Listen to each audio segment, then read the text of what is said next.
by coming together. You see any political party, you see any organization, you see any person in India across the length and breadth is speaking in one voice, and that is the voice of India. And exactly when the government calls an all-party meeting, we also as political parties, first our duty is of course to the nation first, then to whatever else, including a political party. And I'm happy that the entire polity, from left to right, everybody has come together, spoken in one voice. And I can assure you, even within closed doors, what has been spoken is not any different than what we are talking outside. So it's a very big signal. It's a great sign that India's democracy has held together, has strengthened over the period of time. And in fact, this should be the biggest message to Pakistan, that no matter how much you try to divide us, the more you do so, the more united we will emerge. And we'll set aside all political and other differences. We will not let that come in the way. So I think today's meeting, more than just the fact that, you get the information from the government and the government expresses and wishes to have some solidarity on the cause which it has embarked, but it also, I think, demonstrates to India, Indians, and to the world that, look, a country of 1.4 billion people is united. There is no disturbance. There's no difference of opinion. And this, I think, should be something very, satisfying to us all as Indians. And Mr. Patel, in terms of, since you said that leaders who, whatsoever they are saying inside is something that is being communicated by them outside as well. So in terms of the messaging, would you say that there is no difference of opinion whatsoever? The questions, the time for questions will come. And that can happen at a later stage. At this point, the Indian polity, the entire Indian political class is standing firmly with the decision that is being taken by the government of India? Oh, surely. I mean, see, we can discuss and debate many other things later on, including the smaller issues or the larger issues, whichever emanate after the conflict is, settled. But the fact of the matter is, today, this is not a fight of the government versus terrorism. This is a fight of India versus terrorism. This Pakistan menace has been going on. You see, ever since partition, Pakistan has never felt comfortable with the success India is enjoying. And we've seen it in various wars, conflicts, and continuous tirade against India and its development. Even in the media or elsewhere, false narratives are being spread. Lots of misinformation is going on outside of India. And I'm sorry, some of the international media also is falling prey and taking the bait of Pakistan and spreading some of this misinformation. But I can tell you that in India, within the Indian political landscape, I'm so happy. I'm personally also very happy when I go to a meeting like this and when I see everybody speaking in one voice, and not only speaking in one voice, but saying to the government, all power to your elbow, to the army, to the air, the Air Force, to the Navy, all power to you. The entire country of 1.4 billion is standing behind you. Okay, if I were to sum up the mood of the all-party meeting, was it in complete departure from whatever you have seen over so many years, Mr. Praful Patel? Well, yes, I would agree with your observation. The first meeting, immediately after Pahalgam attack, also on the 23rd, which was called by the government, saw the same kind of sentiments being expressed. There was no disunity even then. And now, after the conflict, and especially our action, you see, we must also look at our action as something very measured.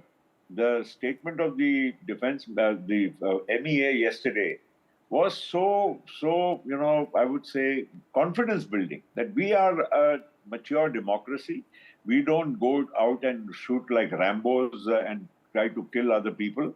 We have only gone to Pakistan and destroyed 9 places where terrorism is taking shape. And continuous efforts to bring all these people to book have failed, and therefore now here we are coming right into your doorstep, into your backyard, and trying to finish off these factories of terror.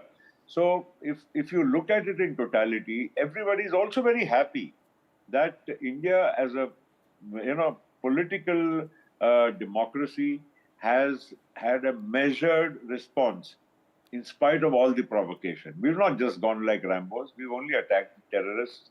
We've only tried to see that the civilian damage or the other damage to the country is minimized.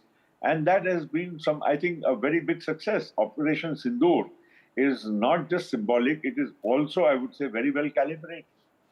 All right, Mr. Praful Patel, thank you so much for giving us all the details, and thank you for saying that the entire political class stands united firmly today. That was the picture of cordiality which was perhaps needed for the entire country at this juncture. That's all from me. Gauri joins you after a short break with all the news and updates. All right, on that note, a quick break. We come back with more news on the other side.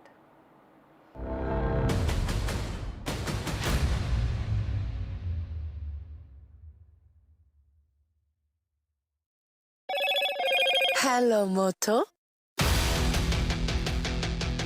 Motorola, India's leading AI smartphone brand.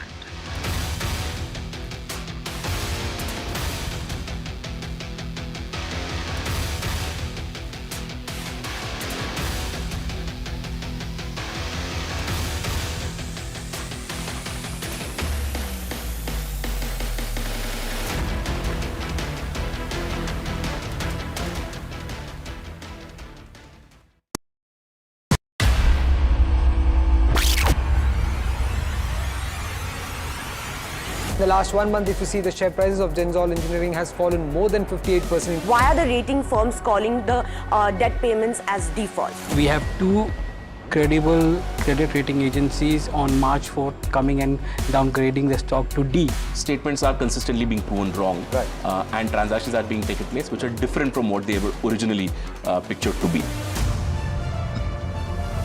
The company claimed it would roll out 6,400 electric vehicles.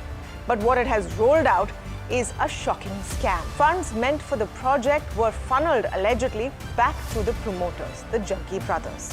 What did the money buy?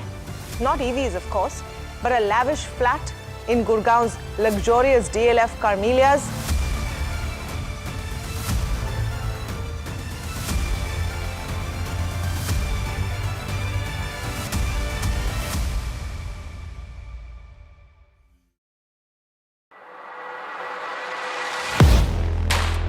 Do you really know the company you invest in? What is the real picture behind presentations and claims? Is the outlook as rosy?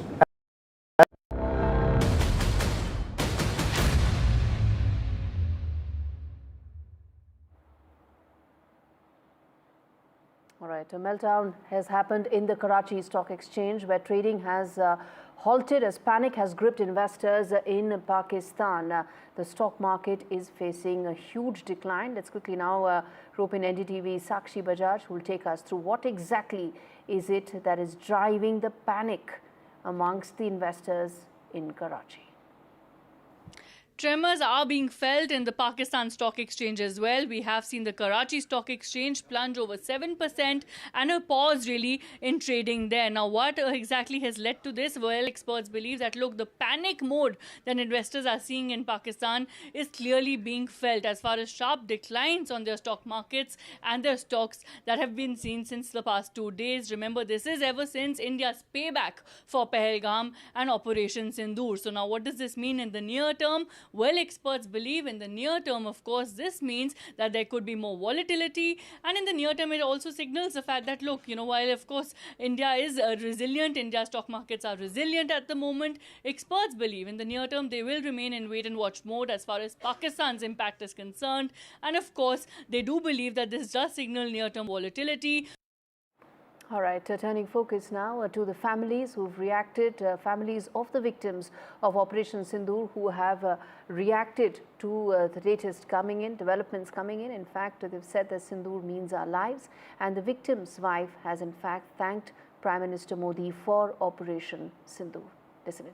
I heard that there was an Operation Sindur was happened in the last night, which was taken the revenge of our 27 families. The name itself is telling that Operation Sindur. Sindur means we all lost our husbands. That means our lives. One way I should thank to Modi that we are so innocent people. They saw Modi on us. So Modi also owned us and took this revenge on them. So we are thanks to Modi.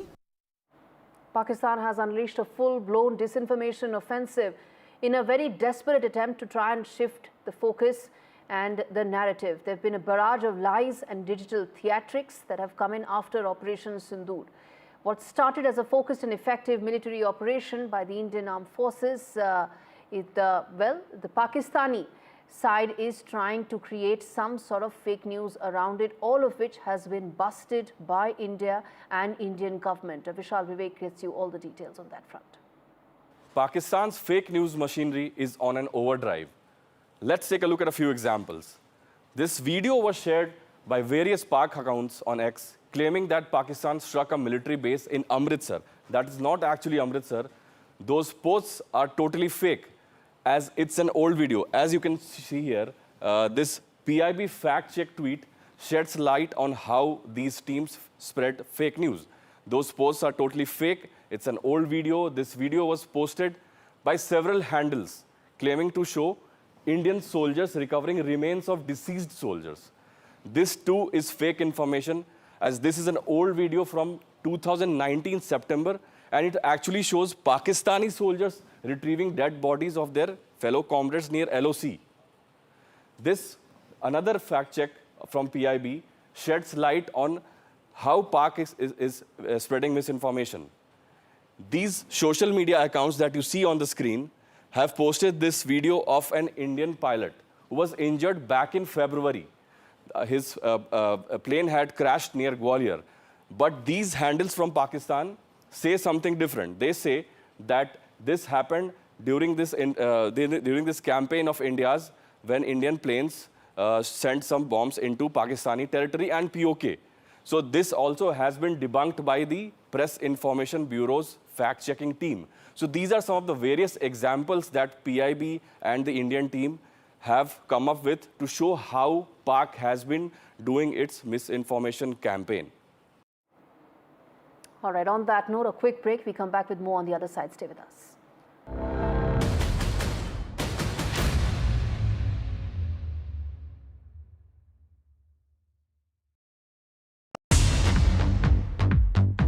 More news that matters. Big exclusive. Tulsi Gabbard gunned down by Pakistan-backed cowards. When you interact with people on ground, you're able to reflect their sentiments much better. More debates that shake the system. More exclusives you won't find anywhere else. Not just another prime time. It's a prime time that's unmissable.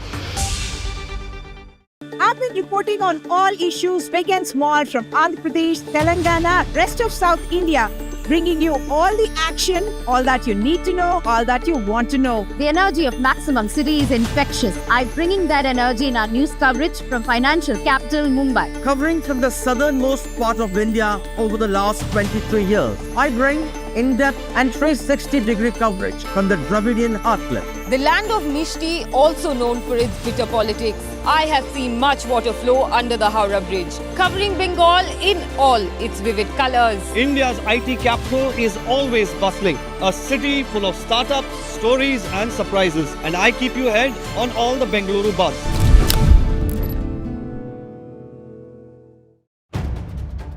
If it matters to you, if it matters to you, if it matters to you.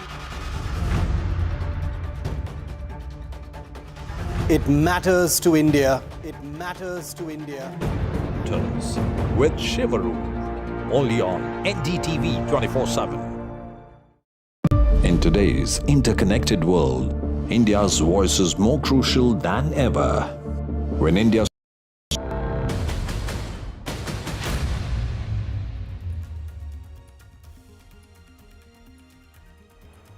Ladies and gentlemen, last night, Pakistan tried to target about 15 installations and places in the country. Every attempt was thwarted like it should be effectively.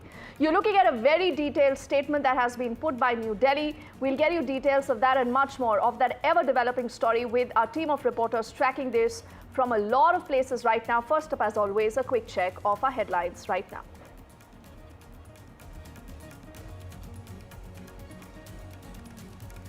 So Pakistan tried to attack about 15 cities. You're looking at the Indian Army making it absolutely clear that any such attempt has been thwarted. They've also put out a clear warning saying that the next time such an escalation will be responded to kindly.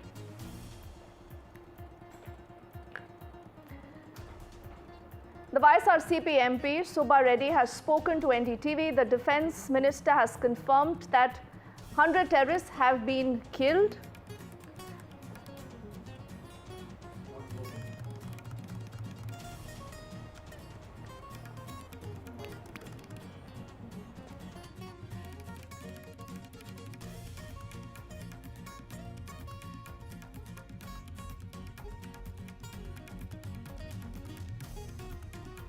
Concluded a comprehensive review of the ministry operations has also been ordered. Special focus on readiness, emergency response has been laid.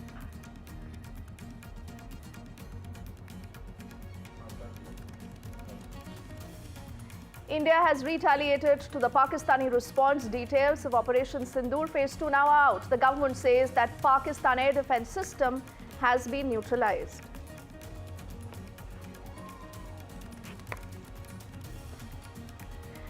Opposition Sindur continues. The NSA Ajit Doval earlier has met with the Union Home Secretary, also met with the Prime Minister. The NSA has briefed the Prime Minister on the current situation. The focus is on moving people from the border villages. There has been a full meltdown in the Karachi Stock Exchange. Trading in the KSE 100 has been halted.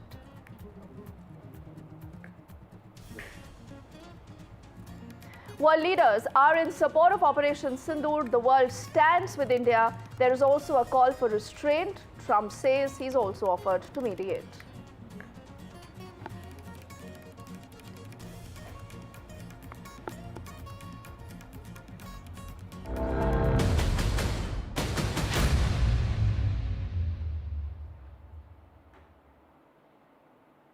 First up, let's get you details of this big developing story right now. Now, what we can tell you with confirmation is on the night of the 7th to the 8th May 2025, you had Pakistan, ladies and gentlemen, attempting to engage a number of military targets in northern and western India.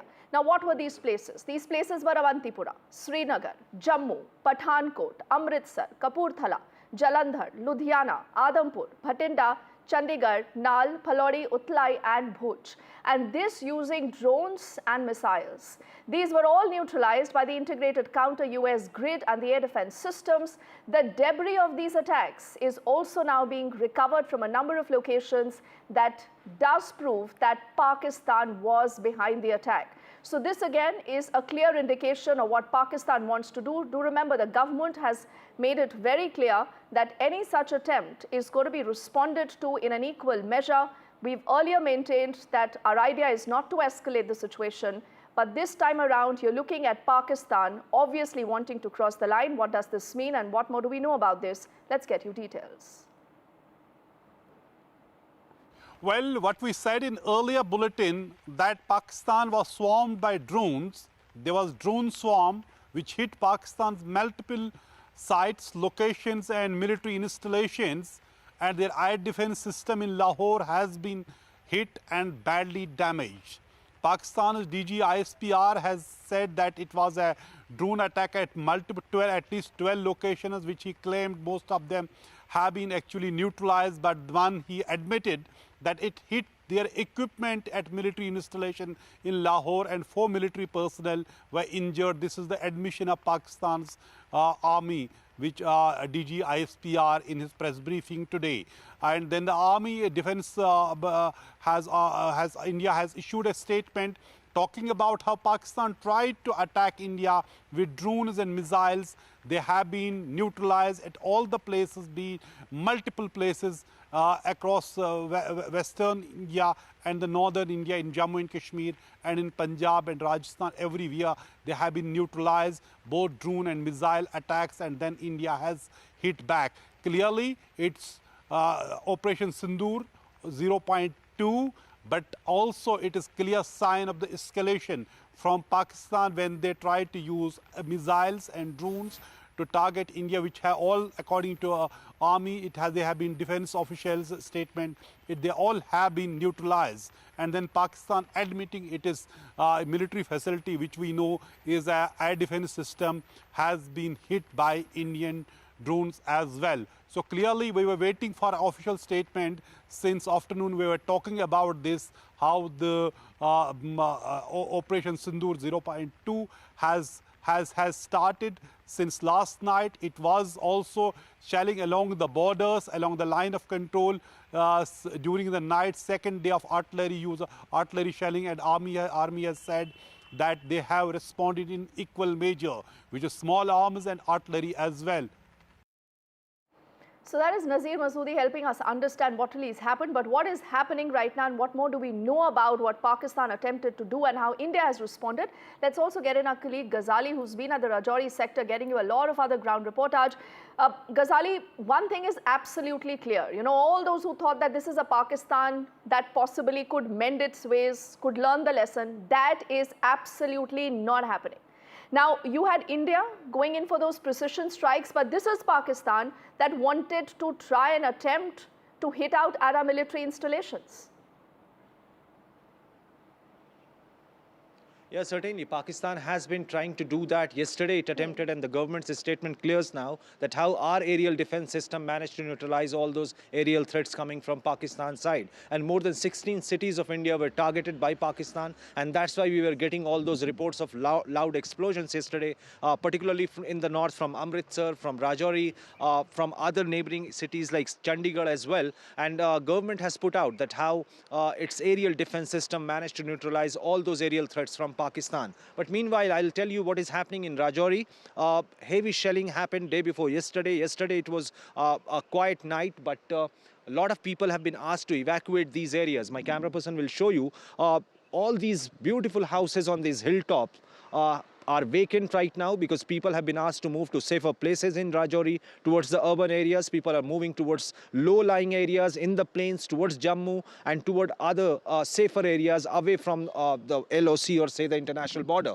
And behind this hilltop is the location of the international border. Just a couple of kilometers from here is where the shelling starts or emanates from, targeting these civilian houses, the civilian installations. And people over here are very angry with the fact that first Pakistan or Pakistan-backed terror organizations carried out that Pahalgam attack there, killing 26 civilians there. And now when India retaliated, so Pakistan has intensified the cross-border violation, the ceasefire violation, by targeting and deliberately targeting these civilian homes. And just for our viewers, we need to remind that this is a wheat harvesting season. There are many farmers who have to abandon their fields, have to abandon their standing crop, and had to leave to far away places from here to makeshift shelter homes, makeshift other arrangements which the administration has done for them to stay away from the range of this shelling, which has been going on for past many days. And when you mention all these details, you know, Ghazali, I'll just take this opportunity to go through the release that, again, the statement that has been put out by the government, the Ministry of Defense, where they say that the Indian Armed Forces reiterate their commitment to non-escalation. That is the operative word, non-escalation, provided it is respected by the Pakistani military. So that is the real problem. Ghazali. Yeah, see, the first round was when Pakistan started the Pahalgam attack, and India just retaliated by neutralizing those terror camps in their territory by striking deep into Pakistan. Yet again, it was believed that perhaps with these deep internal strikes into Pakistan's territory, Pakistan will mend its ways, will look for talks, will try to mend its ways by removing those terror pads, the launch pads in its territory. But it doesn't look so, because yesterday evening it was anticipated by the Indian agencies as well as by the government that perhaps Pakistan will retaliate with aerial strikes, and that very much happened yesterday late night when we heard that drill was still happening in many Indian cities in north as well, including Chandigarh, Amritsar, in Rajouri, in Poonch, and other districts of Jammu and Kashmir as well. But Pakistan certainly doesn't look that it is in any mood to learn from its mistakes, and that is when India had yet to defend its territory. India had to use its aerial defense system, and it is now believed that many targets within Pakistan has been targeted by Indian drone system, by our defense system. Yet again, Pakistan's Prime Minister, when he addressed the nation yesterday, he spoke about that how India has been targeting the civilian installations or civilian homes, which is very far away from the truth, because right now in Rajouri we have heard from people over here that even in 1971, even in 1999 during Kargil and 71 war, these locations were never targeted by the Pakistani army. But for the last 4 or 5 days, not just in Rajouri but in Poonch, many civilians have been killed. Many have been injured and have been admitted to hospital. They are all praying that the Indian armed forces, the way they are thwarting these attempts from Pakistan, continue to do so and give them a befitting reply so that they stop attacking at least the civilian installations or civilian houses here in Rajouri and other areas near the international border. But this classic Pakistani playbook, where they are cowards, and not just this, they live by plausible deniability. Ghazali, why don't you stay with us? We'll also, in fact, get in our colleague Gurpreet, who's right now at Firozpur. And we must tell our viewers that the team NDTV right now, remember, is spread across the length and breadth of the country, getting you live reportage and a lot of other important action and information that you need to know. Also on your screens, on the top, in fact, you are looking of the remains of that Pakistani missiles that have been struck down by India. So that is the evidence, no, Gurpreet? That is the evidence that Pakistan possibly cannot even deny. But then they've always been denying evidences. Well, we have seen very smartly and very technically, we were able to neutralize all these missiles and drones. We have seen various parts of Punjab they were trying to target, whether it's the military area in Bhatinda, Chandigarh, Amritsar, and other places also. We have seen very accurately they got this information. We have seen in Amritsar there was total blackout, and a lot of precautions and measures had already been taken. Somewhere down the lane, we have seen Pakistan was trying to send multiple drones at the border area, and we have seen from Firozpur also, we had a word with a lot of people who are present here. They are saying the India government has already initiated this war against terrorism, and they have already appreciated. And we have seen some of the people, they are leaving their place, but we have seen only children as well as the old people, they are leaving the various places of this border in Firozpur. But the young people, they are there. They are saying we stand by our forces, and if it is required, we will use our own equipment, whether it's the tractors, trolleys, and all these things, so that this war against terrorism, which has been initiated by the Indian government, there is a need to uproot these terror activities from ground. So as of now, if we can talk about our sophisticated defense system that was able to neutralize all these missiles and drones which has been sent by Pakistan, and at this point of time, we don't feel that they are in a position to deny anything. There is a video evidence also, the way we have seen multiple military area had been targeted by Pakistan, but we have been reporting from border. What we can sense at this point of time, we have seen multiple decisions had been taken by the local administration. On one side, we have seen in Gurdaspur, they have already decided to hold blackout whole night from 9 p.m. to 5 a.m. So all these measures have been taken on the ground also in the border area, we have seen all the schools have already been shut down. Multiple mock drills are being carried out, and we have seen one-to-one contact program by the local administration is already underway. So as of now, if you can talk about this Punjab border area, we have seen the Punjab police, the Punjab government, they have also taken multiple initiatives so that they will be able to contribute at this point of time to nation to deal with the situation which has just come up after this strike which has been started by India against this terrorism. So let's see that how the more changes will be happening. But if we can talk about the spirit of these people from border, that is very high at this point of time. They want to support the nation, and we have seen most of the youngsters, they are ready to support our forces if any critical situation is going to be happen at the border area, whether it's a Firozpur, Gurdaspur, Amritsar or Fazilka or Pathankot. Back to studio. All right, Gurpreet, let's take this back to Ghazali, who we must tell our viewers is at Rajouri, and he's been getting us a lot of those ground reportages also. Ghazali, you also must have spoken to a lot of locals. Now, we do know that it is the civilians that come in the line of fire. You know, Pakistan does not abide by rules, but that is exactly not how India operates. And that is why we decided to attack their terror camps. Not any military installations, not any civilian casualties have been reported absolutely by India, and that is the difference. Yeah, and Pakistan is taking no half measures. It is targeting both civilian and military installations. And thanks to our defense forces that be it the civilian areas, be it the defense installations, they're all safe. Barring a few injuries, we have been reported from Poonch and from Rajouri area. The district administration in both these districts have arranged a makeshift arrangement for all these people who are getting displaced. But these people are very angry and very upset with Pakistan, which is deliberately targeting, because they expect that Indian army must defend them, which is actually they're doing near the border, near the LOC as well as international border. But Pakistan has intensified shelling, deliberately targeting those houses near the border. And this is just around 1 to 2 kilometers, and it is almost within the firing range. And in the past, it has happened that Pakistan has violated the ceasefire, but the intensity of shelling has only increased since India launched its Operation Sindoor. And just because Pakistan is not capable of attacking or facing the Indian army, the people here say that is the reason why it is attacking the civilian installations. That is why it is impacting the movement of civilians in the area. It is impacting their livelihood as well. But they're very confident that perhaps the Indian armed forces, the Indian government, they stand by them, and they feel that whatever the government decides or whatever the Indian army or its operations roll out in the future, in the coming days, will certainly help to restore normalcy in the region. Oh yes, and the Pakistani air defense system has also been pierced quite literally, is what we are learning. Ghazali, I'll just let you go for the moment, and we'll come back to you a little later on the broadcast. But I want to take one quick question also with Gurpreet, who, like I told you, is at Firozpur. Gurpreet, you know, you've also been speaking to a lot of people in the security establishment, a lot more. The idea is also to be very prepared. We've seen those mock drills happening. Now we are also seeing India making it absolutely clear that we are not there to escalate. We will not retaliate. But if you attack our civilians, if you continue with these unprovoked attempts, we reserve the right to respond.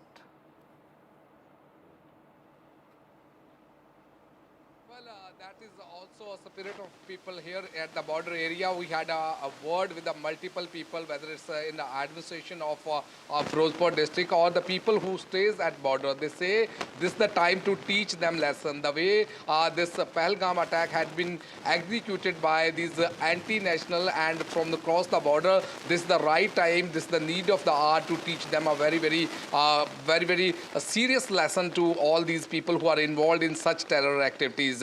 We have seen here a lot of mock drills, a lot of blackout exercises are being conducted, but the main participation of the people have been seen here, whether this from the administration side, and we have already talked to the local police officers also. They are saying they are totally in touch with all these people, and everybody had already appreciated the way Indian government has already carried out these strikes on the hideouts of these terrorists in Pakistan, because they feel multiple lives have been lost in India on these nefarious designs from across the border. So as of now, if we can talk about this border area, we have seen yesterday with the sophisticated defense technology, we were able to even continue carry out that blackout immediately when they have learned missiles and drones have been thrown and launched from across the border immediately, and the people were also supporting them. So if we can talk about the Punjab border areas, we have seen the multiple actions have already been taken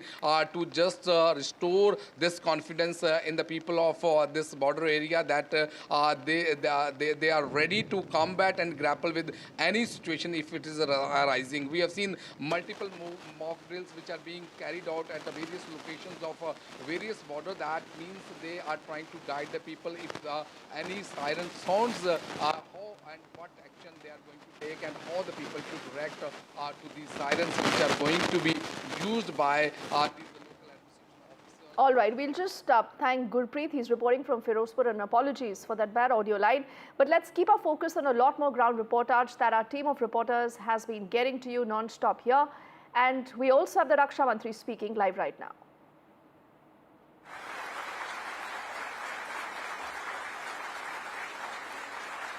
और जय हिंद, जो शौर्य और पराक्रम दिखाया है उसके लिए मैं हृदय से बधाई देता हूं। पाकिस्तान और पीओके में जिस तरह से हमारी आर्म्ड फोर्सेस ने टेरर कैंप्स को नेस्त नाबूद किया है, वो हम सब के लिए एक गौरव का विषय है।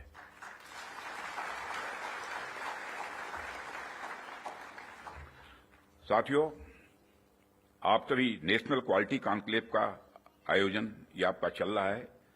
क्वालिटी की क्या भूमिका होती है, यह क्या रोल अदा करती है, इसका नमूना हमने कल देखा।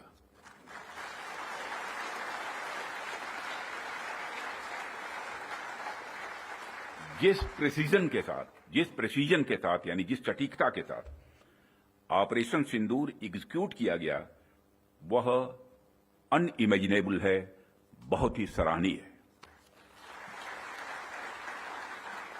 इसमें 9 टेररिस्ट कैंप्स तबाह हुए और अच्छी खासी संख्या में आतंकी मारे गए।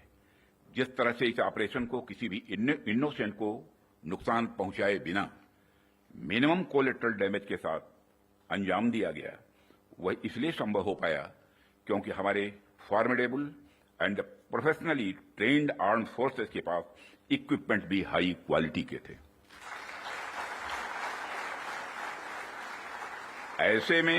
ऐसे में इस क्वालिटी कॉन्क्लेव को मैं बड़े महत्वपूर्ण कॉन्क्लेव के रूप में देखता हूं। मैं इस आयोजन के लिए डिपार्टमेंट ऑफ डिफेंस प्रोडक्शन और इनके secretary defence production Shri Sanjeev Kumar को भी हार्दिक बधाई देता हूं और क्वालिटी एश्योरेंस ऑर्गेनाइजेशंस को भी मैं बधाई देता हूं। साथियों, अभी मैं इस कॉन्क्लेव की थीम देख रहा था, fast tracking of quality assurance through integrated approach and technology enabled processes. आपकी यह थीम मुझे बेहद अच्छी ही नहीं लगी, बल्कि दिलचस्प भी लगी, इंटरेस्टिंग लगी। वैसे भी पूरी दुनिया में इसमें बड़ी तेजी से डिसरप्टिव चेंजेस हो रहे हैं और खासकर डिफेंस सेक्टर में तो लगातार नए नए ट्रांसफॉर्मेशंस ये देखने को मिल रहे हैं। ऐसे में क्वालिटी असेसमेंट को फास्ट ट्रैक करना न सिर्फ रेलेवेंट है, बल्कि मैं समझता हूं यह समय की मांग है। उन चेंजेस को देखते हुए यह थीम अपने आप में बहुत ही रेलेवेंट हो जाती है। इतनी इंटरेस्टिंग और रेलेवेंट थीम रखने के लिए भी मैं आप सबको बधाई देता हूं। साथियों, अक्सर मुझे आर्म्ड फोर्सेस के अलग अलग कार्यक्रमों में प्रायः जाने का अवसर मिलता है। रिसर्च एंड डेवलपमेंट ऑर्गेनाइजेशंस के इवेंट्स में जाने का भी अवसर मिलता रहता है। प्राइवेट सेक्टर द्वारा आयोजित कार्यक्रमों में भी मैं प्रायः जाता ही रहता हूं, परंतु आज का यह जो मंच है, यह अपने आप में बड़ा अलग है और एक विशिष्ट मंच है। मैं ये देख रहा हूं यहाँ कई सारे लोग हैं जो अलग अलग फील्ड्स में महारत जिन्होंने हासिल की है, महारथी बैठे हैं यहाँ। इसलिए मुझे लगता है कि आज की हमारी बातचीत भी कई मायनों में विशेष होने वाली है। साथियों, इस क्वालिटी कॉन्क्लेव की महत्ता और आवश्यकता पर तो मैं आगे चर्चा करूंगा ही, परंतु पहले मैं आपको कुछ ऐसे बिंदुओं से, कुछ ऐसे पॉइंट से अवगत कराना चाहूंगा जो हमारी सरकार की प्रायोरिटीज से जुड़े हुए हैं। 2014 में माननीय प्रधानमंत्री जी के नेतृत्व में हमारी सरकार आने के बाद प्रधानमंत्री जी ने हमें एक अत्यंत महत्वपूर्ण सूत्र प्रदान किया। उन्होंने शुरुआत में ही डिफेंस प्रोडक्शन सेक्टर के एम्पावरमेंट पर विशेष बल दिया। उन्होंने जो सूत्र दिया उसके पीछे की फिलॉसफी थी डिफेंस सॉवरेंटी। डिफेंस सॉवरेंटी का मतलब कि जब तक कोई देश अपनी डिफेंस नीड्स में कैपेबल तथा सेल्फ रिलायंट नहीं होता, तब तक उसकी आजादी पूरी तरह से नहीं मानी जा सकती। जब तक हम अपनी सुरक्षा के लिए इंपोर्ट पर डिपेंडेंट रहेंगे, तब तक कहीं न कहीं हमारी आत्मशक्ति में अधूरापन रहेगा। ये अगर हम अपने हथियार और रक्षा उपकरण विदेशों से खरीदते हैं तो इसका मतलब है कि हम अपनी सुरक्षा को आउटसोर्स कर रहे हैं और उसे किसी और के भरोसे छोड़ रहे हैं। यह बात लॉन्ग रन में सही नहीं हो सकती। हमारी सरकार ने इस विषय पर गंभीरता से सोचा और आत्मनिर्भरता हासिल करने का निर्णायक कदम भी उठाया है। आप सब तो जानते ही हैं कि देश में पहले से ही ऑर्डिनेंस फैक्ट्रीज का एक इंडिजिनस सिस्टम रहा है और इन फैक्ट्रीज ने एक समय पर बेहतरीन काम किया और देश की सुरक्षा जरूरतों को पूरा करने में बहुत ही अहम भूमिका निभाई हुई है। इनके अलावा हमारे पास डिफेंस पीएसयूज का भी एक मजबूत इकोसिस्टम पहले से ही है। हमारी सरकार ने डिफेंस प्रोडक्शन में क्वालिटी और क्वांटिटी दोनों पर समान रूप से बल दिया है। इसी दिशा में कई क्रांतिकारी कदम उठाए गए, जिनमें से कुछ महत्वपूर्ण कदमों का उल्लेख मैं यहां करना चाहूंगा। ऑर्डिनेंस फैक्ट्रीज का कॉर्पोरेटाइजेशन उनमें से एक अत्यंत महत्वपूर्ण कदम रहा है, जिसे हमने इंश्योर किया ताकि कम समय में ही डिफेंस प्रोडक्शन में व्यापक सुधार हो सके। यहां मैं जरूर बताना चाहूंगा कि ऑर्डिनेंस फैक्ट्रीज का कॉर्पोरेटाइजेशन हमारे लिए कोई बहुत सरल प्रक्रिया नहीं थी। इसमें अनेक जटिल प्रश्न थे और चैलेंजेज भी थे, परंतु हमने इसे इसलिए लागू किया क्योंकि यह एक अर्जेंट रिफॉर्म था। अब प्रश्न उठता है कि यह अर्जेंट क्यों था। इसका एक बड़ा कारण था क्वालिटी। आप सभी स्पेशलिस्ट के समक्ष मैं यह कह सकता हूं कि सरकार ने क्वालिटी को अपना प्रायोरिटी रिफॉर्म एजेंडा बनाया है। हमने क्वालिटी इंप्रूवमेंट को ही टारगेट करते हुए ऑर्डिनेंस फैक्ट्रीज का कॉर्पोरेटाइजेशन किया। तब से लेकर आज तक डिफेंस पीएसयूज ने लगातार सुधार किया है और कॉर्पोरेटाइजेशन के पश्चात क्वालिटी प्रोडक्शन को लगातार आगे बढ़ाने का प्रयास भी किया गया है और आज ये डीपीएसयूज इंटरनेशनली कॉम्पिटिटिव हो रहे हैं। आज ये अपने रिसर्च एंड डेवलपमेंट पर भी अच्छा फोकस कर रहे हैं। आज ये ऑर्गेनाइजेशन पहले से कहीं ज्यादा वाइब्रेंट और एक्सपोर्ट ओरिएंटेड हो रहे हैं। वैसे तो अभी कुछ कार्य बाकी है, पर मैं इतना जरूर आश्वस्त हूं कि जिस प्रकार पब्लिक सेक्टर में रिफॉर्म के लिए हम प्रयासरत हैं, वह हमें आने वाले समय में काफी अच्छे रिजल्ट्स देने वाला है। साथियों, पब्लिक सेक्टर के डेवलपमेंट के पीछे हमारा एक ही उद्देश्य भी रहा है कि एक healthy competitive private defence ecosystem का विकास किया जाए, जो अपनी क्वालिटी के माध्यम से देश की सुरक्षा को और अधिक मजबूत बनाए। जैसा कि हम सभी जानते हैं कि क्वालिटी को लेकर प्राइवेट सेक्टर की अपनी एक अच्छी खासी इमेज होती है। किसी भी क्षेत्र में प्राइवेट सेक्टर अपनी गुणवत्ता के लिए जाना जाता है। आज चाहे बड़े प्लेटफॉर्म्स हों या सिस्टम्स, एमएसएमईज हों या स्टार्टअप्स, हमने ऐसा प्राइवेट इंडस्ट्रियल बेस तैयार किया है जो देश के डिफेंस सेक्टर के विकास में सक्रिय भागीदार बन रहा है और उसे सशक्त कर रहा है। आज रिलीज होने वाले इंडस्ट्री 4 को भी मैं इसी संदर्भ में देख रहा हूं। यह निश्चित रूप से हमें स्मार्ट मैन्युफैक्चरिंग के एक ऐसे एरा में ले जाएगा जहां से हमारे लिए कई नए डायमेंशंस खुलेंगे। इसी तरह जो दूसरे मैनुअल्स आज रिलीज हो रहे हैं जो एमयू साइन हुए हैं, उनको भी मैं इसी कंटेक्स्ट में देखता हूं। ये सभी प्रयास केवल सरकार के प्रयास नहीं हैं, बल्कि आप सभी का मिला जुला प्रयास इसमें शामिल है, इसीलिए यह संभव हो पा रहा है। साथियों, जैसा कि आप सभी जानते हैं, आज की दुनिया में सिर्फ प्रोडक्ट नहीं बल्कि एक मजबूत ब्रांड वैल्यू भी जरूरी है। जब मार्केट में असिमेट्रिक इंफॉर्मेशन फैली होती है तब कंज्यूमर भ्रमित हो जाता है, कंफ्यूज हो जाता है। ऐसे में वही ब्रांड सफल होता है जो कंसिस्टेंट क्वालिटी और रिलायबिलिटी का भरोसा देता है। और यही कारण है कि हमें इंडियन डिफेंस इंडस्ट्री को एक स्ट्रांग और ट्रस्टेड ब्रांड बनाना ही होगा। इस संदर्भ में आज मैं आपसे एक महत्वपूर्ण अपील करने के लिए आप सबके बीच खड़ा हुआ हूं। यह अपील है एक मजबूत वर्ल्ड लीडिंग और state of the art brand India का निर्माण।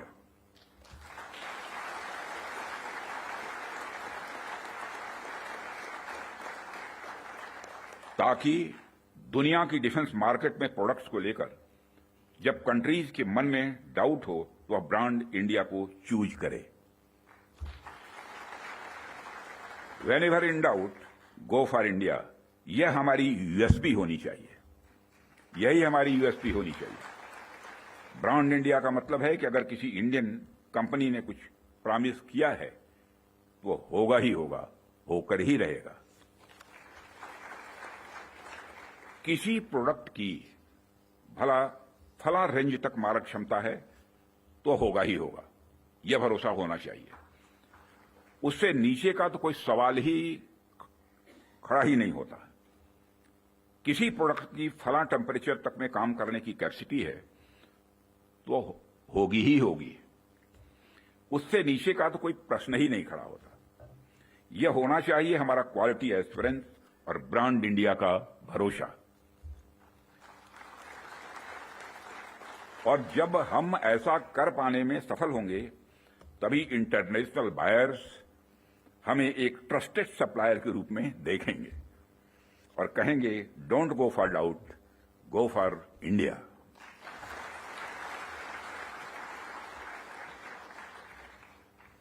साथियों, मैं समझता हूं कि इस दिशा में प्रयास करने का यह सबसे उचित समय है, क्योंकि इस समय जो परिस्थितियां चल रही हैं उसे आप सब देख रहे हैं।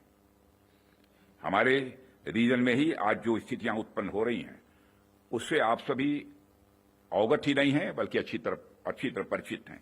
हमने हमेशा ही एक रिस्पांसिबल नेशन होने का रोल बड़े संयम से निभाया है, सदैव निभाया है।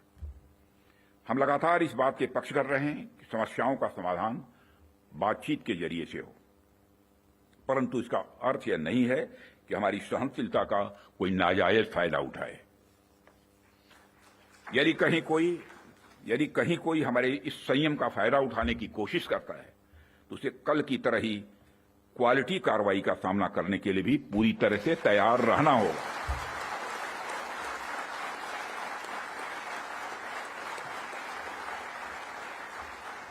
कल की तरह ही क्वालिटी कार्रवाई का सामना करने के लिए उसे तैयार रहना होगा। भारत की संप्रभुता की सुरक्षा में कोई भी हद हमारे लिए बाधा नहीं बनेगी, इसका मैं देशवासियों को भरोसा देता हूं। मित्रों, ऐसे रिस्पांसिबल रिस्पॉन्सेस के लिए हम आगे भी पूरी तरह से तैयार हैं। और यदि हमारी यह तैयारी बनी हुई है तो इसमें आपका एक बहुत बड़ा रोल है, बहुत ही महत्वपूर्ण रोल है। इसके लिए मैं आप सबको बधाई देना चाहता हूं, आप सबकी मैं सराहना करता हूं। भारत का यह expanding defence industrial universe, Bharat का यह expanding defence industrial universe Bharat को एक अभूतपूर्व संबल प्रदान कर रहा है। और इसी प्रकार अगर हम आज के ग्लोबल सिनेरियो पर नजर डालें तो ग्लोबल ऑर्डर में हमें बड़े बड़े चेंजेस देखने को मिल रहे हैं। हमारे सामने कई अनसर्टेन डायमेंशंस ओपन हो रहे हैं। यूरोप से लेकर एशिया तक हर जगह कॉन्फ्लिक्ट्स बढ़ते जा रहे हैं। Ukraine Russia conflict, Israel Palestine tension और मिडिल ईस्ट अनरेस्ट ने यह साबित कर दिया है कि ग्लोबल स्टेबिलिटी आज अपने आप में बहुत ही फ्रेजाइल है। अभी पिछले कुछ समय से हमें यूरोपियन यूनियन और नाटो के सिक्योरिटी सिनेरियो में भी काफी हद तक बदलाव देखने को मिल रहा है। जो यूरोपियन यूनियन एक समय पर बड़े स्तर पर नाटो पर डिपेंडेंट था, वही यूरोपियन यूनियन आज बड़े स्तर पर रीअर्मामेंट की ओर तेजी से बढ़ रहा है। जाहिर सी बात है कि जब विकसित देश रीअर्मामेंट की तरफ बढ़ेंगे तो आर्म्स एंड इक्विपमेंट की डिमांड भी स्वाभाविक रूप से बढ़ेगी। बढ़ेगी क्या, बल्कि मैं यह कह सकता हूं कि यह डिमांड लगातार नई ऊंचाइयां छू रही है। हाल ही में मैं Stockholm International Peace Research Institute की एक रिपोर्ट पढ़ रहा था और अभी कुछ दिन पहले उन्होंने एक रिपोर्ट जारी की है और उसी रिपोर्ट में यह बताया गया है कि वर्ल्ड मिलिट्री एक्सपेंडिचर 2024 में $2,718 बिलियन तक पहुंच गया है, जो अपने आप में मैं समझता हूं कि बहुत बड़ी बात है। यदि मैं और मेरे कहने का अर्थ यह है कि चाहे डोमेस्टिक डिफेंस रिक्वायरमेंट हो या इंटरनेशनल, आज आर्म्स एंड इक्विपमेंट तथा डिफेंस प्रोडक्ट्स की रिक्वायरमेंट पहले से कहीं ज्यादा है और आपके द्वारा किए जा रहे प्रयासों से इस देश का जो डिफेंस मैन्युफैक्चरिंग सेक्टर है वह ब्रांड इंडिया फिलॉसफी के साथ विश्व में अपना सिक्का जमा सकता है। साथियों, ऐसा नहीं है कि यह बात मैं सिर्फ कहने के लिए कह रहा हूं, हमने पास्ट में ऐसा करके दिखाया है। यदि मैं आंकड़ों की बात करूं तभी 2024-25 के फाइनेंशियल ईयर में हमारा डिफेंस एक्सपोर्ट अप्रॉक्सीमेटली 24,000 करोड़ के रिकॉर्ड आंकड़े को पार कर गया है और यह हम सबके लिए प्रसन्नता की बात है कि हमने इस लक्ष्य को प्राप्त किया है। लेकिन हमें यहां पर रुकना नहीं है, हमारा लक्ष्य इससे कहीं अधिक बड़ा है और हमने निर्धारित किया है कि 2029 तक डिफेंस एक्सपोर्ट को कि इस आंकड़े को बढ़ाकर हमको 50,000 करोड़ तक ले जाना है और 2047 तक जब हम पूर्ण विकसित एक डेवलप्ड नेशन के रूप में खड़े होंगे, राष्ट्र बनेंगे, उस समय तब तक तो हमें दुनिया का सबसे बड़ा डिफेंस एक्सपोर्टर बनना है। लक्ष्य बड़ा होना चाहिए, तभी हम कुछ कर सकते हैं। इतने बड़े लक्ष्य की प्राप्ति के लिए बेहद जरूरी है कि हम अपने डिफेंस इक्विपमेंट की क्वालिटी को लेकर पूरी दुनिया में एक ट्रस्ट डेवलप करें, लोगों का दिल जीतें, लोगों का भरोसा जीतें। डिफेंस इक्विपमेंट का एक्सपोर्ट करने से पहले हमें इस ट्रस्ट को एक्सपोर्ट करना पड़ेगा। डिफेंस इक्विपमेंट का एक्सपोर्ट करने से पहले हमें उस ट्रस्ट को एक्सपोर्ट करना पड़ेगा, तभी यह होगा। साथियों, उसके लिए हमें क्वालिटी को लेकर किसी पर्टिकुलर डिपार्टमेंट की रिस्पांसिबिलिटी या प्रोडक्शन प्रोसेस के स्टेज तक ही सीमित करके नहीं देखना होगा, बल्कि क्वालिटी हमारी गाइडिंग फिलॉसफी होनी चाहिए, हमारा यह कल्चर होना चाहिए जो डिफेंस मैन्युफैक्चरिंग में शामिल हर डिसीजन, हर डिजाइन और हर प्रोसेस और हर इंडिविजुअल तक अपना इन्फ्लुएंस रखे। हमारा पूरा डिफेंस इकोसिस्टम तभी मजबूत हो सकता है जब हम क्वालिटी बेंचमार्क्स को गंभीरता से लेंगे। मुझे देखकर भी खुशी होती है कि आप लोगों ने क्वालिटी के महत्व को पहचाना है, समझा है और जिस डेडिकेशन के साथ और जिस विचार के साथ आप क्वालिटी इंप्रूवमेंट पर ध्यान दे रहे हैं, वह निश्चित रूप से आने वाले समय में भारत के डिफेंस मैन्युफैक्चरिंग को एक नई ऊंचाइयों तक ले जाएगा, ऐसा मेरा पक्का विश्वास है। साथियों, वैसे तो आप सभी क्वालिटी इंप्रूवमेंट की दिशा में बहुत अच्छा काम कर रहे हैं, लेकिन जाते जाते मैं अपनी तरफ से कुछ सुझाव भी आप लोगों को देना चाहूंगा। आप सब तो जानते ही हैं, आज के जमाने में आर्टिफिशियल इंटेलिजेंस और डिजिटल टेक्नोलॉजीज की भूमिका कितनी बढ़ गई है, कितनी महत्वपूर्ण हो गई है। इसलिए आपको इस बात पर भी ध्यान देना होगा कि रियल टाइम क्वालिटी मॉनिटरिंग के लिए हम किस तरह से artificial intelligence, internet of things और मशीन लर्निंग जैसे टूल्स का प्रयोग कर सकते हैं। साथ ही साथ इवॉल्विंग ग्लोबल टेक्नोलॉजीज के साथ अलाइन करते हुए हमें अपने जो स्टैंडर्ड्स और टेस्टिंग प्रोटोकॉल्स को भी अपडेट करते रहना होगा। हमें time bound quality assurance clearances पर भी ध्यान देना होगा ताकि किसी प्रोजेक्ट को लेकर अनवांटेड डिले देखने को न मिले। साथियों, मेरा यह भी मानना है कि हमारी क्वालिटी असेसमेंट एजेंसीज को अपनी डेफिशिएंसीज पर भी हमेशा ध्यान रखना चाहिए और किस प्रकार इन डेफिशिएंसीज को मॉडर्नाइजेशन और टेस्टिंग इंफ्रास्ट्रक्चर के डेवलपमेंट के द्वारा दूर किया जाए, उस पर भी कार्य करते रहना चाहिए, ऐसा मेरा सुझाव है। और इस प्रकार नीश टेक्नोलॉजी के क्षेत्र में लगातार गैप एनालिसिस करते रहना एक आवश्यक कदम होगा। डिपार्टमेंट ऑफ डिफेंस प्रोडक्शन और भारत सरकार आपके साथ कदम से कदम मिलाकर चलने के लिए तैयार है और हम आपके फीडबैक का भी स्वागत करेंगे। और सिक्योरिटी डिफेंस प्रोडक्शन के रूप में भी, संजीव कुमार के रूप में भी एक डायनेमिक आपको सिक्योरिटी भी मिला है, यह भी सौभाग्य की बात है। जो क्रोधित नहीं होते बल्कि मुस्कुराते ही रहते हैं, चाहे चैलेंज कितना भी बड़ा हो। और साथियों, हम आपके फीडबैक का भी स्वागत करेंगे। मुझे पूरा विश्वास है कि हम सब मिलकर क्वालिटी असेसमेंट और क्वालिटी एश्योरेंस के आपके प्रयासों को और गति प्रदान करेंगे। मुझे इस बात का भी पूरा विश्वास है, जब हम सब मिलकर प्रयास करेंगे तो निश्चित रूप से भारत ग्लोबल डिफेंस मार्केट के की प्लेयर के रूप में इमर्ज होकर ही रहेगा। यही आज की हमारी कॉन्क्लेव के थीम की प्रासंगिकता है। मैं आप सभी का आभार व्यक्त करता हूं कि आपने इतने रेलेवेंट टॉपिक पर इस कॉन्क्लेव का आयोजन किया। इस इनिशिएटिव्स के लिए आप सभी बधाई के पात्र हैं और इस कॉन्क्लेव की सफलता के लिए मैं हार्दिक शुभकामनाएं देते हुए अपना निवेदन समाप्त करता हूं।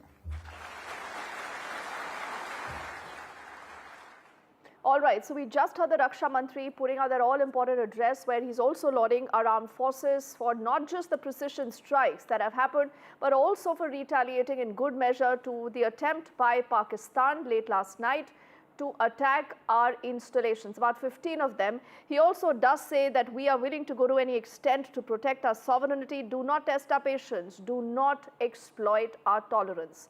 So it's a clear, unequivocal message right now for Pakistan. With this, it's also time for us to quickly head into a break. On the other side, this is our non-stop rolling coverage that continues.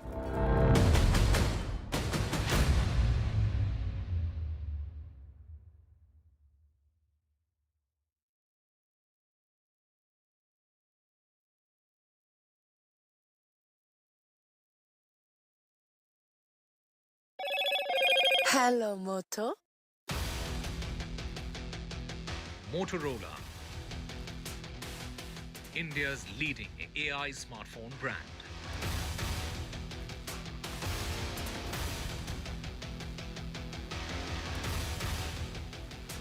Pakistan attempted to escalate tensions late last night and early this morning by targeting military installations in 15 cities in Jammu and Kashmir and Punjab and in Gujarat.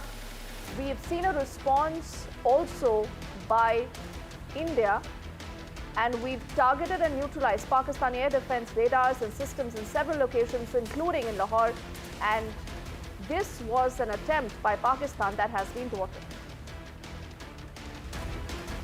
We've seen the all-important all-party meeting concluding a little earlier, where the voice of unity has been echoed amongst politicians. We've also spoken to the YSRCP MP Subba Reddy, who's spoken to us saying that the Raksha Mantri has confirmed that 100 terrorists have been killed in the strike. NSA Ajit Doval earlier has met with the Union Home Secretary, also with the Prime Minister. The NSA has briefed the Prime Minister on the current ongoing situation. The focus is on moving people from the border villages. World leaders have come out in support of Operation Sindur. World is standing with India, also calling for restraint. Trump has offered to mediate.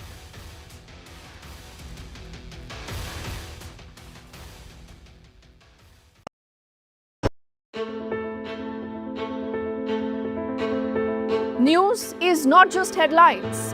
it is what impacts you. And news should never be mistaken for noise.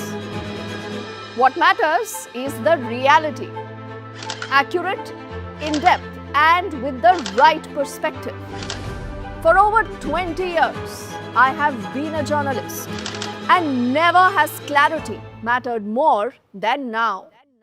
At Newsnight, we go beyond the surface. We dissect the details, challenge the narratives, and bring you the unparalleled clarity you deserve in a world clouded by misinformation. We are bold, we are direct. Newsnight, for the news in your interest. Only on NDTV 24/7. How often have you turned away from debates that descend into endless fights?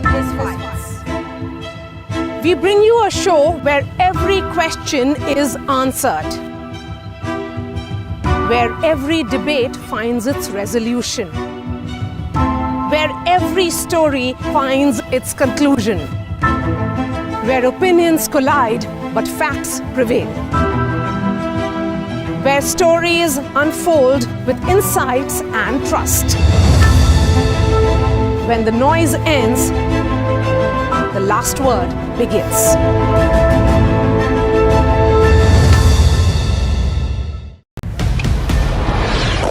This is Operation Sindur. It is India's big retaliation for the Pahalgam terror attack. The precision with which this attack has been carried out, it's payback time. The headquarters of Jaish-e-Mohammed in Bahawalpur and Lashkar-e-Taiba headquarters in Muridke have been hit. That these targets lay between 30 kilometers across the line of control. Prime Minister has monitored the entire sequence of events overnight. He's been closely monitoring it.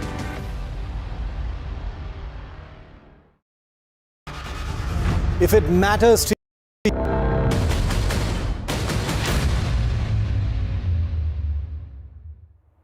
Welcome back. There is a growing clamour right now calling for a ban on the resistance front, that is the TRF, a proxy of the Pakistan-based Lashkar-e-Taiba.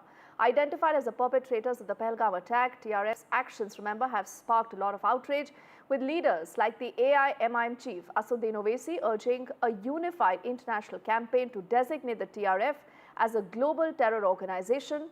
First up is what he says, followed also by an analysis by our colleague Shivarur. Meeting में मैंने complement किया हमारी arm forces को और भारत सरकार को कि उन्होंने एक ऑपरेशन सिंदूर को अंजाम दिया। मैंने अपनी बात में ये कहा कि एक इंटरनेशनल कैंपेन हमको चलाना चाहिए टीआरएफ के खिलाफ, और ख़ास तौर से सिक्योरिटी काउंसिल इसको डिजिग्नेट करे, और हमको यूनाइटेड स्टेट्स ऑफ अमेरिका को ये बताना है कि वो अपने ही मुल्क में इसको फॉरेन टेररिस्ट ऑर्गेनाइजेशन डिजिग्नेट करे, पाकिस्तान को FATF के ग्रे लिस्ट में डाला जाए।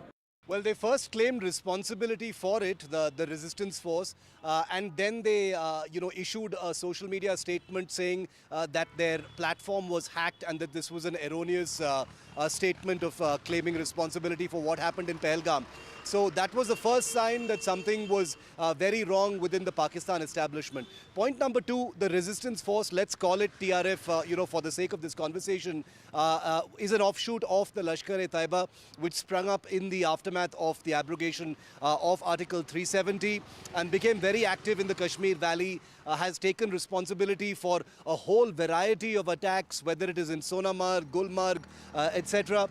Even in the 14 days that I've been here in J&K, I can tell you that the TRF is understood to have, staked claim to attacks that had nothing to do with it, even leading to a lot of inter-terrorist group rivalry as well.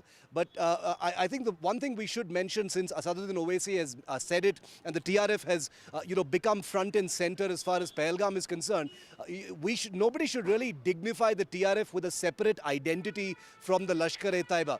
These are just fronts to try and, carve out a separate face or an identity from the mothership that is the LET, since the LET is a proscribed terrorist organization. The TRF is not. It's like having a Benami account, or trying to change your name in order to avoid detection. The TRF is still not a proscribed terrorist organization by many international bodies. That's what OAC is talking about. But ultimately, in terms of funding, in terms of training, in terms of the entire chain of command, in terms of its tactics, in terms of everything that it actually does in terms of its attacks, it is basically the Lashkar-e-Taiba, and let's make no mistake about that.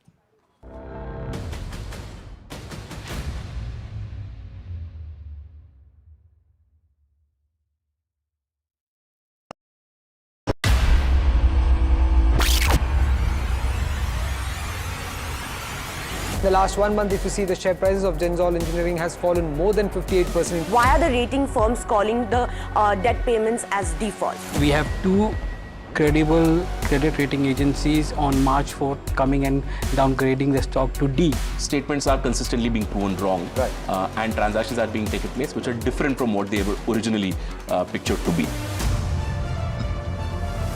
The company claimed it would roll out 6,400 electric vehicles.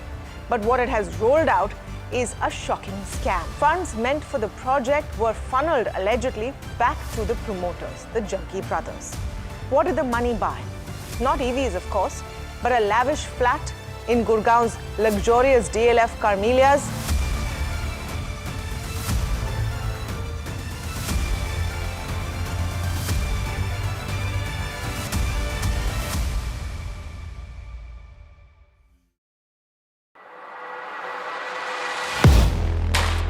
Do you really know the company you invest in?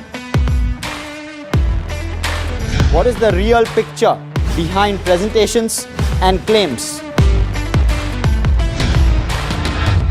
Is the outlook as rosy as the company claims? Know Your Company, powered by NDTV Profit Research, shines a light on the biggest stock market movers.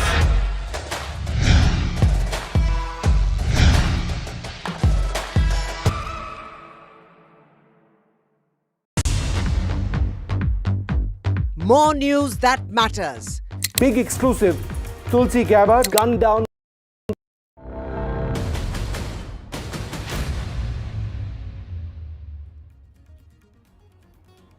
Welcome back. Earlier, we've seen the all-party meet on Operation Sindur. This was about a 90-minute briefing by the Raksha Mantri, where the opposition has been briefed about the targets that were selected. We've also seen various leaders participating this, where the Congress reiterated that they firmly stand with the government. Assuddin Owaisi of the AIMIM also said that we must put pressure on Pakistan right now and parties need to unite against terror. Kiran Rijiju has also said that there is no scope for politics here, and he also is where he emphasized for the first time that the Operation Sindur is still on. Let's quickly listen in to all these responses. आज all party leaders का meeting Rajnath Singh ji की अध्यक्षता में बहुत अच्छी तरह से हुई है। बहुत गंभीर विषय था, इसलिए सब ने गंभीरता से अपने बात को रखा है। सारे पॉलिटिकल लीडर्स ने अपने मत रखा, पार्टी का विचार को और सुझाव भी दिया है। मैं ये मानता हूं कि सारे पॉलिटिकल लीडर्स ने मैच्योरिटी दिखाया है। इंक्वायरीज कुछ इन्फॉर्मेशंस मांगे हैं। रक्षा मंत्री ने कहा है कि ये ऑन गोइंग ऑपरेशन है, इसलिए पूरे एक घटना को अलग से ब्रीफिंग या अलग से उसको प्रेजेंटेशन करना सही नहीं है, क्योंकि घटना चल रहे हैं, आप सबको मालूम है। देखिए, मीटिंग में जो उन्होंने कहा वो हमने सुना, तो हम सभी जितने भी पार्टी के लोग थे, सभी ने ये बताया कि इस घड़ी में, इस संकट के घड़ी में हम सब आपके साथ हैं और आप जो काम कर रहे हैं करते रहिए और देश के हित में हम आपके साथ रहेंगे। ठीक है, जब वक्त आएगा पूछेंगे, लेकिन अब संकट की घड़ी है, इसमें कोई हम किसी को क्रिटिसाइज नहीं करना चाहते। पूरा सपोर्ट दिया हमने। जो खारगे जी ने कहा वो सही है कि ऐसी चीज़ें हैं जो डिस्कस नहीं करनी है, तो बस सबने support. All party meeting headed by Mr. Rajnath Singh, the Defence Minister, took place in Parliament, and almost all the leaders of the political parties of India have participated in this meeting and expressed their voice as one. As far as the defence of India is concerned, there is no compromise. There should not be any compromise. That is what they said. And everybody stood along with the government. So yes, PM, myself, Kharge ji, Rahul ji, and other one or two political leaders expressed that Prime Minister should have attended this meeting because the most important meeting concerning the security of the nation. Speaking to NDTV. So this whole insistence on getting the resistance front banned using India's diplomatic channels, can you explain to us why is it so important? See, what is to explain in a minute what is Pakistan. Yesterday, the janaza prayers of all those terrorists who were killed in Operation Sindur was offered by one Hafiz Abdul Rauf, who happens to be the son of Hafiz Saeed, and who's a designated terrorist in US. Now this person performs a namaz in janaza, and behind him stands all those banned organization people, and behind them stand in the next line Pakistani military people in army uniforms. So this is what it is. So when a person is leading the janaza who's a designated terrorist, so I think so our government must immediately tell the US that please designate him as a foreign terrorist within your country, and then take it up in United Nations Security Council and designate him as a terrorist. That organization must be designated. We have signed a trade deal with UK. Now, why can't we impress upon the UK government that within your country, tell your treasury to designate them as terrorists and then use their help in Security Council? Thirdly, we have signed, President Trump is saying that it was going to be zero tariff, so we must impress upon them that, you have to designate this person, this organization as a foreign terrorist organization, and bring Pakistan in FATF grey list. That is very important. Then only they will bleed economically. All this loud talk of we are karenge, we'll do this, we'll do that, will be shattered. And fourthly, we are exporting so much from China, importing from China more than what we're exporting. We must tell the Chinese also. What is this? This cannot be one-way street.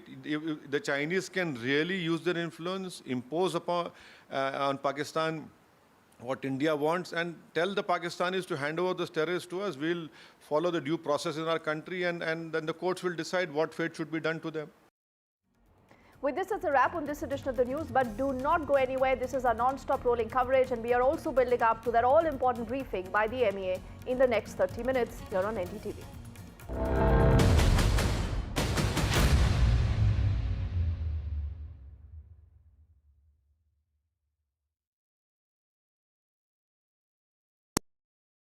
I've been reporting on all issues big and small from Andhra Pradesh, Telangana, rest of South India, bringing you all the action, all that you need to know, all that you want to know. The energy of Maximum City is infectious. I'm bringing that energy in our news coverage from financial capital Mumbai. Covering from the southernmost part of India over the last 23 years, I bring in-depth and 360-degree coverage from the Dravidian heartland. The land of Mishti, also known for its bitter politics. I have seen much water flow under the Howrah Bridge, covering Bengal in all its vivid colors. India's IT capital is always bustling, a city full of startups, stories and surprises. And I keep you ahead on all the Bengaluru buzz.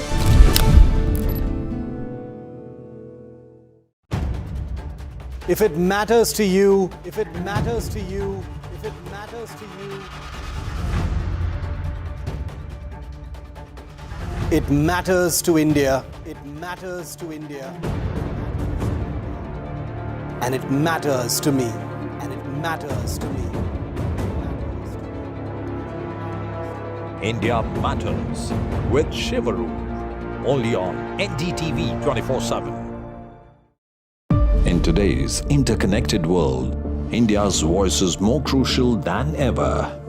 When India speaks, the world listens. At NDTV World, We are that voice, bringing you intelligent and insightful news from India and beyond. From geopolitics and diplomacy to economic shifts, migrations, tech disruptions, and the stories of our diaspora. We cover the news that shapes our global future. NDTV World, your new home for global news, is here.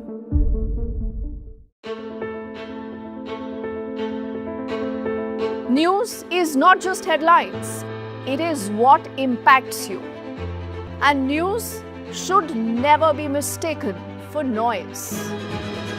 What matters is the reality. Accurate, in-depth, and with the right perspective. For over 20 years, I have been a journalist, and never has clarity mattered more than now. At Newsnight, we go beyond the surface. We dissect the details, challenge the narratives, and bring you the unparalleled clarity you deserve in a world clouded by misinformation. We are bold, we are direct. Newsnight, for the news in your interest. Only on NDTV 24/7.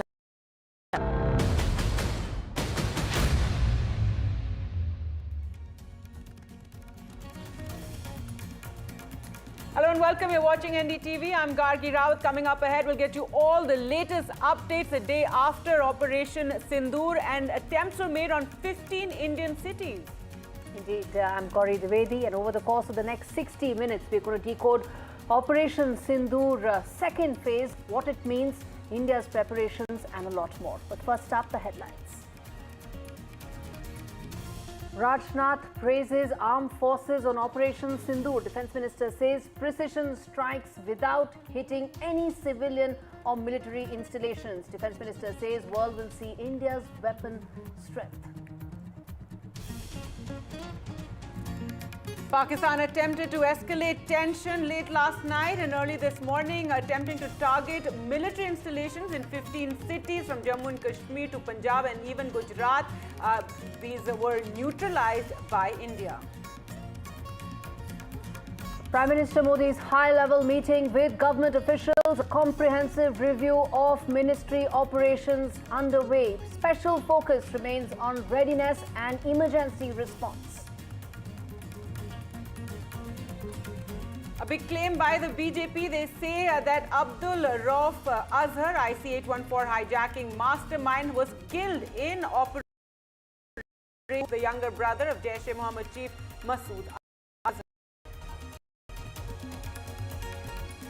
And high alert in border areas as NDTV reports from the front lines in Jammu, Kashmir to Punjab to Rajasthan. Our reporters with the very latest from the front lines.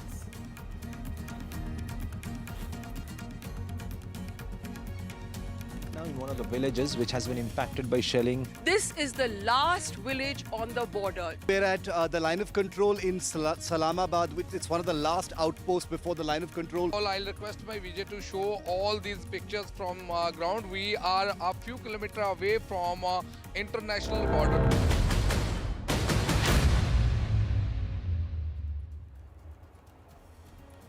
Pakistan attempted late last night and early this morning to escalate tensions with India by targeting military installations in 15 cities in the northern and western parts of the country. That includes Jammu Kashmir, Punjab and Gujarat. All these were negated by the government, by the army, as the government said.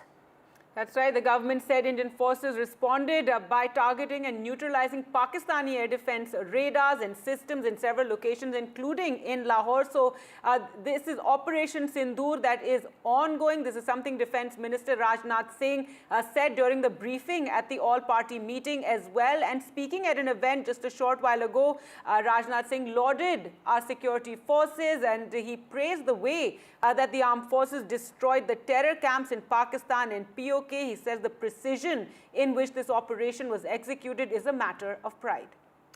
Indeed. Pakistan और PoK में जिस तरह से हमारी armed forces ने terror camps को नेस्त नाबूद किया है, वो हम सब के लिए एक गौरव का विषय है.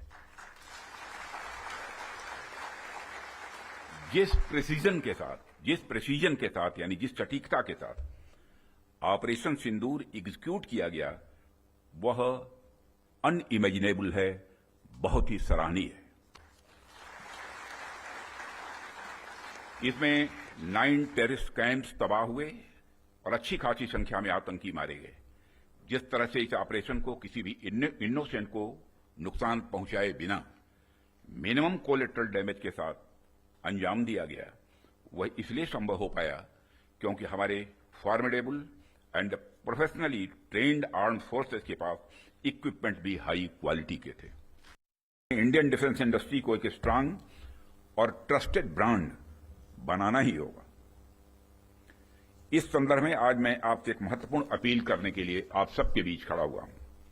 यह अपील है एक मजबूत वर्ल्ड लीडिंग और state of the art brand India का निर्माण।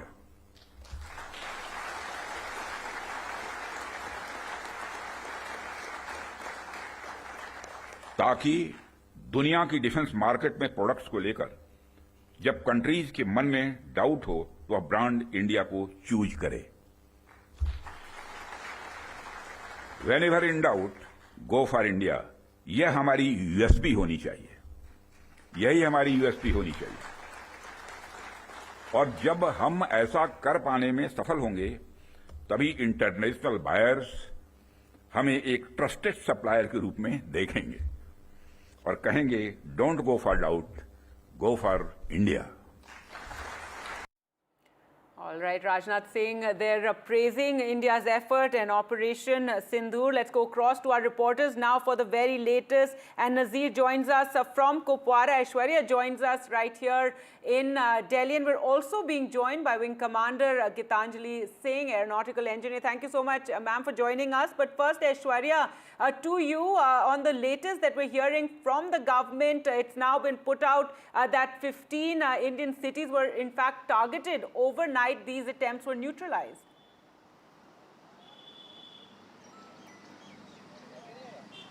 Well, that's the details of Operation Sindur Phase 2 coming out from the government of India. It was the Pakistani side who has been indulged in the ceasefire violations, and due to that our civilians have been massively impacted. At least 16 Indian civilians have died because of the artillery and small guns firing from the LOC on Pakistani side. Indian Army had retaliated to it in a prompt way. Currently, I am at 7 Lok Kalyan Marg, which is Prime Minister's residence, and since morning, it is a series of meetings that Prime Minister have chaired. Early up in the morning, it was NSA Ajit Doval who gave the details of Operation Sindur Phase 2, in which India neutralized Pakistan's air defense system and their radars in Lahore, and that was in retaliation of Indian 15 cities coming under attack from missiles and drones of Pakistan that are of from the Punjab and Jammu and Kashmir region. Indian government has stated that India had swiftly, breached and neglected the air drones and missiles that were launched towards Indian cities, and in retaliation to that, India had neutralized the air defense system in Karachi. It is, of course, in Lahore, I beg your pardon, and also the debris that is now being collected in India in different parts of Punjab is the proof that Pakistan had attacked India. Certainly, the Indian government has stated that it is it depends on the Pakistani military that if they go on further to escalate this matter, then India will respond it swiftly. India does not want any escalation on their side as far as the military actions are concerned. India had made it very clear that it was just the terror hubs that were demolished, that were neutralized in Pakistan mainland and in Pakistan-occupied Jammu and Kashmir, and no escalation as far as civilians or military establishments in Pakistan. Apart from it, two quick updates.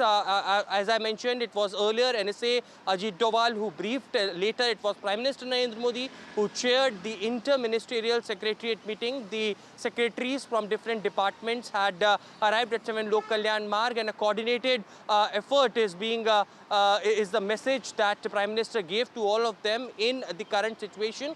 And after that, it is of course in half an hour or so, a special briefing by the MEA, the army is going to be conducted, and several more details can emerge, as Rajnath Singh, Defence Minister, today in the all-party meeting stated that Operation Sindur is ongoing, it's not ended. And we're going to come to the preparation part of it in just a bit, where these important meetings that you mentioned, what is the roadmap ahead? We're going to come to that in a bit. But Nazir, to you, I want to come to the part about the air defense system at Lahore being neutralized by India, something that the Indian Defence Ministry spoke about. Explain to us, talk to us about the significance of this, the messaging here that India is trying to send, and what does it mean going forward?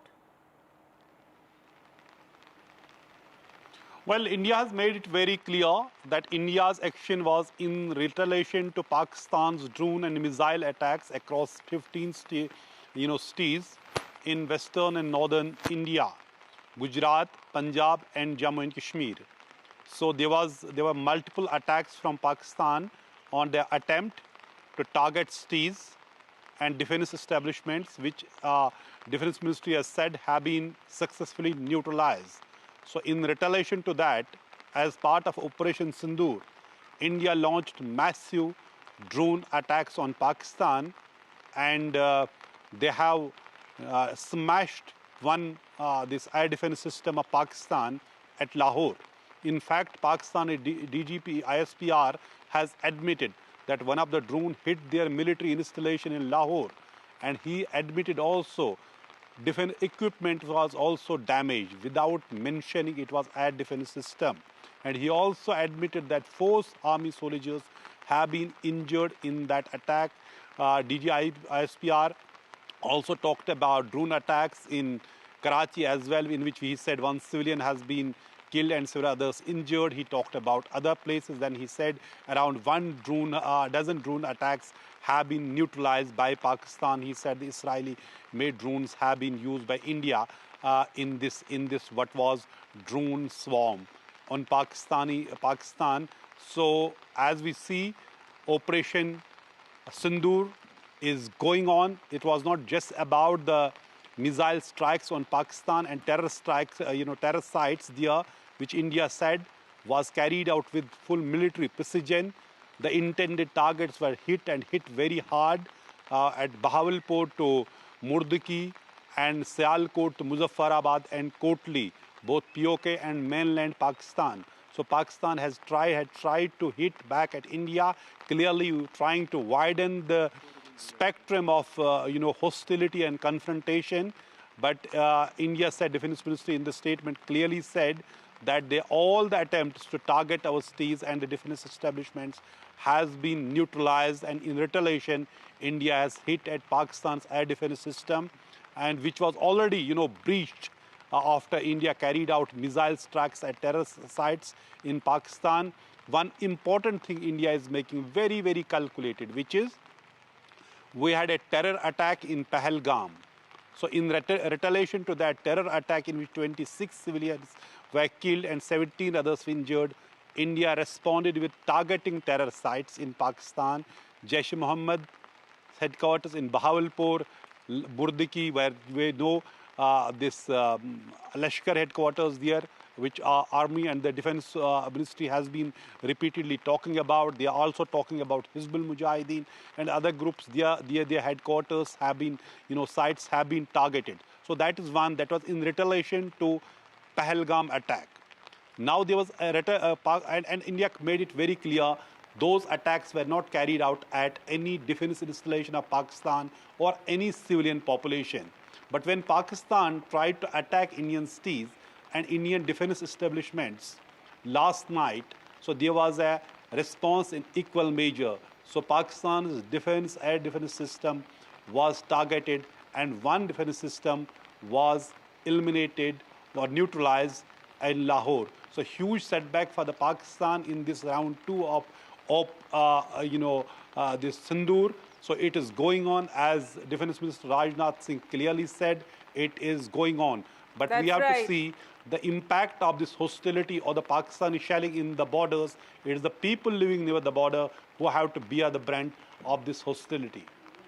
That's right, and we're expecting, more clarity and more statements on this, isn't it, Gauri, at the MEA press briefing that's going to take place at 5:30. But Wing Commander Gitanjali is saying clearly, be under no illusions, the viewers, that, this is an ongoing operation. As we said, this is the second phase. It would sound, quite frightening perhaps, or, people would be very anxious to learn that there was this, in a sense, missile shower that came in from Pakistan yesterday. It was neutralized by us. If you could, your comments on this and this ongoing situation that we're in. Yeah, Jai Hind, everybody. And here I'll just like to say that aerospace power and the air power, it can be best exploited jointly with other components of armed forces, but independently in tandem with diplomatic efforts and other elements of comprehensive national powers, it becomes unbeatable. A copybook example of air power and the might of armed forces, amalgamated might in action with perfection, has been the Operation Sindur and Operation Sindur Phase 2. The strategic use of weaponry and modern-day warfare, along with measured decisions and responses, and India's diplomatic footprint internationally, has led us to the geostrategic scenario that is prevailing today. As you said, all the targets that we have carried out, the strikes that we carried out, as well as the responses and the retaliation that we got from the adversary last night. But in all this, what has proven is the might of the armed forces, the Indian defense system, how beautifully we have countered them and the countermeasures, and how successfully we have executed it, that none of this could touch our motherland. So this proves the might, as the defense minister today was making, just before this, there was a press conference where he was commenting that we need to make it worldwide that go for India. Anything which you need to go in defense sector or the weaponry, it should be go for India. Today we prove that whatever we have, we can implement and use it to the max potential. So that is what has been proven by this operation, as well as the phase 2. Indeed. Wing Commander Singh, then let me ask you this, that of course the distinction that how India operated, the Operation Sindur, was about only and only targeting the terror infrastructure in a very precise, non-escalatory manner.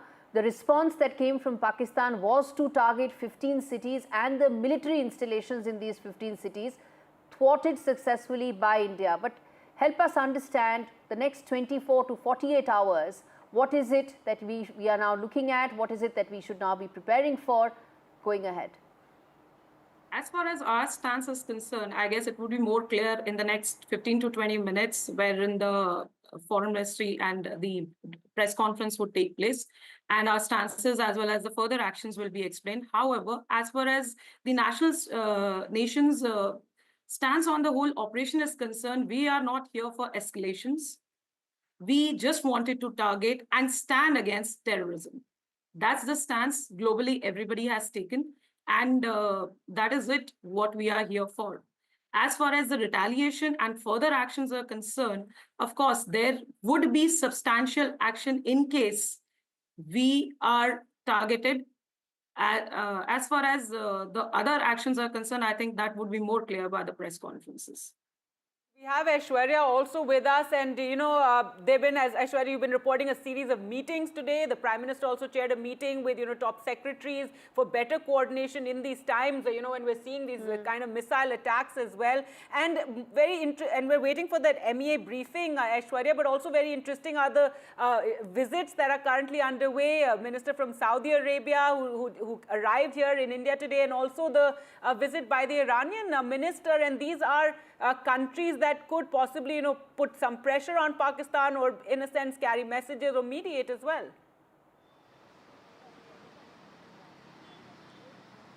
Well, sources have also stated that the Minister of State for Foreign Affairs from Saudi Arabia, that was an unplanned trip, and Saudi Arabia is a close ally of Pakistan.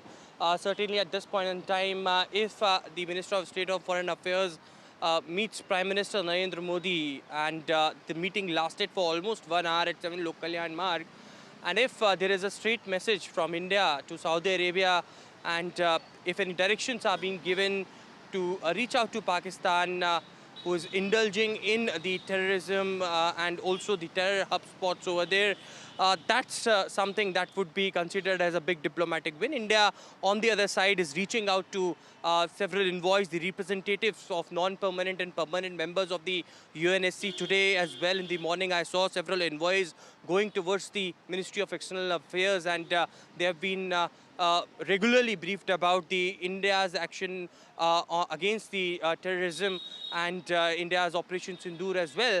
But certainly this meeting holds very important significance. Both the ministers are in India. The minister from Iran had met earlier in a day with Foreign Minister S. Jaishankar and also Rashtrapati Draupadi Murmu, and it was also informed about India's current development, I beg your pardon. But on the other side, of course, as you rightly mentioned, there are a series of meetings which are going on. India, on one side, internally want to focus on what strategic action India is taking to ensure that if any retaliation happens from Pakistan, then how Indian departments, ministries are going to work in a coordinated way. And therefore, the reason Prime Minister himself chaired the meeting with the secretaries of different departments. Most importantly, 2 ministries here, information and broadcasting. From morning, we have been witnessing on the PIB websites, fact checks are being coming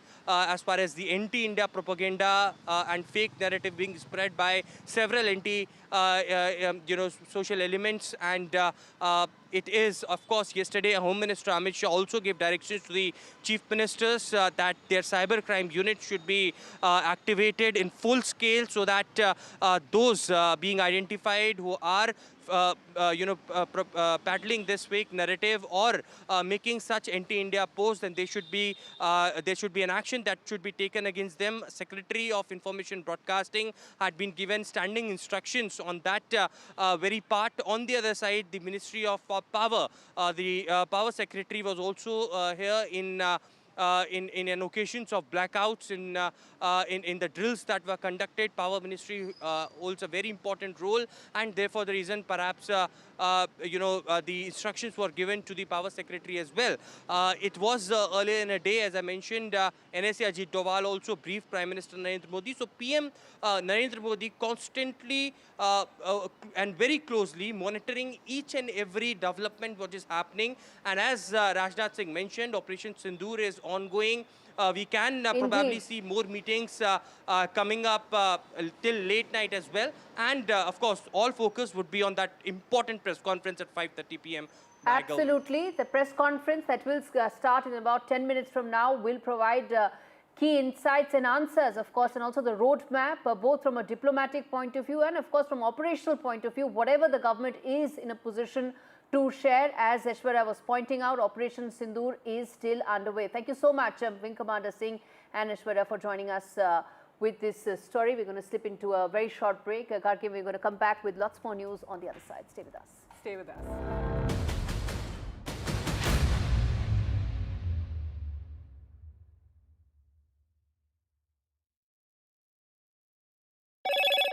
Hello, Moto.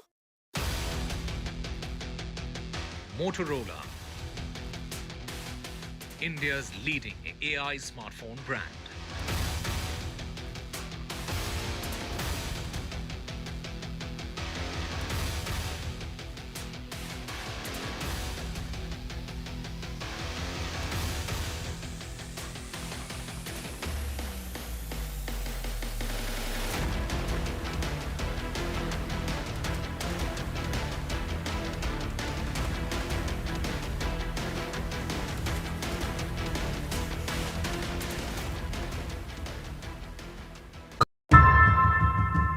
Often have you turned away from debates that descend into endless fights? We bring you a show where every question is answered, where every debate finds its resolution, where every story finds its conclusion, where opinions collide but facts prevail,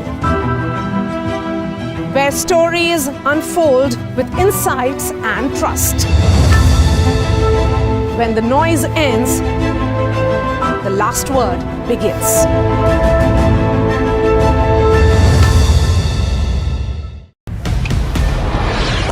This is Operation Sindoor. It is India's big retaliation for the Pahalgam terror attack. The precision with which this attack has been carried out, it's payback time.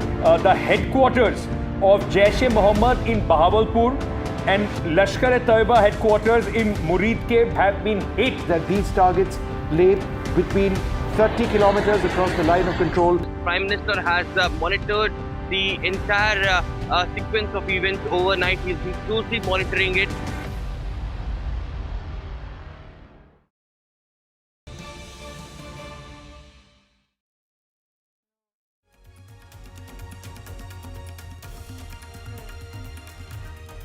All right, welcome back. And in some breaking news now coming in, the World Bank president has met with Prime Minister Modi. Ajay Banga meets with the Prime Minister, and the key time really, isn't it, Gauri, for this meeting to take place at a time that India is trying to isolate Pakistan following, with the Operation Sindoor and following Pahalgam attack. Indeed, and I think this meeting is important on 2-3 very key parameters. One, of course, Gargi, this is happening at a time when India is also trying to ensure that Pakistan's financial helplines also get squeezed. There is an IMF bailout, which is about $1.3 billion, but there are also World Bank helplines that keep coming to Pakistan. So that conversation will also be extremely important, given the fact that there's a 360-degree effort by India to try and isolate Pakistan. Let me quickly now get in my colleague Nikunj Garg to fill us in with all the very latest and details on this very important breaking news coming in. Nikunj. Well, yes, Gauri, this is a meeting which is fraught with all kinds of possibilities at this point in time.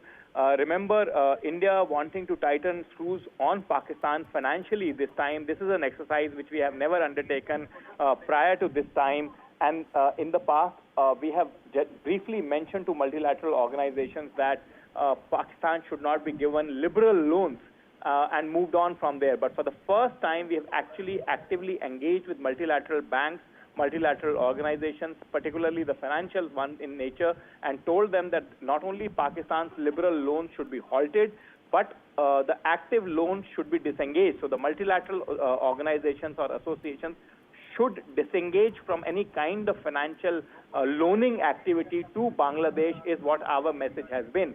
And this exercise, when the top executive of the most important, influential multilateral financial institution of the world meets the top executive of India, as I said, is fraught with all kinds of possibilities. Because India is certainly not going to take the kind of misadventure that Pakistan has done in Pahalgam this time in the usual stride. And therefore, tightening the financial screws on Pakistan is a very important part of the overarching diplomatic offensive against Pakistan, the rogue state.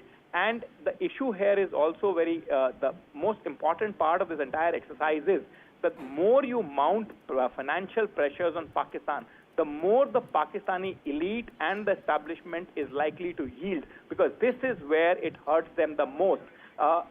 So India clearly, as came out from the briefing yesterday, is also trying to delineate the two, the Pakistani population and the Pakistani establishment. And this isn't part of that overarching offensive of separating the Pakistani people from the Pakistani establishment. Gargi? Right. Nikunjan, also at a time when India has suspended the Indus Water Treaty, the World Bank also was a signatory to that, in fact, brought that treaty about between India and Pakistan. So interesting that this meeting is now happening.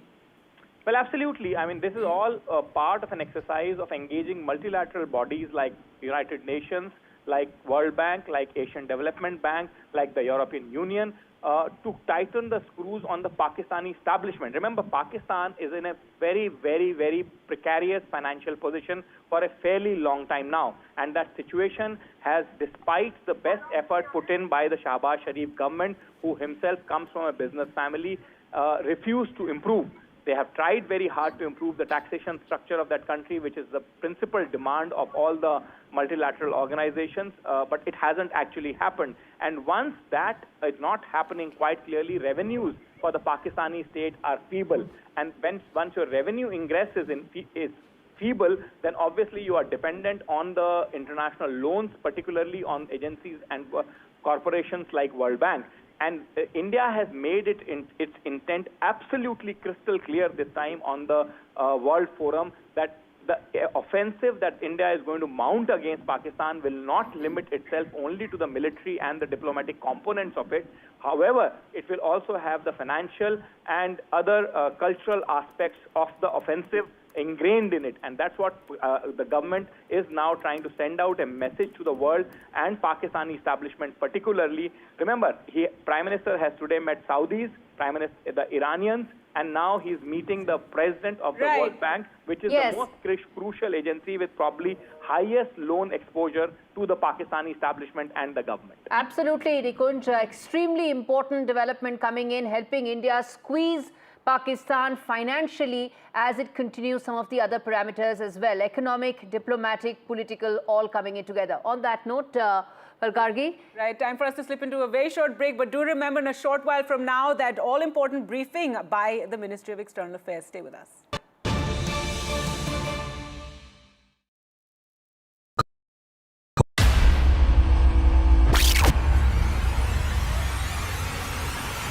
In the last 1 month, if you see, the share prices of Gensol Engineering has fallen more than 58%. Why are the rating firms calling the debt payments as default? We have two credible credit rating agencies on March 4th coming and downgrading the stock to D. Statements are consistently being proven wrong, and transactions are being taken place which are different from what they were originally pictured to be. The company claimed it would roll out 6,400 electric vehicles.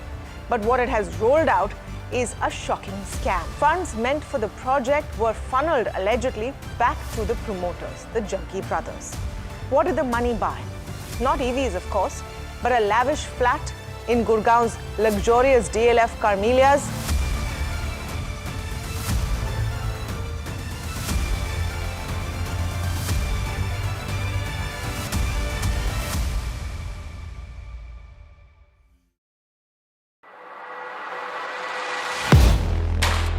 Do you really know the company you invest in? What is the real picture behind presentations and claims? Is the outlook as rosy as the company claims? Know Your Company, powered by NDTV Profit Research, shines a light on the biggest stock market movers.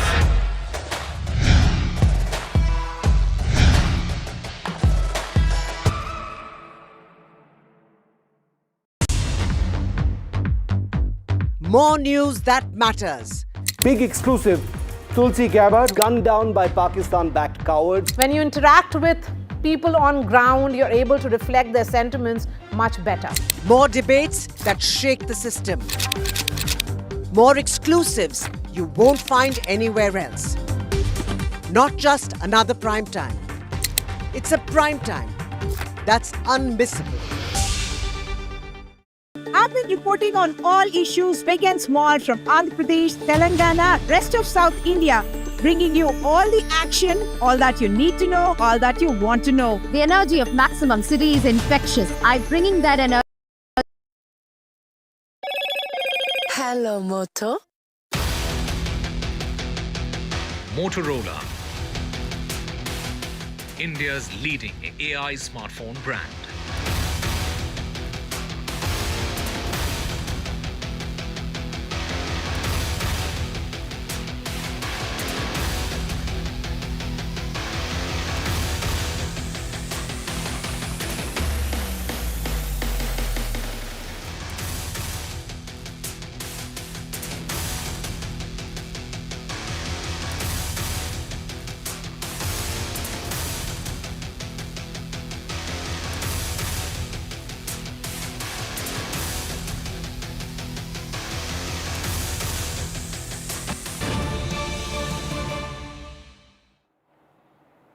welcome back. There's breaking news coming in regarding Justice Yashwant Verma case that Chief Justice of India has sent the 3-panel report to the Prime Minister and President, and the Chief Justice of India sends Verma's reply to the panel to Prime Minister as well as President. That's right. Well, let's go across to Nupur now for more. And Nupur, that report, which we don't know the details of yet, has been submitted, and the recommendation is to remove Justice Verma.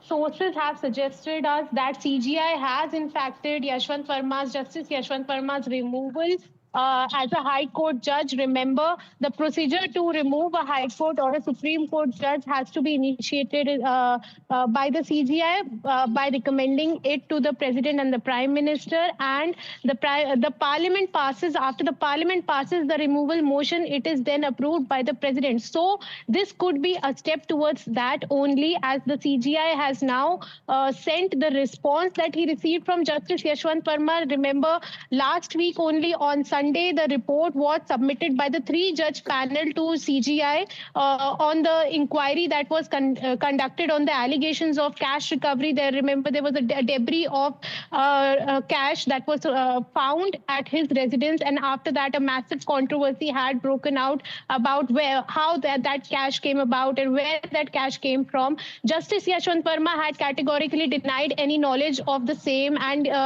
we are not yet aware that what he has told the CGI in his response to the panel's report. But in Delhi High Court, when the Delhi High Court had in fact conducted an initial inquiry, he had denied any knowledge. And remember, the Supreme Court had put everything on the Supreme Court website for public access. But for now, we don't know. The report is not made public that what the panel has recommended, but sources have confirmed to us that in fact the panel has recommended indictment of Justice Yashwant Verma, and CGI has sent the report as well as Justice Yashwant Verma's reply to the same to the President and the Prime Minister. And soon we will get to know what the Supreme Court panel had found out, and we are being told that it will also be made public. The report will be made public, we are being told by the sources. It's just a wait and watch game now.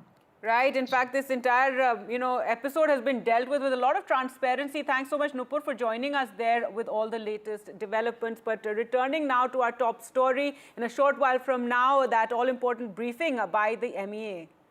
Absolutely. And that really will be extremely important in terms of the messaging that will come in from India after those developments about Operation Sindoor Phase 2 starting. Remember, Pakistan made attempts late last night and early this morning to escalate tension with India by targeting the military installations in 15 cities in northern and western parts of the country. That includes Jammu Kashmir, Punjab and Gujarat.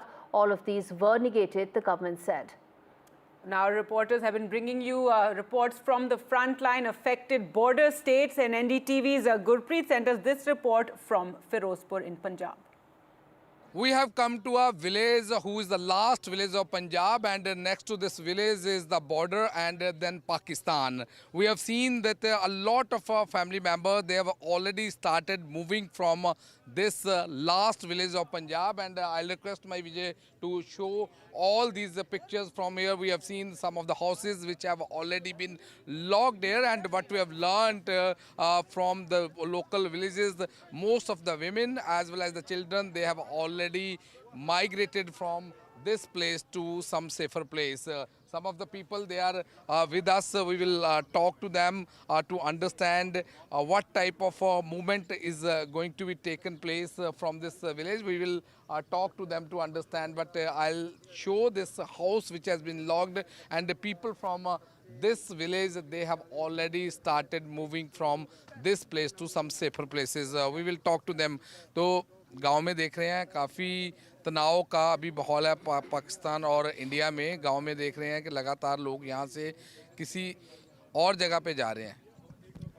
लोग कल एकदम जैसे air strike किया, जो air strike संदूर के नाम बता रहे थे, वो उनके होने के कारण यहाँ के लोग जो 50% लोग हैं, जैसे बुजुर्ग, बच्चे और लेडीज़, वो पीछे सुरक्षित जगह पर चले गए हैं. क्योंकि ये भी कहा जा रहा है कि जो औरतें हैं और बच्चे हैं उनको यहाँ से भेजा जा रहा है ताकि अगर कोई कोई भी सिचुएशन ऐसी होती है उसमें बच्चों और औरतों का नुकसान ना हो? नहीं, ऐसी बात नहीं है। जाने के लिए आपने देखा होगा जहाँ से आप आए केवल एक ही रास्ता है जाने के लिए, जो इंडिया को जोड़ता है, जो इस एरिया को जोड़ता है और कहीं वो क्या है, वही भी रास्ता बिल्कुल पाकिस्तान के साथ सटा हुआ है। जब आर्मी की मूवमेंट होगी वो रास्ता तो आर्मी के लिए यूज़ किया जाएगा, लेकिन आम पब्लिक के लिए वो रास्ता नहीं खोला जाएगा। इसलिए रास्ता ना होने के कारण इसलिए लोग पहले जाते हैं। जो कहीं और रास्ता हो, जैसे सतलुज के ऊपर कोई पुल वगैरह हो, तो लोग यहाँ से नहीं जाएंगे।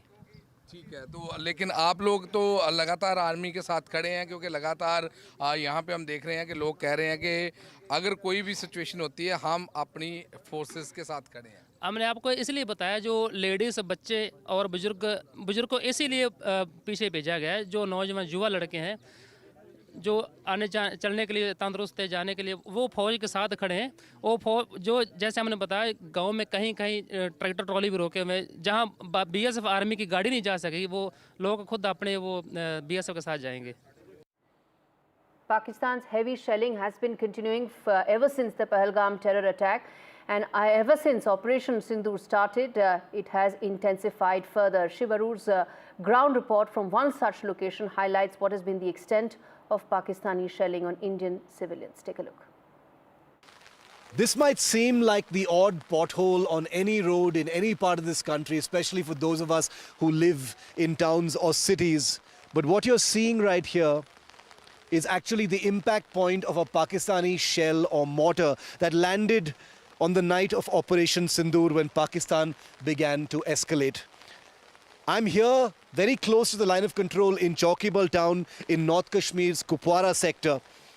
And the shell or mortar that has landed here burst into thousands of little pieces and went straight into the houses and shops that flank this tiny little road in this small little town in North Kashmir.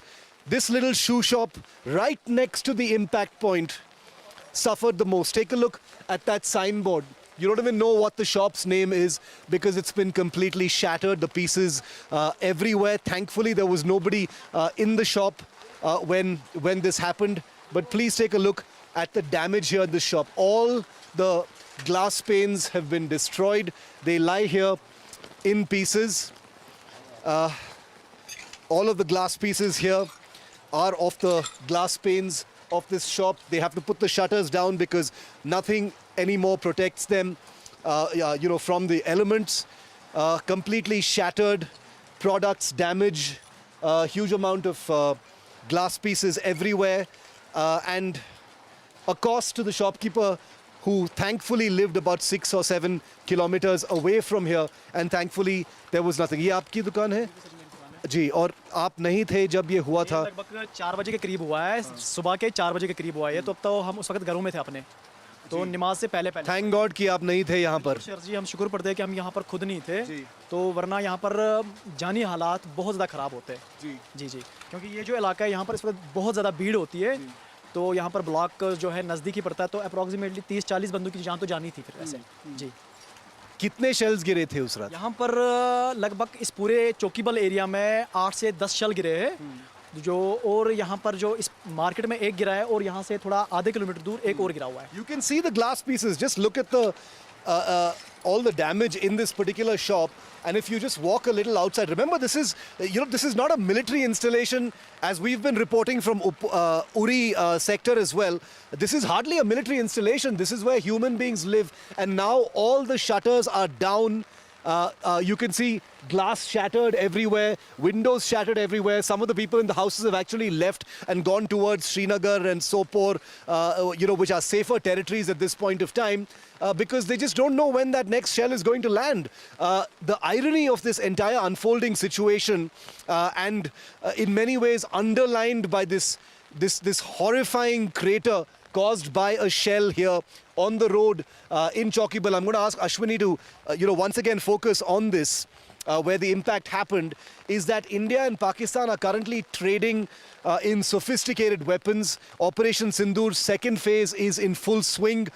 Missiles and drones have been fired at India. India has used very sophisticated drones to take down air defense installations in Lahore and other places which Pakistan is not acknowledging. But the reality on the ground once again is this crater.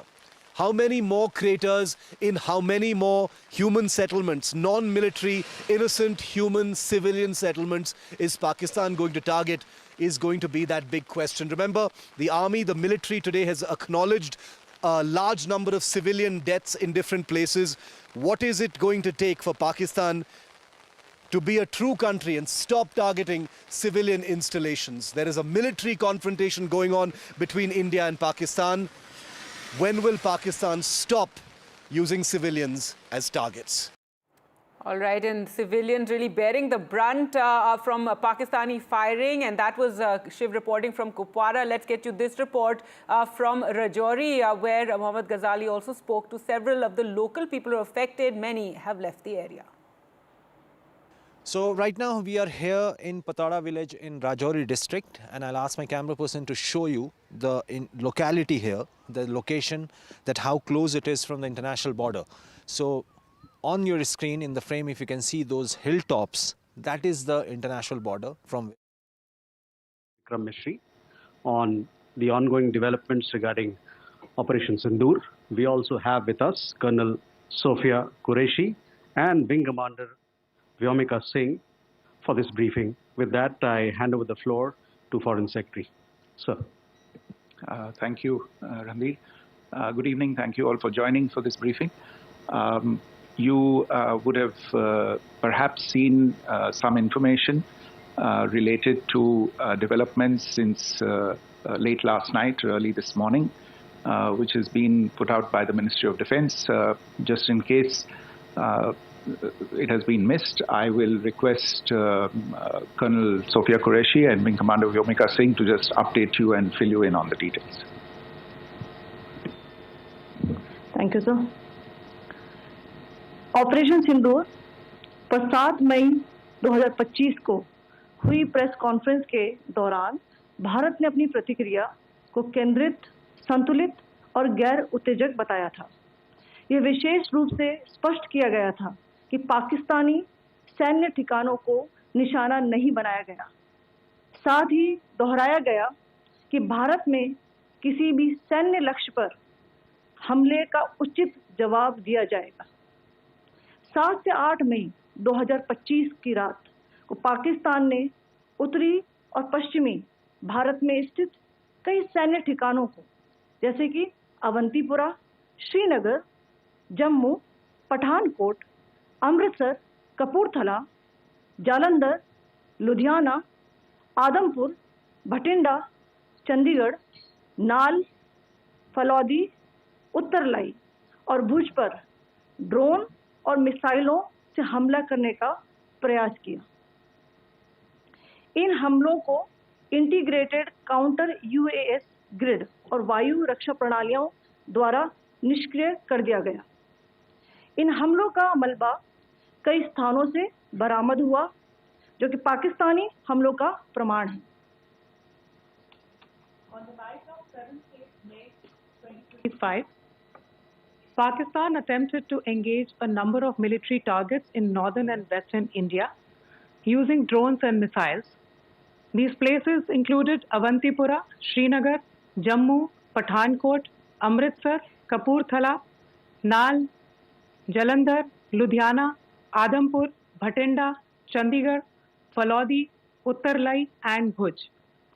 These were neutralized by the integrated counter unmanned aerial system and other air defense systems.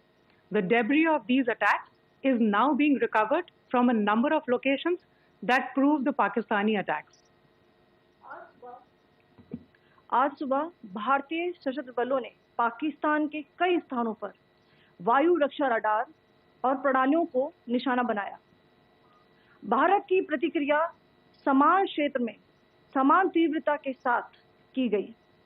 यह विश्वसनीय रूप से ज्ञात हुआ कि लाहौर में स्थित एक वायु रक्षा प्रणाली को निष्क्रिय कर दिया गया. Today morning, Indian Armed Forces targeted air defense radars and systems at a number of locations in Pakistan. Indian response has been in the same domain with the same intensity as Pakistan. It has been reliably learnt that an air defense system at Lahore has been neutralized. Pakistan ने नियंत्रण रेखा पर आकरण गोलीबारी की तीव्रता बढ़ा दी है, जिसमें कुपवाड़ा, बारामूला, उरी, पुंछ, मेंढर और राजौरी क्षेत्रों में मोर्टार और भारी तोपखाने का इस्तेमाल किया जा रहा है. Pakistan has increased the intensity of its unprovoked firing across the line of control using mortar and heavy calibre artillery in areas in Kupwara, Baramulla, Uri, Poonch, Mendhar and Rajouri sectors in Jammu and Kashmir. 16 innocent lives have been lost, including 3 women and 5 children, due to the Pakistani firing. Here too, India was compelled to respond to bring mortar and artillery fire from Pakistan to a halt. Indian Armed Forces reiterate their commitment to non-escalation, provided it is respected by the Pakistan military. Jai Hind.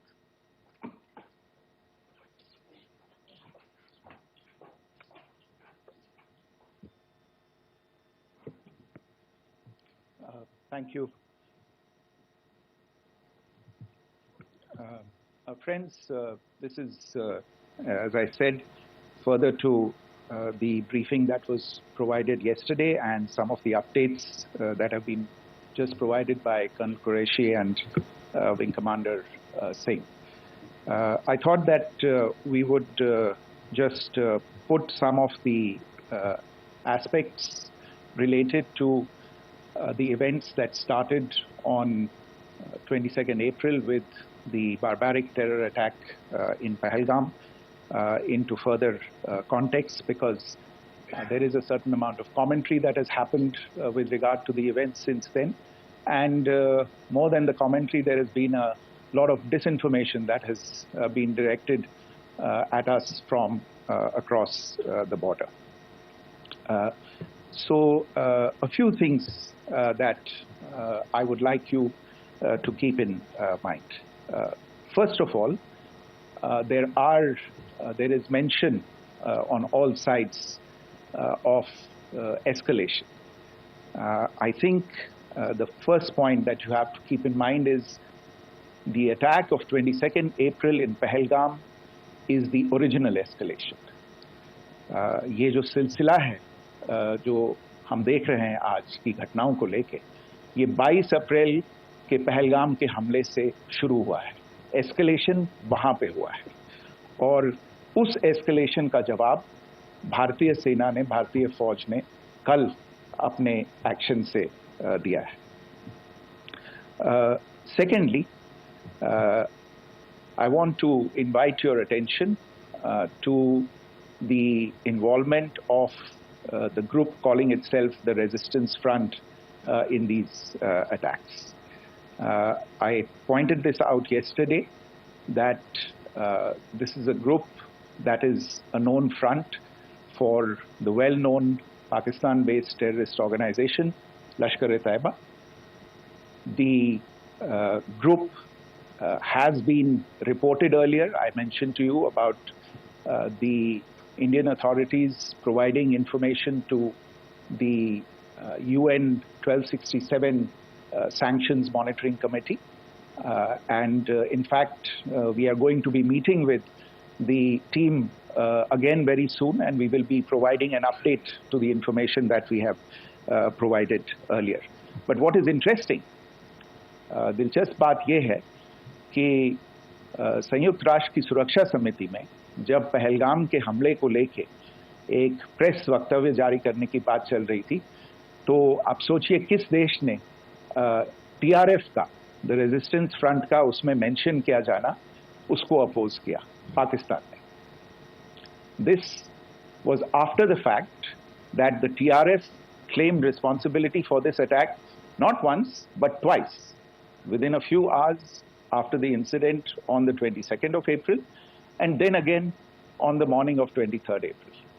And it is perhaps only after the full gravity of the incident was realized by its masters and handlers across the border that it was managed to back off from this claim. Obviously, that retraction doesn't convince anybody. तीसरी चीज जो मैं आपसे कहना चाह रहा था, और कर्नल कुरैशी और विंग कमांडर सिंह ने कल भी बड़े स्पष्ट शब्दों में और आज भी आपसे ये बात साझा की है।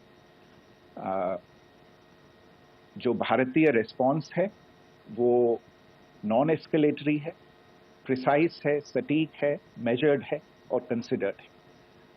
Our intention has not been to escalate matters. We are only responding to the original escalation, as I said, and our response has been targeted, precise, controlled and measured. Only no military targets have been selected. Only terrorist infrastructure in Pakistan has been hit.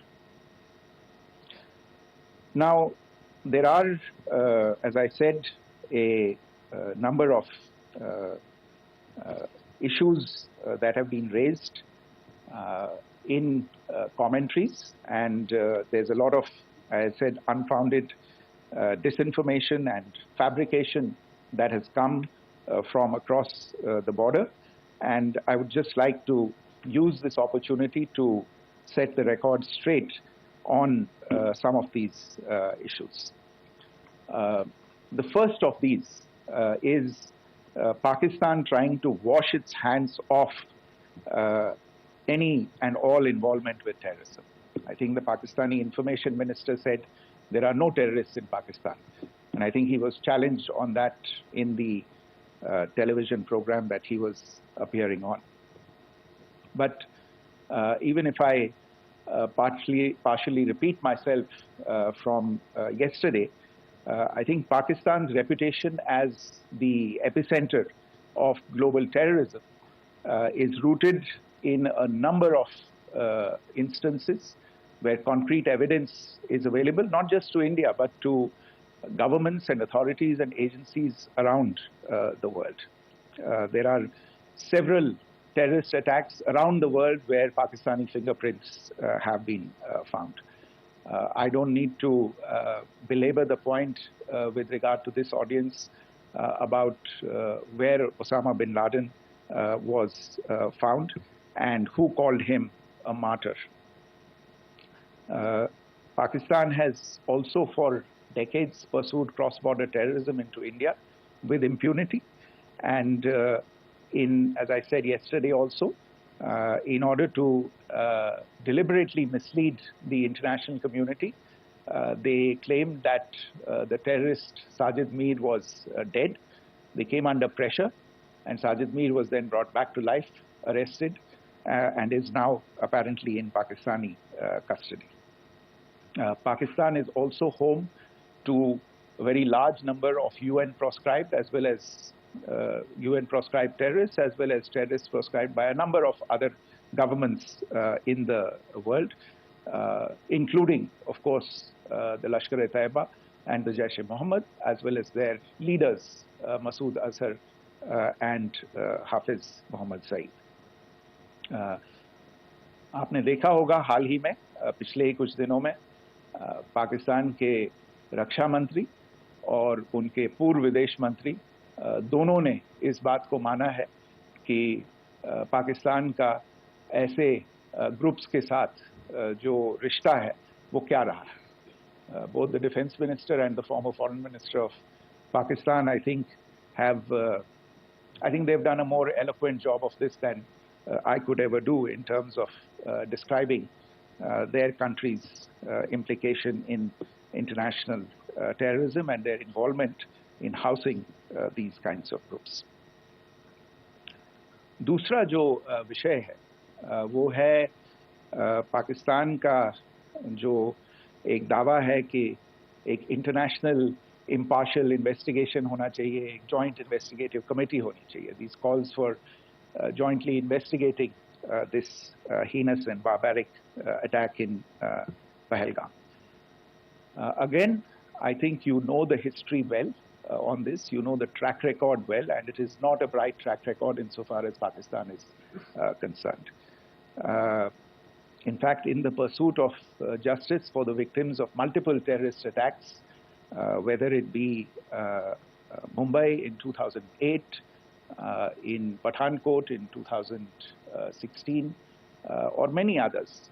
But in particular for these two attacks, India had offered to cooperate. India provided forensic evidence and urged Pakistan to bring the perpetrators of these attacks to justice. We, in particular with regard to the Mumbai attacks of 2008, where a Pakistani Lashkar-e-Taiba terrorist was captured alive, India provided extensive information and evidence related to the involvement of Pakistani terrorists in this attack. Cases were registered, but you are all aware that these cases have not progressed, despite the formation of judicial teams, etc. And Pakistan has consistently stonewalled all efforts to move the investigation along. In fact, with regard to the Pathankot attack as well, a joint investigative team was formed. We gave access, unprecedented access, I should say, to Pakistani team to the site of the attack. Details of call records data and DNA, etc. were shared with Pakistan. We had shared with them details related that we had been able to access to the addresses of terrorists. We presented evidence against the office bearers of Jaish-e-Mohammed who had conspired in the attack, and the handlers of the terrorists who facilitated them and guided them in. But there has been no movement on this. So in all of this, I think the experience has not been positive. It certainly doesn't give us the confidence now to take at face value Pakistani assertions of wishing to participate in a joint investigation. These are just delaying tactics. These are just stonewalling tactics.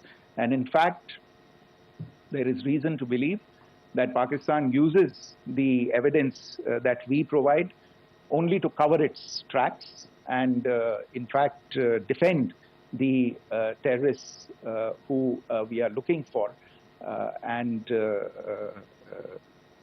obstruct the path of investigation. A third point that I wanted to address was the claim that only civilians were killed in the strikes on the 7th of May. We have made the point very clearly that all attacks on the morning of 7th May were against carefully selected terrorist infrastructure, terrorist targets. It is not clear to us, in fact, seeing some of the coverage of the after effects of these strikes, including the funerals for the terrorists that were held yesterday. I think a lot of you have seen the reports and the coverage on media. If only civilians, if any civilians were killed in these attacks, I wonder what message this picture actually sends to all of you. This is a question that is worth asking. It's also odd that the funerals of civilians are carried out with the coffins being draped in Pakistani flags and state honors being accorded. As far as we are concerned, the individuals eliminated at these facilities were terrorists. Giving terrorist state funerals may be a practice in Pakistan. Doesn't seem to make much sense to us. Pakistan has also claimed that India deliberately attacked religious sites. This is completely false again. I have made it clear that the targets were terrorist infrastructure, terrorist facilities, and locations connected clearly with incidents of cross-border terrorism into India. And it is in fact Pakistan that is misusing religious sites as a cover to in fact radicalize, direct and indoctrinate and train terrorists. In fact, contrary to what Pakistan is claiming, yesterday Pakistan launched a targeted attack on the Sikh community in the state of Jammu and Kashmir, hitting Gurdwara in Poonch and the homes of Sikh community members which came under attack. And we know that at least 3 individuals were killed in that particular attack. Pakistan is also making attempts to, in fact, just to add to this point, the retaliatory action that Pakistan has taken, in fact, is impacting civilians. I showed you the picture of the Gurdwara and the Sikh community members who were killed in this. There are other civilians also who've been killed and injured in these attacks. In fact, since yesterday morning, a total of 16 civilians have been killed and 59 others have been injured in the attacks by Pakistan.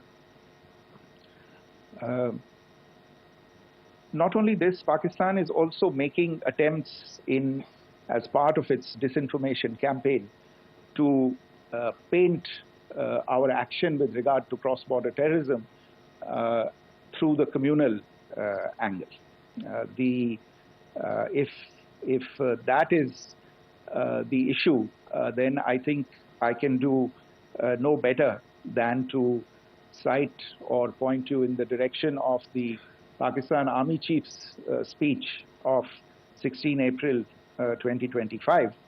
I think that is the last word in communal rhetoric. And in the Pahalgam attack itself, you are aware of the kind of religious profiling that was done there. And perhaps there is a linkage between these two events.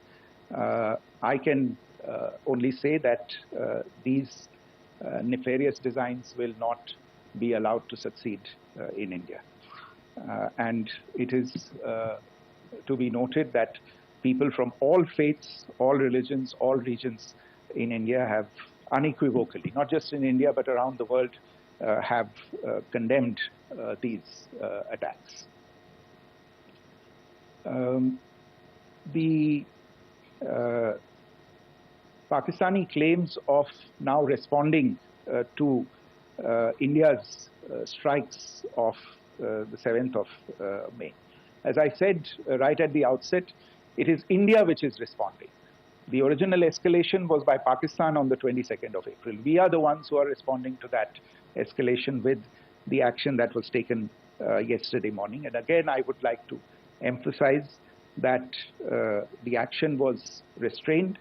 It was directed towards non-civilian, non-military targets and confined to terrorist camps. And again, as we have been saying since yesterday, any further action by Pakistan, some of which we are seeing today, is nothing but escalation by Pakistan now, once again, and will be responded to and is being responded to appropriately. One point that I wanted to also address was the allegations to the targeting of a dam, the Neelam Jhelum project in Pakistan-occupied Kashmir. I want to say that this is an absolute and complete fabrication and a blatant lie. India has targeted only and only terrorist infrastructure, and the details of that terrorist infrastructure, together with the locations, were shared with you yesterday by Colonel Qureshi and Wing Commander Singh. I should note that if this kind of a claim is a pretext for targeting Indian infrastructure of a similar nature, Pakistan will be entirely responsible for the consequences that will undoubtedly follow. Finally, I want to address some issues that have been raised related to the Indus Waters Treaty and the disinformation that has been raised in regard to that as well. The fact is that there have been fundamental changes in the circumstances in which the Indus Waters Treaty was concluded, and they call for a reassessment of the obligations under the treaty. Over the last year and a half to 2 years, India has been in communication with the government of Pakistan. We've sent several notices to them requesting for negotiations to discuss modification of the treaty.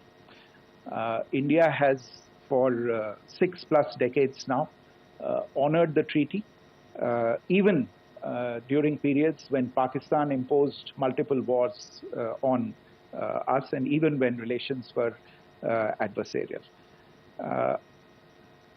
Pakistan is the one that has been acting in violation of the treaty, deliberately creating legal roadblocks in India exercising its legitimate rights on the western rivers.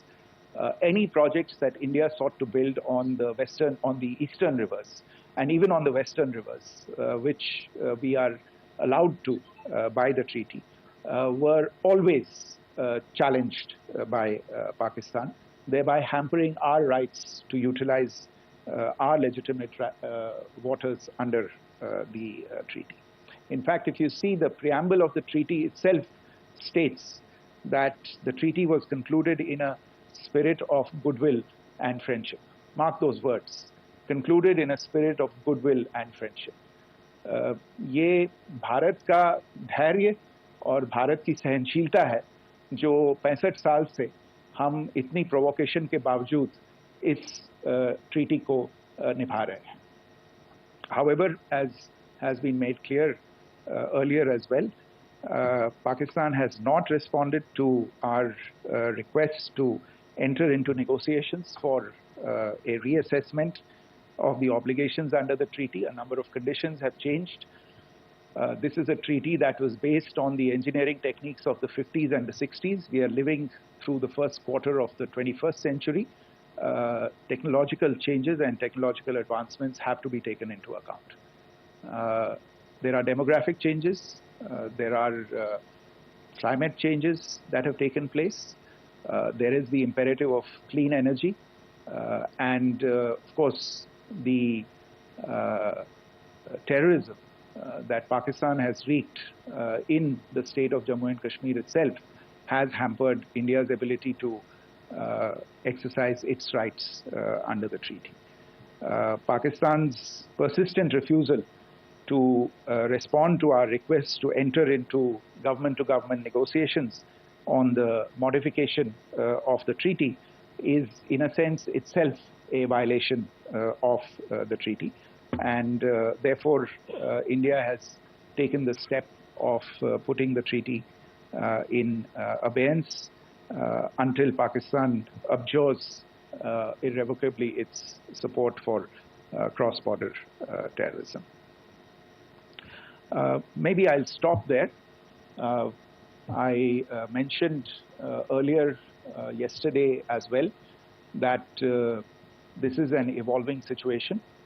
I would therefore ask all of you to be considerate and restrained. It will not be possible for us or my colleagues from the armed forces to share operational details at this point in time. Beyond that, if you have any questions, may I have time for only a few, and I'll try to answer those questions. Okay, I give the floor to Rishabh. One Secretary, good evening. This is Rishabh from Times Now. I just wanted to understand, as per the press release that has been released earlier today, it says that we have successfully hit at the air defense of Lahore. Does it give our forces a better chances if in case of further escalation? And are there other air defense places as well at strategic location that were targeted? Rishabh, you are violating the first rule that I set out at the end of my remarks. The press release that has been issued by the Ministry of Defense today speaks for itself. It is related to operational matters. It's been released by the Ministry of Defense. As more information becomes available, it will be released at the appropriate time. Once again, please don't go into operational details at this point in time, because this is a constantly evolving situation. Yeah, go ahead. Foreign Secretary Smita Sharma, just wanted to ask, the Pakistani Minister Ishaq Dar in an interview has claimed that the national security advisors of India and Pakistan have spoken to each other. If you could confirm or deny, and is complete severance of diplomatic ties with Pakistan also on the table? I have no information with regard to contacts between the two national security advisors. Insofar as diplomatic relations are concerned, you've seen the steps that were announced in response to the following the meeting of the Cabinet Committee on Security on the 23rd of April. There are no further steps that are under consideration at this moment in time. Yeah, go ahead. Foreign secretary, मेरा नाम मनीष है, मैं TV9 Bharatvarsh से हूं, और आपने खुद ही बताया कि कितना मिस इन्फॉर्मेशन क्रॉस बॉर्डर से आ रहा है, बल्कि ऐसा लग रहा है जैसे पाकिस्तान के प्राइम मिनिस्टर और डिफेंस मिनिस्टर तक भी प्रोपेगेंडा करने में मिस इन्फॉर्मेशन में आ गए हैं। वो कई बार तो ये तक दावा करते हैं कि हम 3 राफेल हमने गिरा दिया, इतने हमने मिग गिरा दिए, और जब उनसे पूछा जाता है तो वो कहते हैं कि सोशल मीडिया में हमने ये सब चीज़ें देखी थी। तो अगर आधिकारिक तौर पर अगर आप कुछ कह सकें इस पर, ताकि उन्हें भी समझ में आए कि इस तरह के प्रोपेगेंडा नहीं चलने वाला है। देखिए, जब सही समय होगा तो आधिकारिक तौर पे इसके बारे में सूचना दी जाएगी, लेकिन जो आपका प्रश्न है कि प्रधानमंत्री और उप प्रधानमंत्री और विदेश मंत्री, उनके रक्षा मंत्री इस तरह की बातें कर रहे हैं, तो इसमें अचरज की कोई बात नहीं है। आखिरकार ये एक देश है जिसने अपना इसका जन्म लेते ही झूठ शुरू हो गया था। 1947 में जब पाकिस्तानी फौज ने जम्मू कश्मीर पे दावा बोला, तो उन्होंने किसी ऐसे वैसे व्यक्ति से नहीं, संयुक्त राष्ट्र से झूठ बोला कि हमारा कोई लेना देना नहीं है इससे। ये लोग जो गए हैं वो तो कबायली हैं। वो तो जब हमारी फौज वहाँ पे पहुंची और UN के लोग, संयुक्त राष्ट्र के लोग खुद वहाँ पे पहुंचे, उन्होंने देखा कि वहाँ तो पाकिस्तानी फौज घुसपैठ करके आ गई है, उसके बाद पाकिस्तान को मुंह की देखनी पड़ी और उनको मानना पड़ा कि हाँ, उनकी फौज वहाँ पे कुछ समय से पड़ी हुई है। तो ये जो यात्रा है एक तरह से 75 साल पहले शुरू हो चुकी है, तो I am not surprised that this kind of disinformation is being indulged in. Yeah. Siddhant. Sir, Siddhant from Beyond. Sir, we have seen a lot of negative comments coming from the Pakistani military of escalation.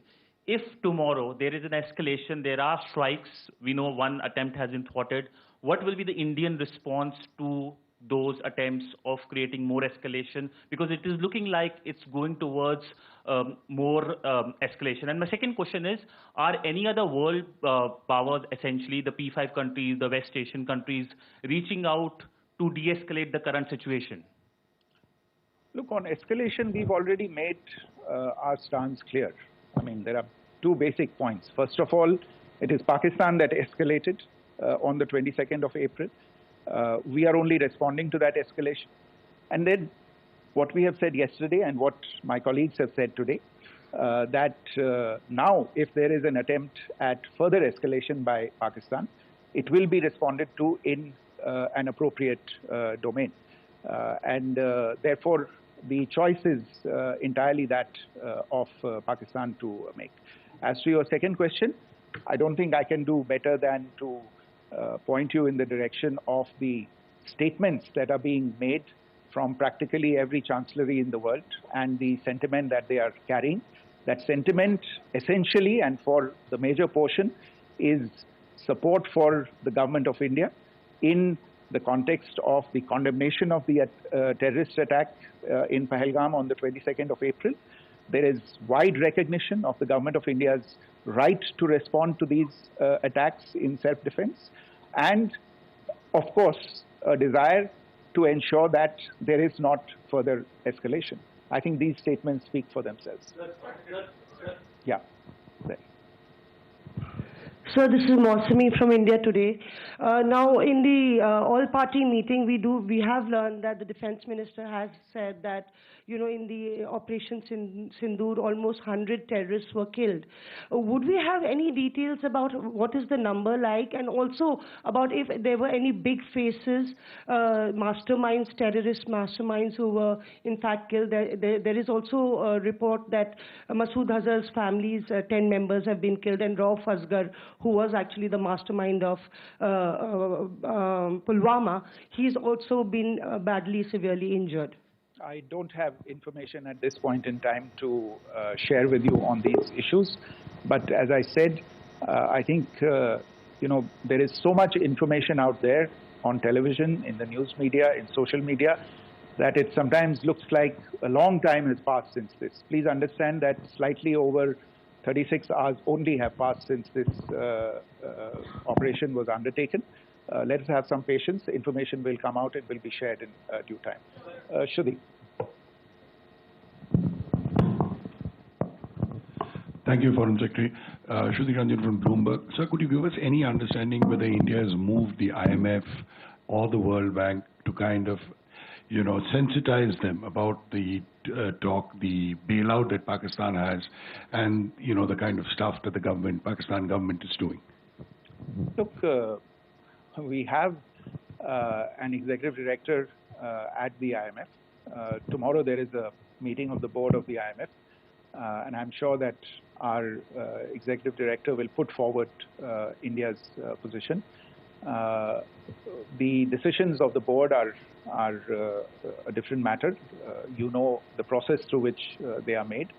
But I think the case with regard to Pakistan should be self-evident to those people who generously open their pockets to bail out this country. And since you are from Bloomberg, I think you would have the data on how many IMF bailout programs have been, very good, thank you, have been sanctioned in the space of the last 3 decades.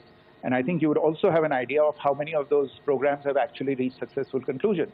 Probably not many. So I think this is a decision that board members have to take by looking deep within themselves and looking at the facts. So we can, one last question, sir. Yeah, one last question. Foreign Secretary, I'm Siddhant from CNN News 18. I would like to know, since it's an opportunity to speak to you, I would like to know the response coming from United States since last 3 weeks. Saudi Arabia, Qatar. In fact, Prime Minister Modi spoke to Qatar before the strikes that evening. Perhaps how do you read the support coming from these countries? Perhaps traditionally they were seen on the other side.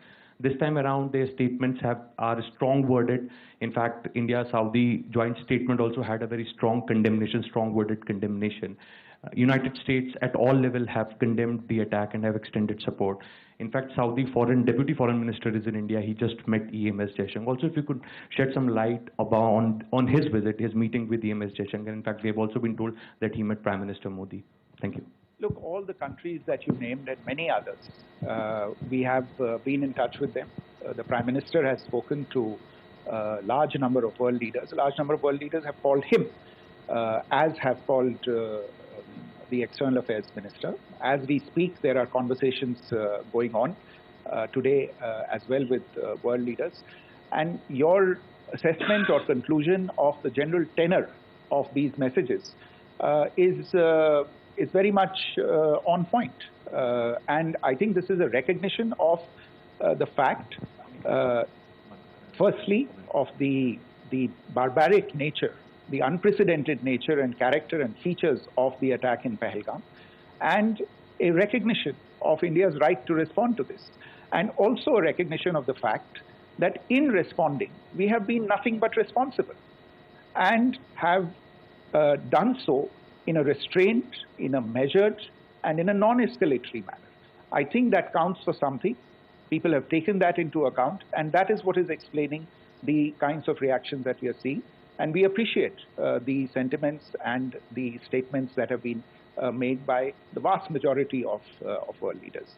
Yes, the Saudi Minister of State for Foreign Affairs is in Delhi. He had a meeting with the External Affairs Minister earlier today. I don't have further details at this moment, but if there are details, the Ministry will share them at some point with you. Thank you. I think that's all we have time for today. We'll join you again soon. Thank you all. Thank you.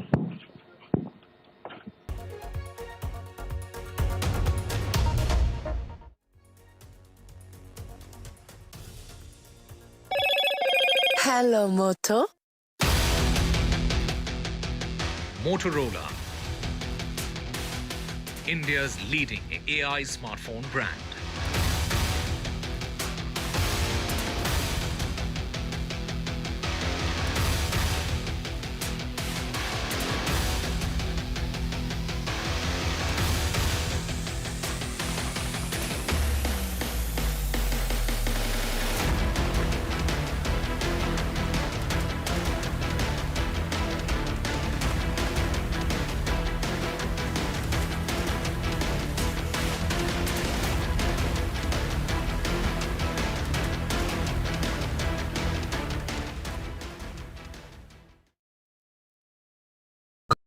That's huge.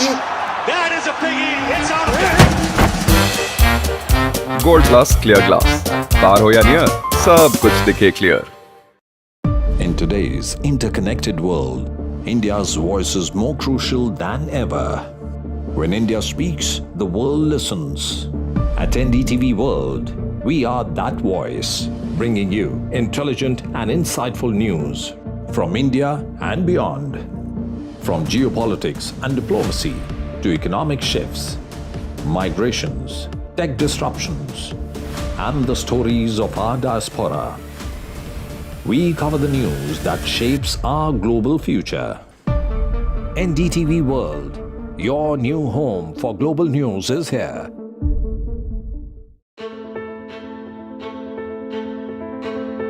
News is not just headlines, it is what impacts you. And news should never be mistaken for noise. What matters is the reality. Accurate, in-depth, and with the right perspective. For over 20 years, I have been a journalist, and never has clarity mattered more than now. At Newsnight, we go beyond the surface. We dissect the details, challenge the narratives, and bring you the unparalleled clarity you deserve in a world clouded by misinformation. We are bold, we are direct. News.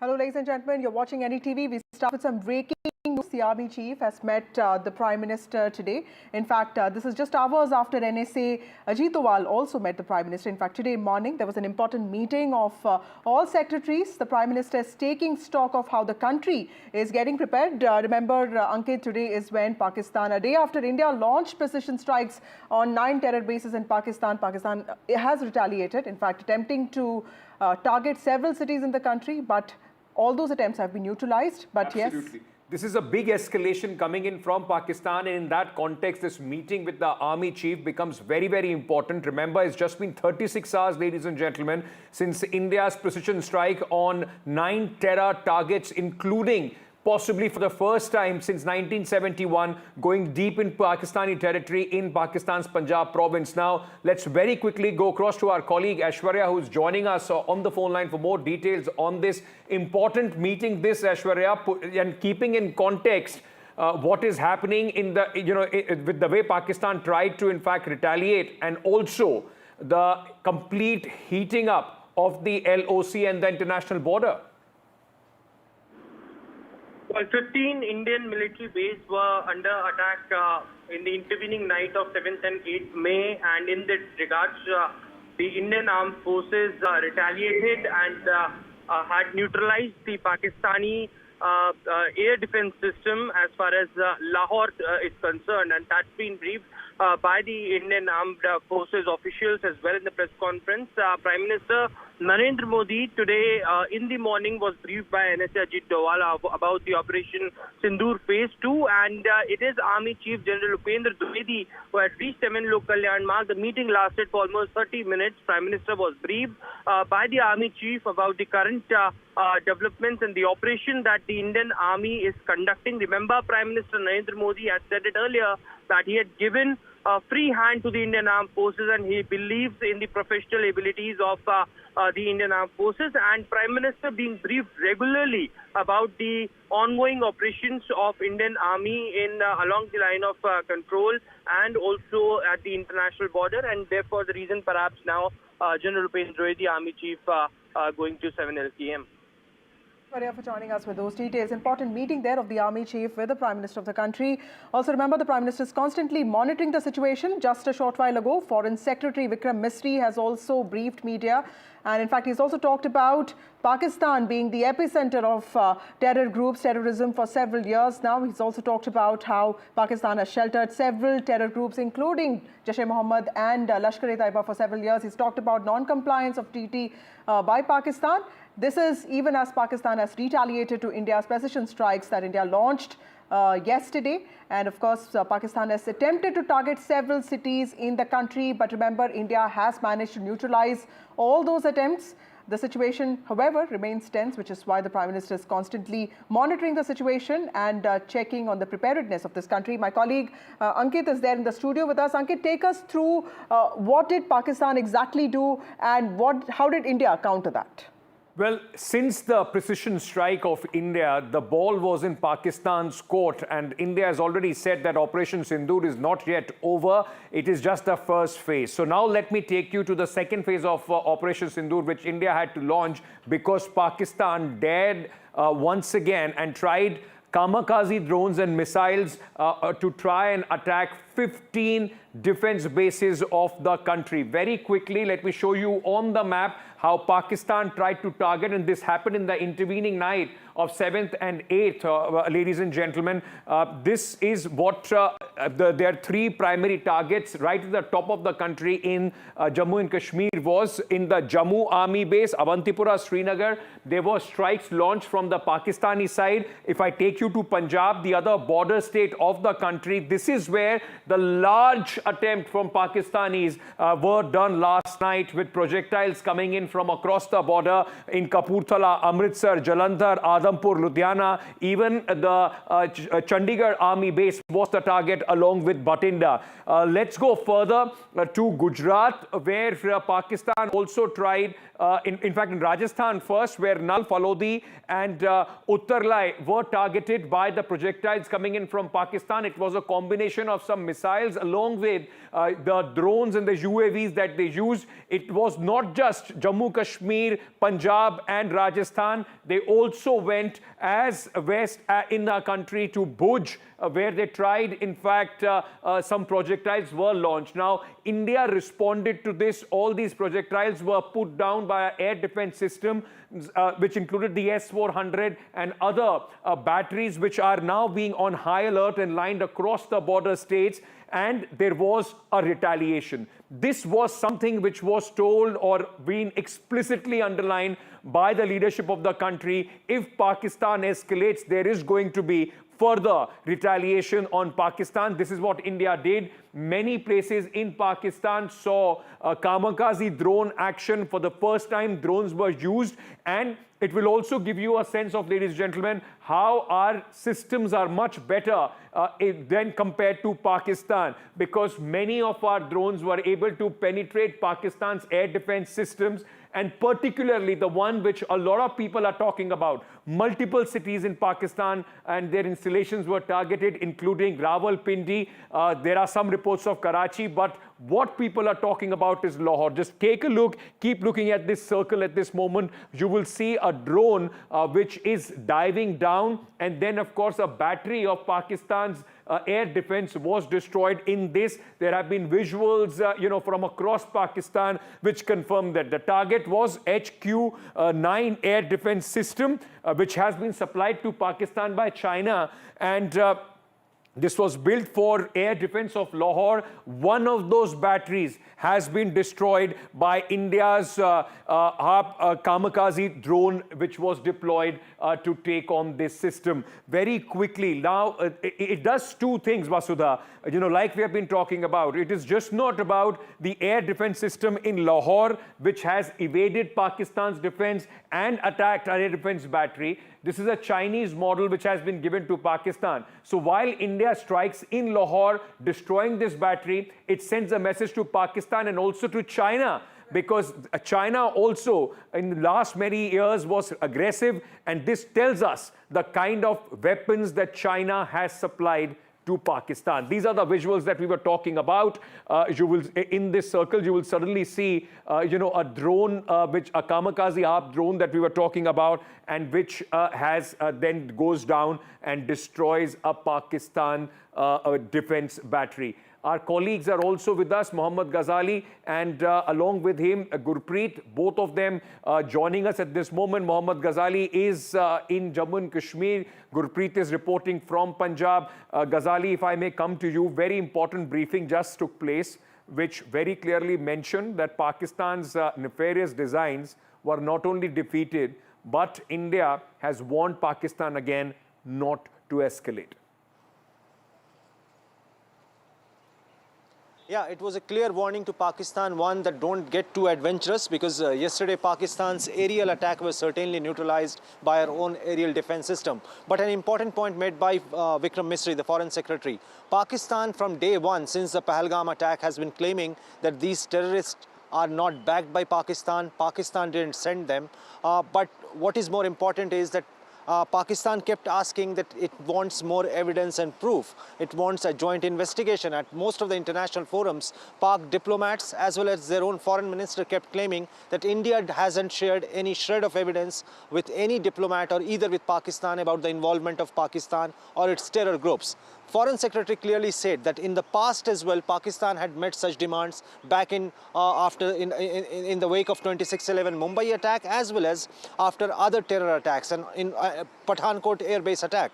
And on both the occasions, India had gathered enough evidence and had shared it with Pakistan, but Pakistan never took any action against the perpetrators of those attacks who are hiding in Pakistan. And that is why even this time, when Pakistan claims that it wants evidence about the Pahalgam attack, India says that it will be of no use. Rather, Pakistan uses the claim of evidence as an escape route to sort of shrug itself off of any responsibility to catch hold of those people who are responsible for the Pahalgam attack. So, and he also clearly mentioned that all these attacks which India has carried out, or the strikes inside Pakistan, has been very proportionate as far as Pakistan's response is concerned, because it was Pakistan which started this attack, this entire cycle of attack, first in Pahalgam and then the aerial attacks yesterday night. And India retaliated today by even neutralizing their air defense system in Lahore. Right. Thank you, Ghazali, for joining us with those details. Shiv Arur also joins us now. Shiv, the Foreign Secretary, while speaking today, talked about Pakistan being the epicenter of terror. In fact, he's built this strong, genuine, data-based, evidence-backed case against Pakistan-sponsored terrorism that's been going on for several years. You are on ground in Jammu and Kashmir. This has also seen brutalities that Pakistan has done in the last 2-3 days, you know, those shelling that has happened. Tell us what exactly do you see around you, and how is the administration looking at preparations for what is to come? Vasudha and Ankit, I've just returned from the line of control in Chaukibal in North Kashmir and making my way back to Srinagar, and I just listened to the entire press conference by the Foreign Secretary. I think just before I get into the preparations that are happening here, it's very interesting how in very, very diplomatic language, what Mr. Misri has done is clear the decks and make it very apparent that Operation Sindur is not complete. It is still an evolving situation, and that escalation is now going to be India's prerogative if Pakistan continues to provoke. The Ministry of Defence statement released earlier today has set out two big landmark things. One, the drone strikes of India in Lahore and other cities, and two, how India has been able to intercept a huge meteor shower really of missiles and drones aimed at 15 Indian cities. That being said, to answer your question, the line of control activity is only has stayed steady. It hasn't escalated between 2 nights ago and last night. We understand that artillery has been happening. Where I was just now was a village which was completely shelled near Chaukibal, which we were able to show to our viewers as well. That is continuing. It seems to be that the priority for the Pakistan Army, at least on the frontier areas, is to keep the line of control as hot as possible, because they still believe there might be some kind of frontier action by land by the Indian Army. Obviously, we won't be speculating on those aspects of it, but contrast that with the very, very high technology war that's taking place, probably even in Srinagar's airspace. The statement that came out today from the Ministry of Defence said that Srinagar, Awantipura, and certain other places in J&K were on target. I was there. There was no reason to believe it was under attack, which means that the interception of Pakistani missiles and drones must have happened very, very far away, from Srinagar and Awantipura, probably not even in Indian airspace. So this is a high technology confrontation that is taking place, and it is likely to escalate. But here on the ground and at the line of control, the commitment of Pakistan to keep it active, to target civilian villages, is continuing. That's not going to stop. Because, the retaliation could only, this is all that Pakistan Army, and this is not surprising that they are targeting civilians, Shiv, because while we have made it very clear it's a terror infrastructure, and what will Pakistan find in India apart from military and civilian targets? But Shiv, stay on with me. I have one more question for you. Let me also introduce Lieutenant General Anil Kumar Bhatt, former Director General of Military Operations and former 15 Corps Commander. So thank you for joining us at this moment. Gurpreet also is with us. Gurpreet, just hang on for a moment. Shiv, very quickly, one important point from the Ministry of External Affairs and the Army Air Force joint briefing. And once again, we have seen, like in Pahalgam, the whole idea was not only just to kill tourists and cripple the economy of Jammu and Kashmir, but also try and destabilize country on communal terms. And same is now being done by Pakistan, while the focus remains on attacking Punjab, in large areas of Punjab. That was the attempt yesterday as well. There have been Sikh houses and their families, Gurudwaras, which have been destroyed in the shelling as well. So for all the Pakistan Khalistani agenda, they're exposing themselves in this as well. And in fact, the Foreign Secretary did speak about this attempt by Pakistan to create communal discord in the country. Absolutely. Very well said, Vasudha and Ankit.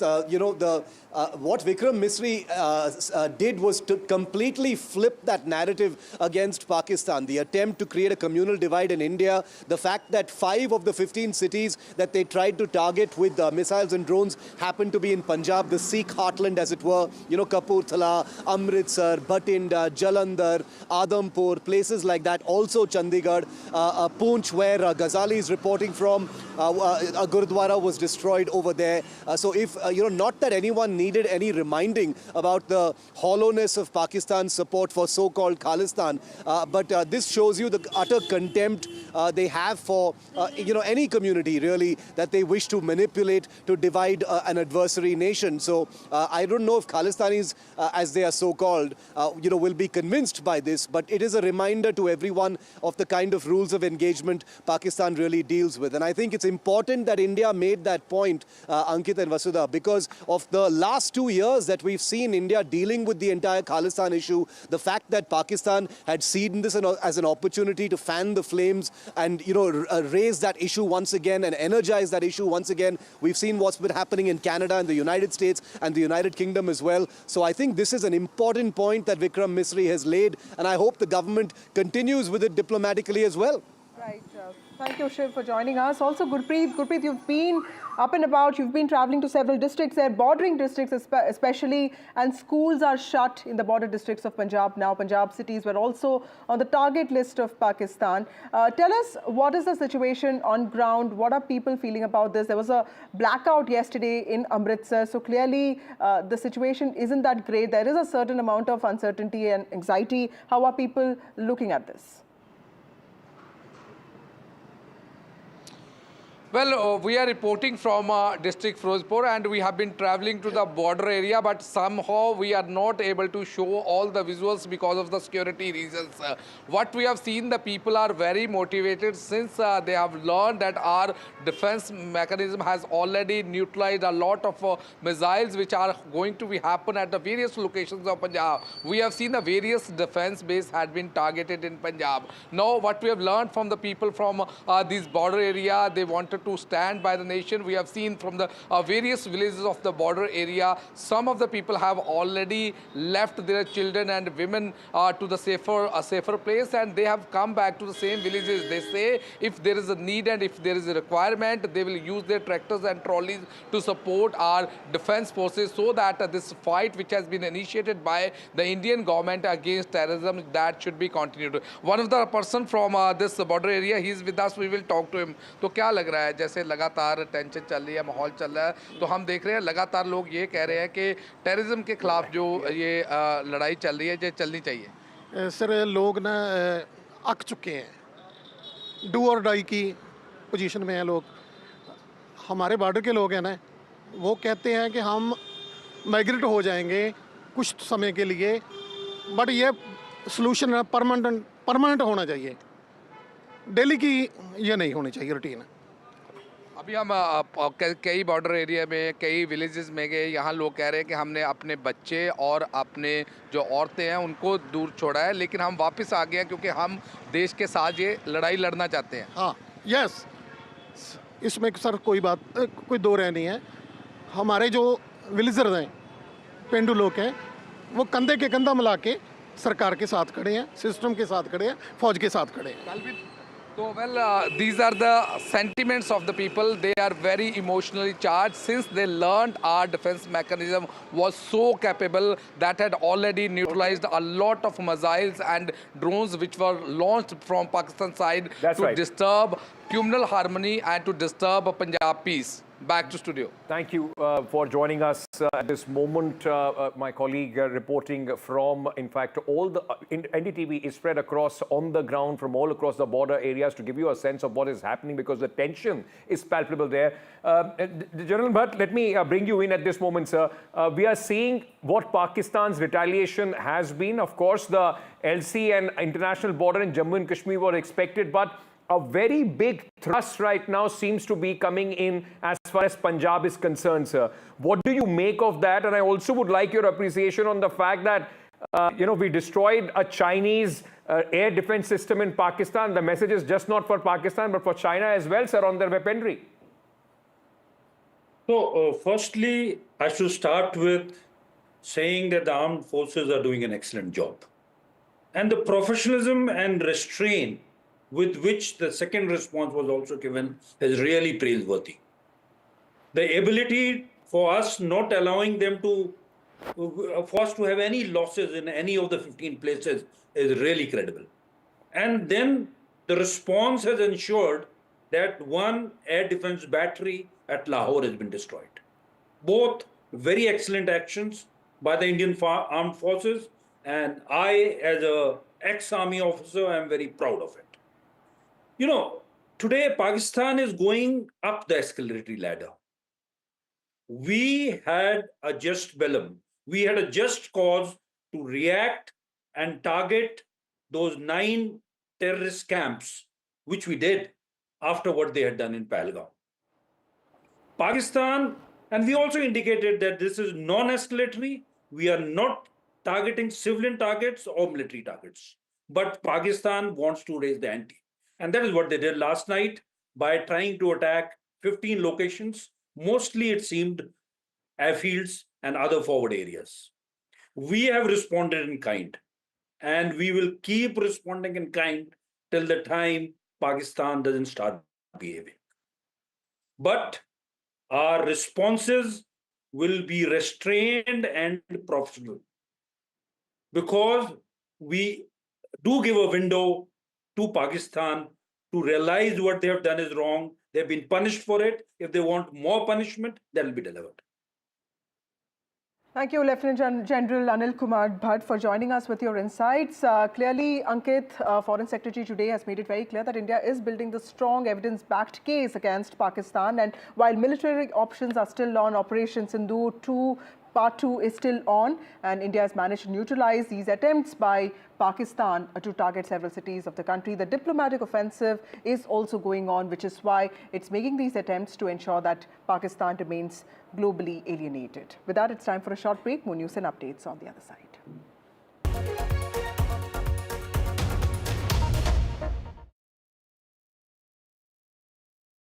Pakistan attempted to engage. Hello, Moto. Motorola, India's leading AI smartphone brand.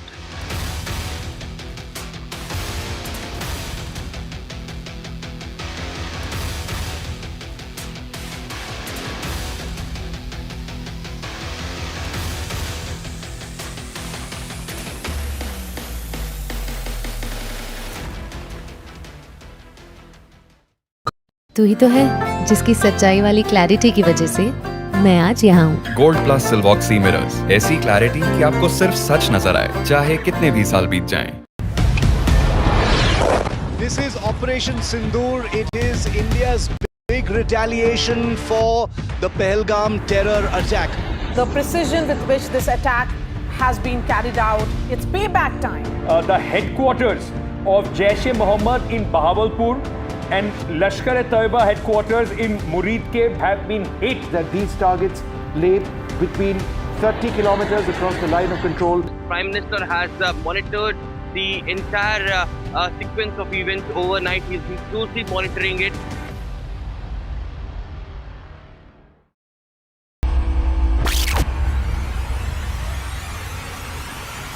The last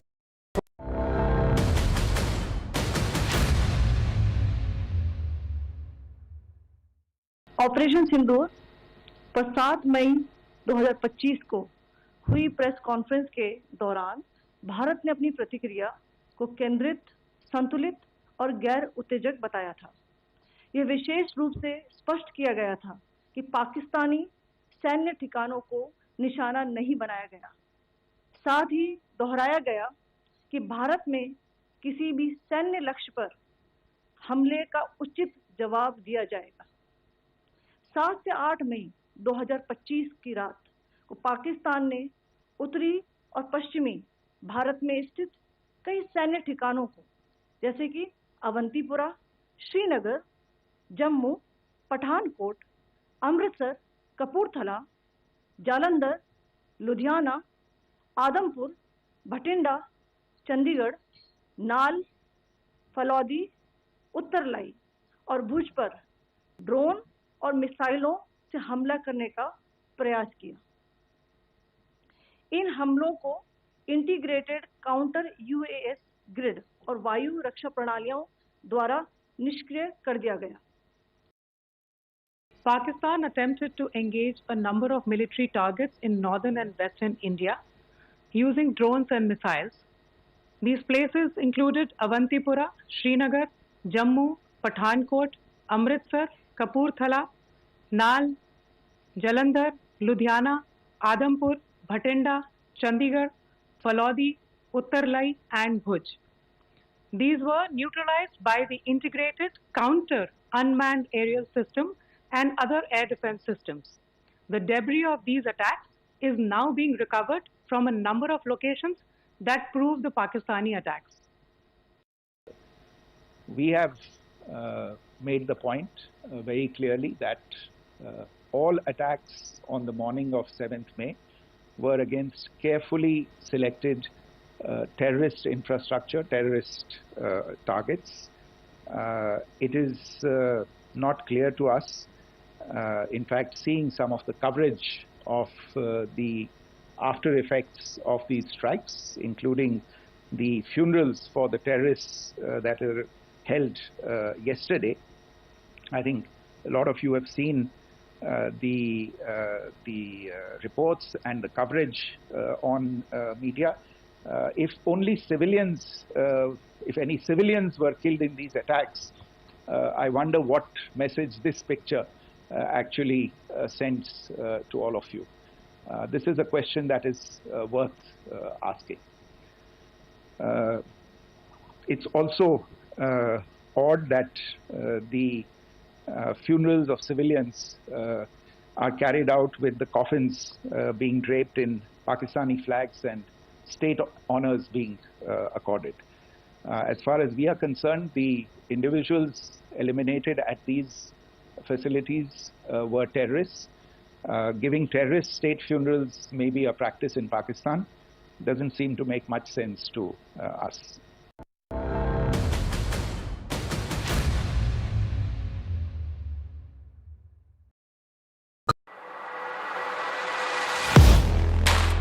Do you really know the company you invest in? What is the real picture behind presentations and claims? Is the outlook as rosy as the company claims? Know Your Company, powered by NDTV Profit Research, shines a light on the biggest stock market movers.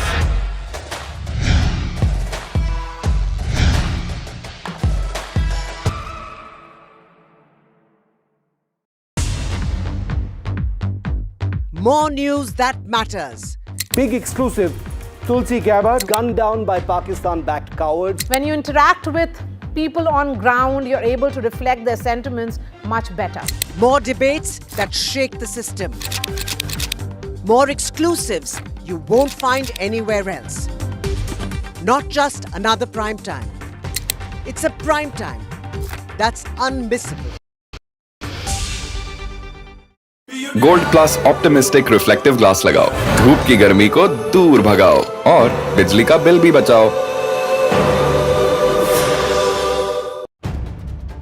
If it matters to you, if it matters to you, if it matters to you, it matters to India. It matters to India. And it matters to me. And it matters to me.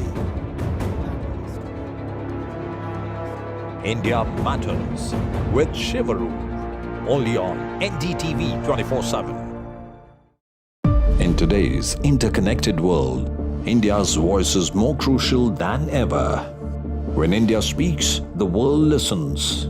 At NDTV World, we are that voice, bringing you intelligent and insightful news from India and beyond.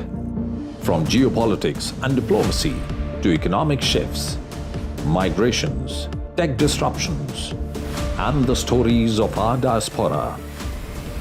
We cover the news that shapes our global future.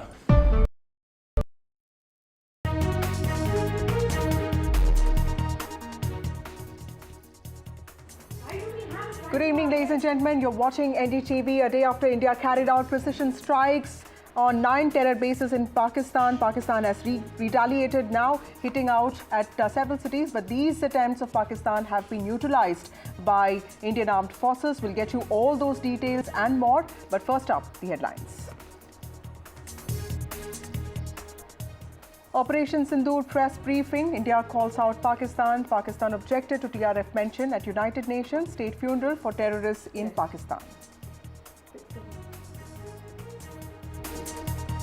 Pakistan attempted to escalate tension late last night and early this morning by targeting military installations in at least 15 cities of India, including in Jammu and Kashmir, Punjab and Gujarat. Indian Armed Forces have responded by targeting and neutralizing Pakistani air defense radars and systems in several locations, including Lahore in Pakistan.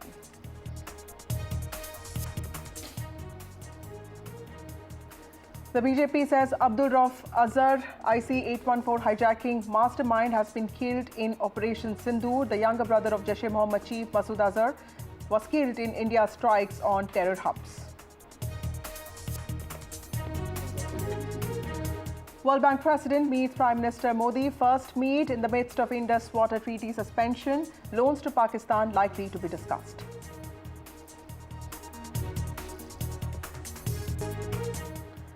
Well, NDTV is on ground in several places, especially in bordering districts. High alert in border areas. NDTV reports from the front lines.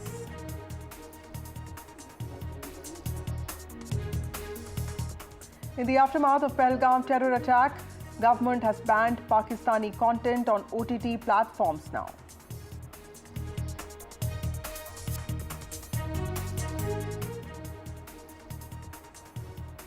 Well, the CGI panel has also submitted report on the Judge Cash Hall. Report submitted to Prime Minister Modi and President Draupadi Murmu. Sources have told NDTV that the panel has recommended suspension of Justice Yashwant Verma.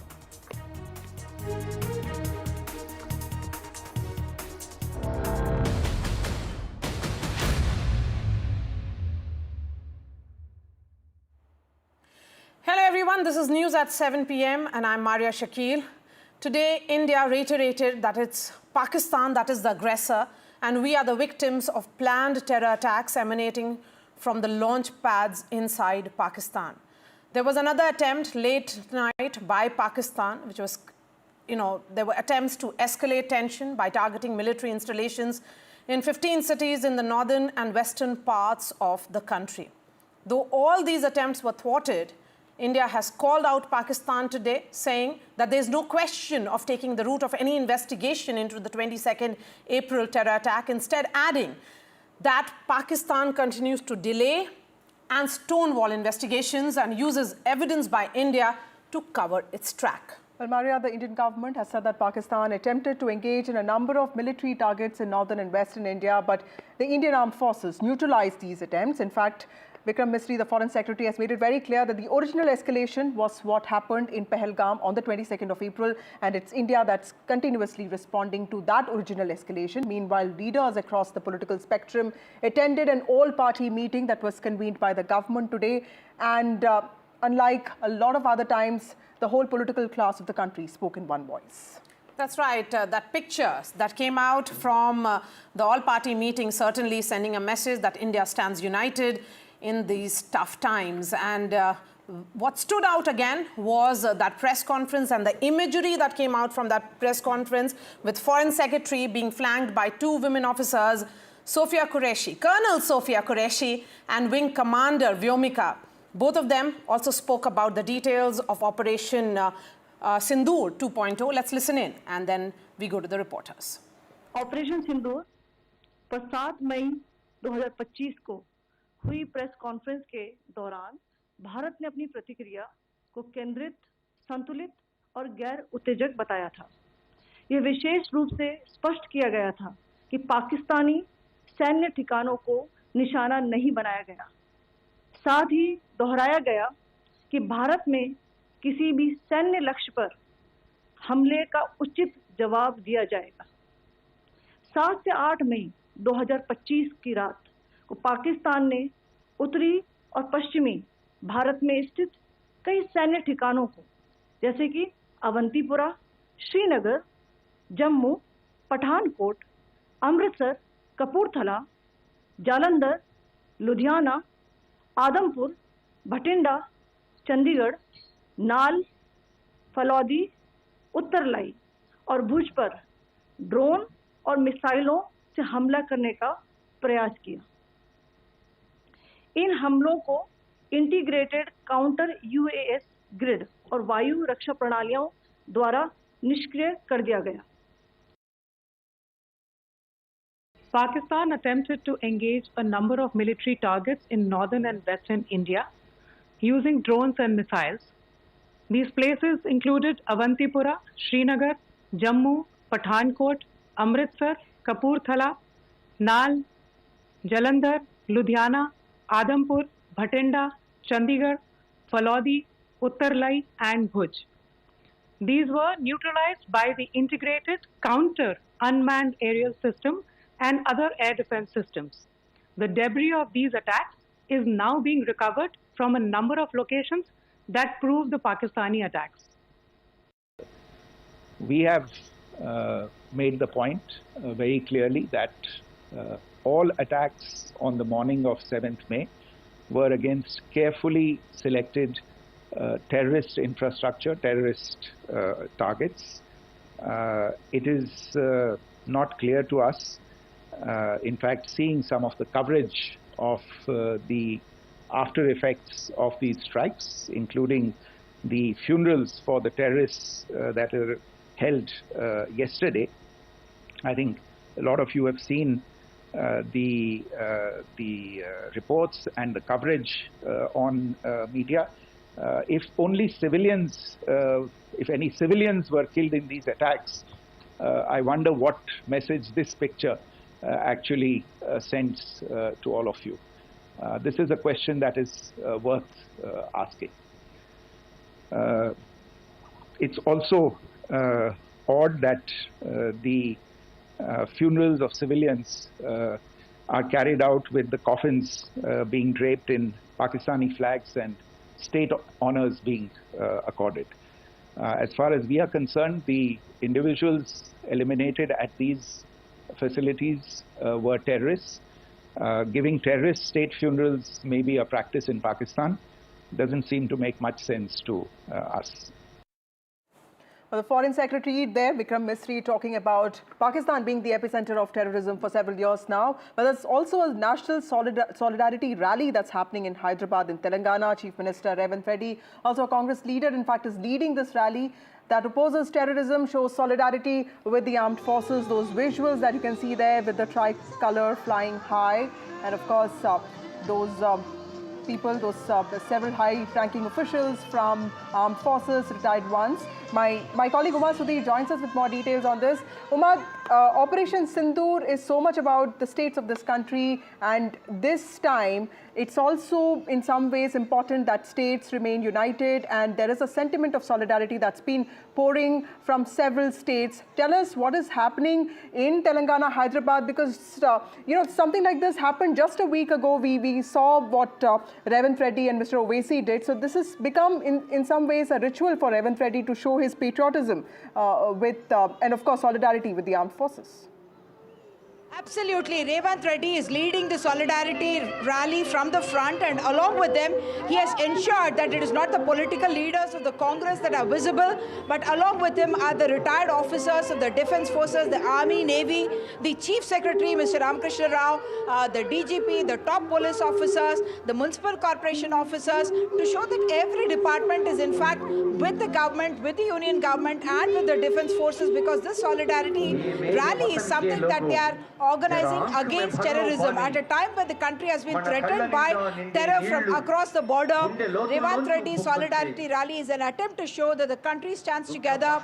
We don't have any political differences at this time, and we are not arguing on any point at all at this point in time. We only stand together as a united nation, and the strength of every state in the country, the youngest state in the country, also adding to the force that the Union is exerting and the actions that it is going to to take the Chief Minister declaring that we are with the centre in every possible way, and that's the reason why we have these civil defence mock drills that happened, and subsequently this kind of a rally that started from the very picturesque Secretariat location, and now we have come to the place which is called as Necklace Road, and there is in fact the Indira Gandhi statue that is to the other side, and you will have the Ambedkar statue right behind that.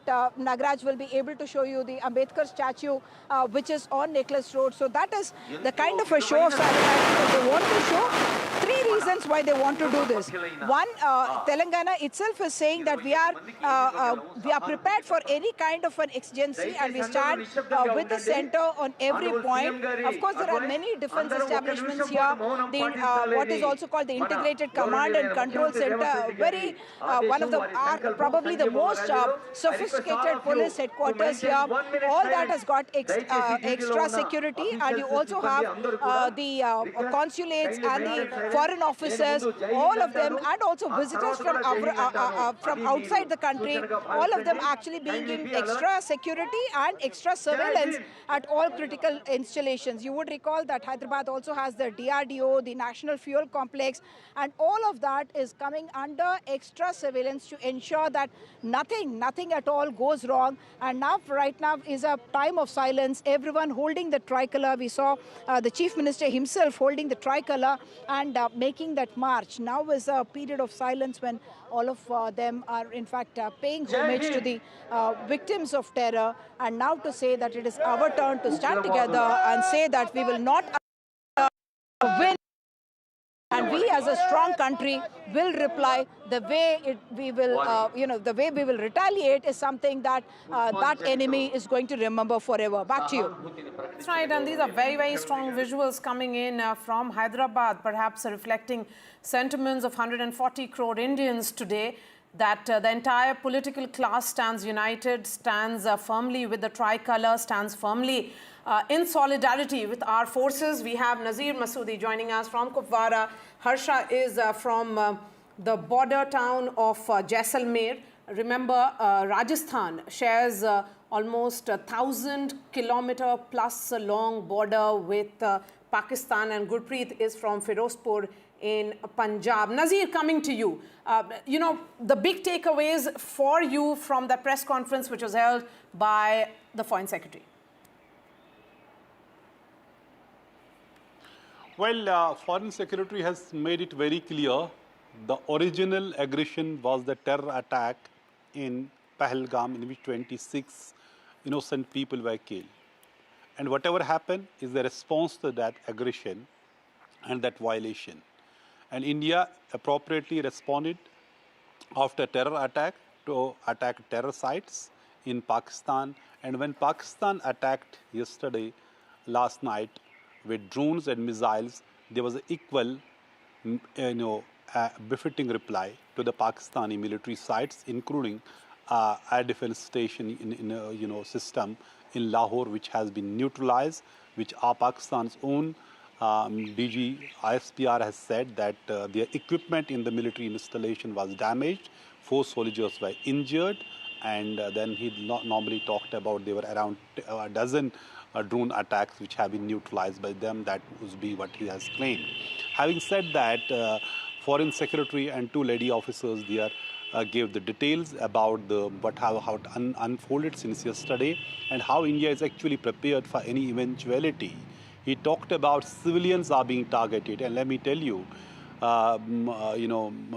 Foreign Secretary talked about 3 Sikhs also there and a Gurdwara being targeted. Yes. But let me tell you, there was also a madrasa that was targeted in Pakistani shelling, and Qari Muhammad Iqbal, the madrasa Maulana, was also killed in the Pakistani shelling. Right. There are also 5 children who were killed in Pakistani shelling. There were women from that area who were killed in Pakistan. And unfortunately, Qari Iqbal, some channels, in fact, unfortunately made him as a terrorist who was killed in Indian action in Pakistan, that is something that is without verifying, some people are just jumping the gun. Having said that, the next 48 hours are seen as very, very crucial. How Pakistan is going to behave in next 48 hours, that will actually explain the situation, how the situation will unfold. But really, fingers crossed here in Kupwara, which is the border town, which is the frontier district, border area has been badly affected. Hundreds of people have been evacuated to safer places. They have been kept in several educational institutions. Well, all the schools and colleges have been shut for last now 2 days. They will remain closed tomorrow as well. Srinagar airport remains shut for the civilian flight, so other airports in different parts of the North India and North India as well. And as we know, even the flights were impacted and cancelled in Delhi airport as well. Chief Minister Umar Abdullah also today held emergency meetings with the district deputy commissioners to ensure that the relief reaches to the people and people are evacuated to safety. That remains the biggest priority as uncertainty and looms large along the border areas as Pakistan on the second night resorted to artillery shelling, which has been responded to by India, by the army. There, one of Here, the worst border districts affected by Pakistan's arbitrary shelling. And of course, that's also a place where I think the Foreign Secretary did talk about Pakistan hitting out, targeting Gurudwaras, and also suggesting that there is an attempt to create communal discord in the country. Nazir, will come back to you. Harsha, you know, one of the most defining images of the country's preparedness for a time like this for me was, you know, the Sonar Killa or the Golden Fort of Jaisalmer going completely dark, because that was, we've all used to seeing this extremely, popular tourist spot in its glory with full lights. But yesterday, when I saw that, it is a defining image for the time to come. Tell us, how are people in Rajasthan reacting to the fact that several military bases, Air Force bases of the state were also on the target list of Pakistan? Of course, fortunately, all of them have been neutralized by Indian Armed Forces, but clearly this would mean something. Well, yes, there is a sense of tension and uncertainty definitely in Rajasthan also, because like you said, 3 bases in Rajasthan were attacked. Rajasthan has the longest border with Pakistan, over 1,000 kilometers. In fact, the IG of Jaisalmer range, Jaisalmer Jodhpur range, is touring all the villages, and I caught up with him a little while back here in this village, which is about 40 kilometers from the border. Interestingly, this village actually witnessed the war in 71, and I met a lot of older people who said they were 8, 10, 12 years old when the war happened. And they remember that, there was a lot of shelling. They also remember that a lot of shells fell here, and a lot of them did not explode. And then the army came in and, neutralized them. So those were the memories they were sharing with me. They were also told that each village was given a gun in the 71 war, so they could, patrol at night. But now, of course, things have changed on the ground. And like you said, it's lights out from midnight to 4 a.m. and that's going to continue in these border areas. Also, the IG told me that they're severely restricting the movement of people. So you're not allowed to go into the border. Outsiders are not allowed to, in fact, even go beyond a certain point, which is 30 to 40 kilometers away from the border. Also, they're not allowing, this is a pastoral economy. You have a lot of shepherds who roam around with their goats and sheep. They have been told not to at all go towards the fencing, because sometimes they do go through the sand dunes grazing their animals. They've been asked to stay away and, go more inwards. So these are the kind of precautions that are being taken. Also, the IG said on record that the number of calls from Pakistan have definitely increased. So there's a number of, telephonic activity that is happening. They're guiding people how they should respond, not to give away necessary information, not to, if they see anyone photographing any kind of equipment or military installation or photographing any kind of movement, they're supposed to report it immediately. Because remember, it's also the response of people on the ground, which leads to this alertness. So we've seen that the police, the machinery, the administration is doing their best to make people aware and alert, so that the response is quick and effective. And it was a long night last night, and perhaps all these border districts and the officials are preparing for another long night tonight, as well as the sun goes down. And I can see the sunset behind you, Harsha. You were speaking about the IG. You spoke to IG Jaisalmer. Let's listen in to the preparations that are being put in place, the civil defense systems which have been now on high alert. given the sensitive situation and the border areas, IG Vikas Kumar is touring villages and personally going and, of course, bolstering everyone's confidence. But there are certain developments that have happened, Mr. Vikas Kumar, recently. And we've been told that there were attempts at Nal, Phalodi and Uttarlai. So are you going to be visiting those areas? Yes, tonight I would be going to the Phalodi Air Base area. I had a talk with the commander over there. There's nothing which can be said to be dangerous. I mean, this is all technical. If there were some attempts, it were technical attempts. Nothing on ground to be afraid of. As per information, we are safe. Our bases are safe. Nothing is which is a concern. But yes, situation is tense but under control, and we are in control. Sir, you are actually the Inspector General of the entire range, and the entire range actually encompasses a very large part of the western border. So you're going to villages. What is the situation here? What is our standby measures? How alert are we? And what are the special security arrangements that are in place? For example, leaves being removed, or you're telling people, not to listen to WhatsApp or report any suspicious movement. See, Jodhpur range has got a border with Pakistan of almost 700 kilometers. I've covered almost the entire area. Today I'll be finishing the entire area. I've gone to almost 20 to 25 villages, interacted with villagers and briefed them about what to do, what not to do. Basically there are three things. One is security, how to secure yourself, how to secure the vital installations, and in case there is some emergency, how to react to that. That is the one thing about security. The second thing is how to cooperate. When armed forces are moving, police is moving, some information is sought. So how to cooperate, how to facilitate those things to our armed forces. That is being briefed to the villagers. And third is to honor the way they are standing with us, their confidence level, the kind of courage that they are showing. I do not think that any power on this earth can think of eyeing this area. Well, Gurpreet, you're in Firozpur in Punjab, also a border district. Tell us what kind of security arrangements are in place.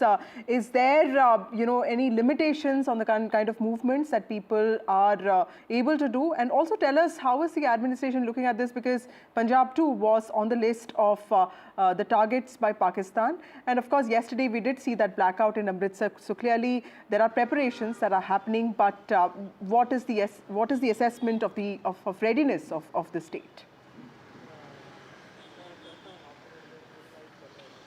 Well, we have seen multiple decisions had been taken in the various border areas of Punjab. We have seen these blackout rehearsals are being carried out at various locations. Not only in Amritsar, we have seen in Firozpur also that was carried out from 9 to 9:30 p.m. last night. At the same time, we have seen the mock drills are being conducted. If we can talk about the restrictions at the border, we have seen the beating retreat ceremony, which was earlier happening at Hossainiwala border. That has also been closed, and at the same time beating retreat ceremony which was happening at Amritsar Atari Wagah border, that had already been closed. But here in the border area of Firozpur, we have seen only the people who are living near that villages, they can be allowed, otherwise nobody is allowed to move towards our border. Some of the people from this Firozpur, they are with us. So we have been traveling from one village to another village. We have seen the spirits are very high of these people. They are saying we have already seen the war in 1965, 1971, and we are familiar with the system also. But these peoples, we have seen some of the villagers, they are leaving their children and the family members, the women and old people, they are sending them to the safer places, but they are still in the villages and they want to take up a stand by the forces. We will talk to these people from Firozpur, we will talk to them. तो लगातार हम देख रहे हैं कि जैसे action पे action बात कर रही है, टेररिज्म के अगेंस्ट एक्शन किया जा रहा है, लेकिन कल हमने देखा कि जो पाकिस्तान की तरफ से मिसाइल और ड्रोन की जो हमारी तरफ लॉन्च किए गए, हमारा जो डिफेंस सिस्टम था उन्होंने उनको न्यूट्रलाइज कर दिया. लेकिन कैसे देख रहे हैं? देखिए, हमारा फिरोजपुर वासियों का यही मानना है कि ये जो मोदी जी ने टेररिज्म के ख़िलाफ़, आतंकवाद के ख़िलाफ़ ये जो एक मुहिम शुरू करी है, इसको अंजाम देना बहुत ज़रूरी है.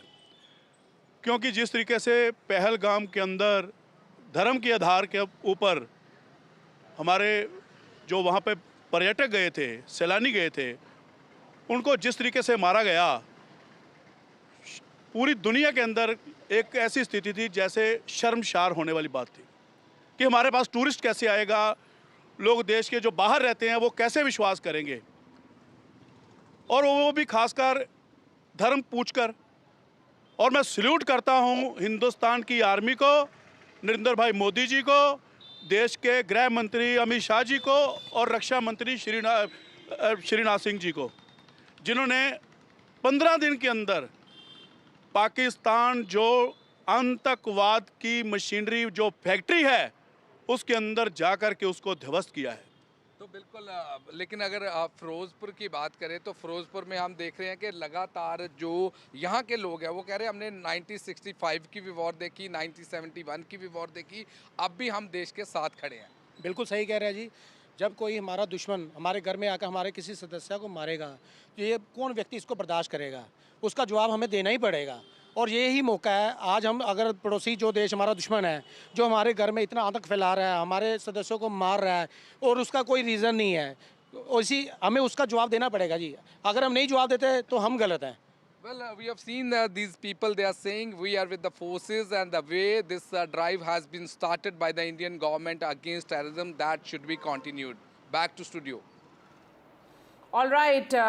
Thank you so much for joining us, because there is a great degree of caution which is being exercised. I would request Chinna also to stay safe because he's reporting from one of the border districts. And today was the day of all-party meeting. The entire political class, the entire polity of India spoke in one voice, spoke about solidarity, spoke about national unity, and Vasudha spoke to Asaduddin Owaisi, MIM chief. Listen in to what he told her. Thank you, Mr. Owaisi, for speaking to NDTV. So this whole insistence on getting the resistance front banned using India's diplomatic channels, can you explain to us why is it so important? See, what is to explain in a minute what is Pakistan. Yesterday, the janaza prayers of all those terrorists who were killed in Operation Sindur was offered by one Hafiz Abdul Rauf, who happens to be the son of Hafiz Saeed, and who's a designated terrorist in US. Now, this person performs a namaz in janaza, and behind him stands all those banned organization people, and behind them stand in the next line Pakistani military people in army uniforms. So this is what it is. So when a person is leading the janaza, who's a designated terrorist, so I think so our government must immediately tell the US that please designate him as a foreign terrorist within your country, and then take it up in United Nations Security Council and designate him as a terrorist. That organization must be designated. We have signed a trade deal with UK. Now, why can't we impress upon the UK government that within your country, tell your treasury to designate them as terrorists and then use their help in Security Council? Thirdly, we have signed, President Trump is saying that it was going to be zero tariff, so we must impress upon them that, you have to designate this person, this organization as a foreign terrorist organization and bring Pakistan in FATF grey list. That is very important. Then only they will bleed economically. All this loud talk of we are karenge, we'll do this, we'll do that, will be shattered. And fourthly, we are exporting so much from China, importing from China more than what we're exporting. We must tell the Chinese also. What is this? This cannot be one-way street. If the Chinese can really use their influence, impose upon on Pakistan what India wants, and tell the Pakistanis to hand over those terrorists to us. We'll follow the due process in our country, and then the courts will decide what fate should be done to them.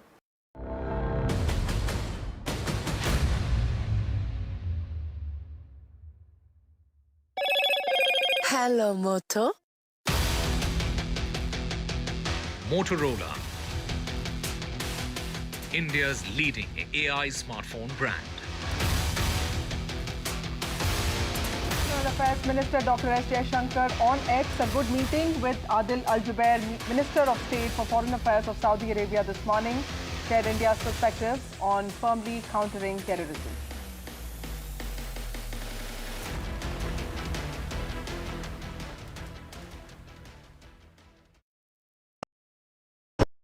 That's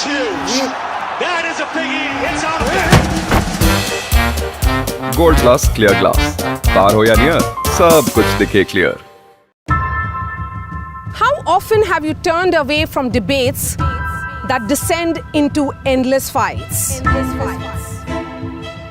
We bring you a show where every question is answered,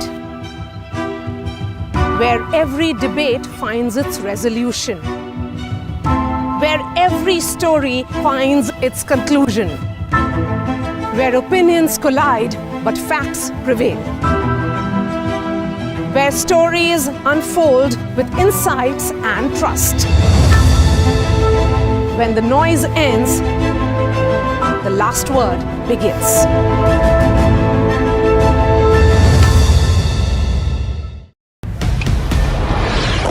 This is Operation Sindur. It is India's big retaliation for the Pahalgam terror attack. The precision with which this attack has been carried out, it's payback time. The headquarters of Jaish-e-Mohammed in Bahawalpur and Lashkar-e-Taiba headquarters in Muridke have been hit. That these targets lay between 30 kilometers across the line of control. Prime Minister has monitored the entire sequence of events overnight. He's been closely monitoring it.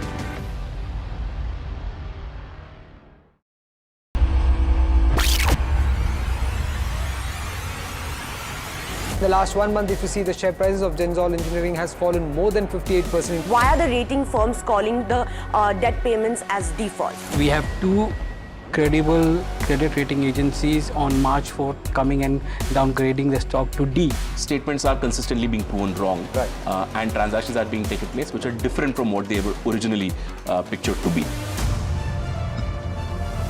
The company claimed it would roll out 6,400 electric vehicles.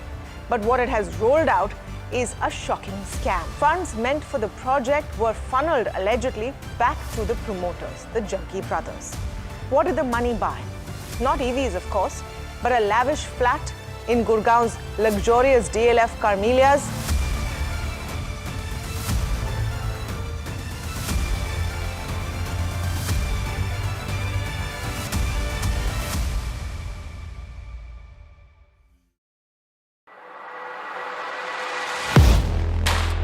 Do you really know the company you invest in? What is the real picture behind presentations and claims? Is the outlook as rosy as the company claims? Know Your Company, powered by NDTV Profit Research, shines a light on the biggest stock market movers.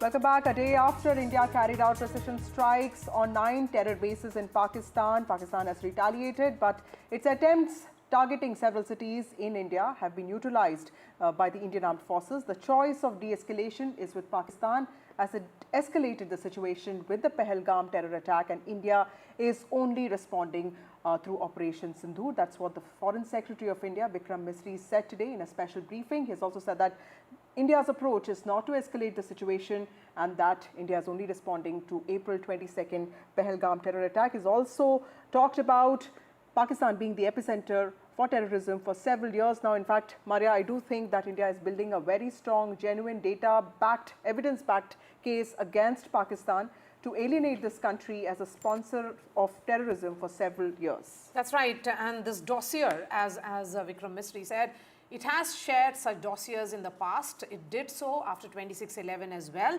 with Pakistan. But what Pakistan did was to stonewall investigation, and every time a dossier is submitted, Pakistan uses that as an evidence to cover its track.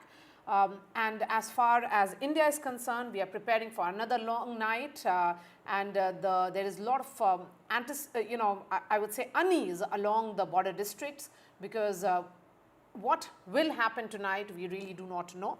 Ghazali is reporting from Bhuj. Let's see this ground report, and then we bring in the guests. अभी shelling हो रही है तो क्या अब आदत सी हो गई है कि शेलिंग हो या ना हो, मतलब इस इलाके को अब नहीं छोड़ना, यहीं रहना है? सर इलाका छोड़ के कहाँ जाएंगे हम? घर तो बना हमारा घर है, हमारा देश है, इसको छोड़ के हम कहाँ जाएंगे? नहीं, मैं इस इलाके की बात कर रहा हूँ। देश छोड़ेंगे इस इलाके को हम? ये हमारा वतन है, इसको छोड़ के हम कहाँ जाएंगे? ये शेलिंग से डरते डरते हम कहाँ तक भागेंगे? ये हमारा देश है, हमें अपने सैनिकों पे, अपने भारतवर्ष पे, हमारी सरकार पे हमें पूरा विश्वास है। ऐसा कुछ नहीं होने वाला। पाकिस्तान एक कायर मुल्क है, वो निहत्थे नागरिकों पर हमले करता है। ये जो किया पाकिस्तान ने हमारी सेना पे हमला करने की उसकी ताकत नहीं है। जो ये किया है ये हमारे निहत्थे नागरिकों पर हमला किया उसने। जो अभी पहलगाम में हुआ वो भी हमारे निहत्थे नागरिकों पर उसने हमला किया, और ये जो किया है ये भी निहत्थे नागरिकों पर। हमारी सेना से वो डायरेक्ट कभी नहीं लड़ सकता। हमारा देश एक पावरफुल देश है, इसके आगे पाकिस्तान का कुछ भी नहीं चल सकता। और ये ऐसे हरकतें करके हम लोगों को डराना और हमारे दिलों में भय पैदा करना चाहता है कि ये लोग यहाँ से भागें। ये जो पुंछ में किया है ये भी निहत्थे नागरिकों पर उसने किया है। उसके पास इतनी ताकत नहीं है कि हमारी आर्मी से सीधा जंग करे वो। तो ऐसी हरकतें करके हम लोगों को डरा के कि ये लोग यहाँ से भाग जाएंगे। देखो भैया, हम 47 में POK से छोड़ के आए हैं। हम वो लोग हैं जो हमारे बाप दादों ने गोलियां खाई हैं और हमारे परिवार के परिवार उस समय भी विनाश हुए हैं। तो आज हम भागने वाले नहीं हैं। ये पाकिस्तान अपने दिमाग से निकाल दे कि हम यहाँ से भागेंगे। हम यहाँ डटे हुए हैं और अपने देश की सेना के साथ भी खड़े हैं। हम जो भी होगा हम कहीं भागने वाले नहीं हैं भैया यहाँ से। तो प्रशासन ने कहा है यहाँ से जाने के लिए आप लोगों को? हाँ, प्रशासन ने हमें कहा है कि आप कहीं सेफ जगह पे अपने बच्चों को अपने सेफ जगह पे चले जाओ। तो वो हम प्रशासन के साथ हैं, ऐसी कोई दिक्कत नहीं है। मगर हम अपने घर हम छोड़ कर जाएं। गेहूं कटाई का भी सीज़न है? हाँ, गेहूं कटाई का सीज़न है भैया। गेहूं देखो आपके सामने ये पड़ी हुई है, इधर हमारी काट के रखी हुई है हमने। तो क्या करेंगे अब? ऐसी कोई डरने वाली बात नहीं है। हम अपना देश, अपना घर कभी छोड़ के भागने वाले नहीं हैं। हम अपनी सेना के साथ खड़े हैं भैया। So this is the underlying sentiment here, that they are not going to leave this area no matter how heavy the shelling happens here, and they are blaming Pakistan for deliberately targeting the civilian areas, the residences here, thinking that perhaps these people will leave this area and leave this entire region and move to safer locations, though they have moved their family members to other areas, to other designated safe locations suggested by the district administration in Rajouri. But the male members of the families are back to this location. They are still lying, they're still sort of staying here to guard their fields, and they say that they stand with the army, with the forces and the district administration. And NDTV will continue to get you all the ground reports from the front line through the night and also tomorrow as well. Joining us now is Dr. Tara Karta, former Director of National Security Council Secretariat. We have Rajiv Dogra, former diplomat. Brahmachalani is strategic affairs expert, and Lieutenant General V.K. Chaturvedi is defense expert. Ambassador Dogra, the messaging that came in today from the press briefing, the second one, which happened only after the successful execution of Operation Sindur 2.0. Well, I would like to take you back to your show in the morning when I was talking about the need for reaching out to the world, and you ended the show by saying that MEA would be listening to this. So your words were prophetic. MEA did listen, and the briefing, the second briefing by Foreign Secretary and the two young Defense Services officers was in the best tradition of Indian emphasis on sobriety, on being matter of fact, and on being professional.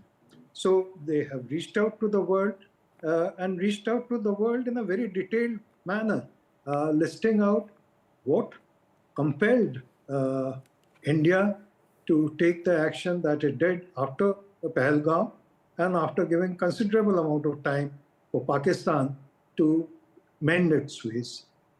Then they detailed what happened yesterday and today. So I think all in all, there should be matter of satisfaction that India has now, in a systematic way, reached out to the world.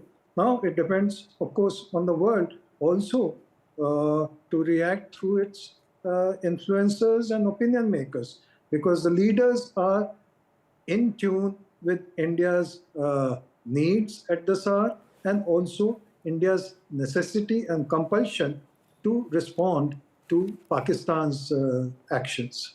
Right. Lieutenant General V.K. Chaturvedi, how do you also see Pakistan's retaliation, which has happened in the early hours of today and last night, because they have also tried to target several cities of the country of India, specifically military bases and also Air Force bases. Of course, those attempts have been neutralized by India. But what does this mean for the nature of this conflict? Do you see this as a prolonged conflict? Do you see escalation being centered around this and being initiated by Pakistan in this case? It was very much expected that Pakistan will resort to something what they did in the last night between 1 and 2. Our armed forces were very well prepared to react to their response. Pakistan as a state has failed, and the Pakistan army is not a professional army. They behave like rogues. The one which deals through the terrorist cannot be a real professional. Their terror is a means of statecraft in Pakistan, and therefore one can expect anything, any sort of nuisance, and therefore I feel for a few days it will definitely continue. Okay. But Pakistan does not have the will to go beyond this. This type of what they did last night, they will do at some other places also. They'll try some more incursion of this type, not with the soldiers. They will not do that. But what they did by missiles, drones, this type of things will continue. But our armed forces are very well prepared. We are very well equipped. We have a leadership which is strong, and also we have the masses which are with the armed forces, and all political parties with the armed forces. Absolutely. So that's a very big thing, very big change between Pakistan and India. Yes. Dr. Tarakata, we have been talking about how there is repeated falsehood by Pakistan. The Press Information Bureau Twitter handle has been countering that effectively as well, because they understand that this is the fog of war, the psyops are continuing. What the Foreign Secretary said with regards to two aspects of it. Neelam Jhelum project targeting is falsehood, and he also went on to say that if there is an attempt to create some kind of communal discord or tensions between communities, it is being done by Pakistan, because they have also gone ahead and targeted the Sikh, Sikh community places in Jammu. Yeah, indeed, that danger was always there. I mean, they have used, the whole Khalistan history, and the fact that we have, that we allege that we targeted the Neelam Jhelum project, which like I said, I have no idea, but their ministers have been saying we are open to targeting anything on the Indus. So I'm hoping this is not a ploy for them to get into an attack, attack fight, because right now they are doing complete mirroring of what we are doing, of course, with a little bit of additional salt and pepper on it. In fact, in terms of the defense minister saying we give a complete free hand to our armed forces, which is, well, ridiculous, because I don't think the armed forces need their permission. In this case, I'm just wondering whether they will now turn around and try and attack a dam site. There's nothing much you can do to a dam site. It's all signaling. But what I really want to differ is that the extent of Pakistani strikes yesterday was not something I expected. I mean, this is across 1,600 kilometers. That's right. So there is a deliberate effort to escalate. Right. And, there's the saying that know your enemy, right? So I don't understand why they're doing this. Right. There is something else here which we are missing. And I'll come to that later. I don't want to go on. So are you saying that we do not know the enemy?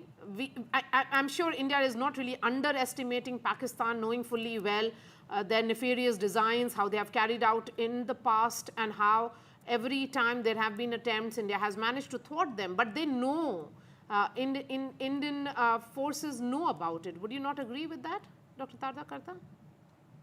We do. I mean, we've gamed practically every eventuality, right? In the past so many years.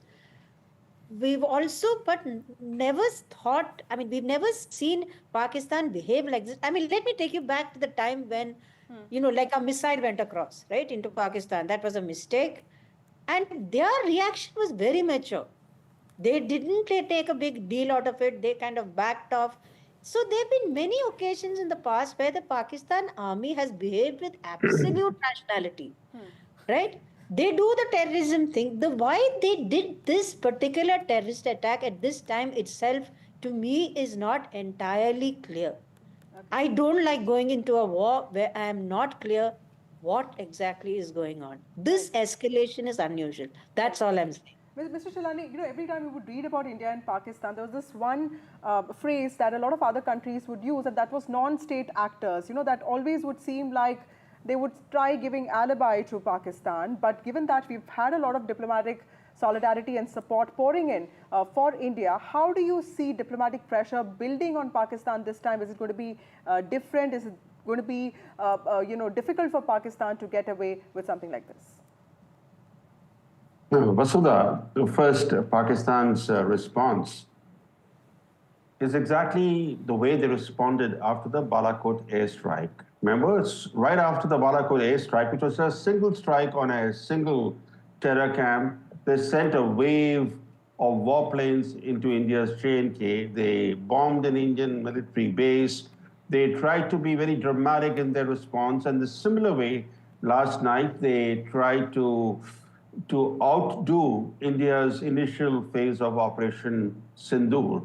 But to answer your question, the only important country to criticize India's Operation Sindur is Pakistan's close ally, China, which condemned the Indian strikes as regrettable. No other power in the world has criticized India for conducting strikes in Pakistan. The reason is, India is not the only country facing Pakistani terrorism. Pakistan's other neighbors, Iran, Afghanistan, including Afghanistan under the Taliban rule, they complain that Pakistan is sponsoring cross-border terrorism against them. And over the years, as is well known, the footprints of many terror attacks in the West have been traced to Pakistan. The US found Osama bin Laden living where? Living in Pakistan, next to the Pakistan Military Academy. Other terrorist leaders captured since 9/11, like Khalid Sheikh Mohammed, Al-Qaeda's third in command, and Abu Zubaydah, Al-Qaeda's operation chief. Where were they found? They were found living in Pakistan's heartland. This prompted a number of US officials, including Hillary Clinton, famously in 2011, she warned Pakistan that you can't keep snakes in your backyard and expect them to bite only your neighbors. Yet, Islamabad has continued to keep these snakes in its backyard and to offer us snake catching expertise when these snakes escape, right? Today, for example, Pakistan we all know is an arsonist, but look at the Pakistani reaction, the government reaction. They're claiming they are the fire brigade, not the arsonist, the fire brigade, even though they have been, setting fires in South Asia for decades. So that's the Pakistani state. And as you know, we don't have to, it's not just that we know the Pakistani state well. The Pakistanis themselves know the Pakistani state well. For example, Nawaz Sharif said publicly, he said the Pakistani military used to be a state within a state. Right. Today he said the Pakistan military is a state above the state. Right. That is the state of affairs in Pakistan. Right. Okay, so if we were to say, Ambassador Dogra, that do we really know our enemy? Because I think that is very, very critical here. It's a rogue state, a state which is not really functioning like a state. We do not know who to engage with there. Its army is being driven by terror outfits. You have a case in which, when the family members of Masood Azhar lost their lives in the terror strike, there was presence of Pakistani military in that, namaz-e-janaza that happened. So if that is the linkages that we are looking at, who do you speak to? Well, firstly, to answer your question, do we really know Pakistan? I won't call it enemy, because Pakistani people are not our enemies. Absolutely. Pakistani establishment is our enemy. Now, we do not know Pakistan, though we were of the same stock, but 70 plus years of separation have brought in a lot of gulf, because we are not familiar with what ticks in Pakistan. Indians are not easily allowed access, let's say in Karachi or Rawalpindi and so on, except in a very measured manner, even for our diplomats. So our knowledge of Pakistan is second-hand. We used to have intense and very close interaction when we were in Karachi, when we had the consulate in Karachi. But that is past history. Right. Pakistan today exists at various levels. One, the feudal class has had its days. Second, there's a rising young class to which Imran Khan had appealed with great benefit to himself and great effect. The third is the political class, which is not really taken seriously by anyone in Pakistan, because they think they are the most corrupt people in Pakistan. Finally, it is the military, where it depends on who's the head. For example, I think Ms. Tara mentioned about the misdirected missile strike or loose cannon missile, BrahMos, which went into Pakistan during the time of General Bajwa. He took things responsibly and did not allow any escalation to happen. Had it been General Munir, God forbid, what might have happened? So it also depends on the character of the chief. Unfortunately, Pakistan has had irresponsible chiefs, and I use my words very carefully. Yes. Irresponsible chiefs most of the time, ranging from Musharraf to Yahya Khan, who split the country into two. And Munir falls in the same pattern. So that is why I'm afraid that I will not be able to say that we know Pakistan, because Munir is an unknown quantity, and his actions ever since he made that speech of Hindu, Hindu, Hindu, have been very, very hostile, calculatedly hostile. So one does not know which direction he will take tonight, tomorrow night, and thereafter. Absolutely. Renewed hostilities have surfaced again, and it's a very valid point that Ambassador Dogra is making, that we need to know our enemy. And conventional deterrence is something that all experts have been talking about. To hit out at the enemy properly in a sustainable fashion, it's also important to know what the enemy is capable of, isn't it? Absolutely. Thinking about what the enemy is thinking and planning accordingly. Thank you so much for joining us, Rajiv Dogra, Lieutenant General Chaturvedi, Brahmachalani, and Dr. Tara Kartha. That's all from us on the special broadcast. We'll continue to track the story, all aspects of it very, very closely. Coming up shortly on NDTV will be a special ground report with Shivarur, who continues to travel deep inside the frontline districts and various border districts along the line of control.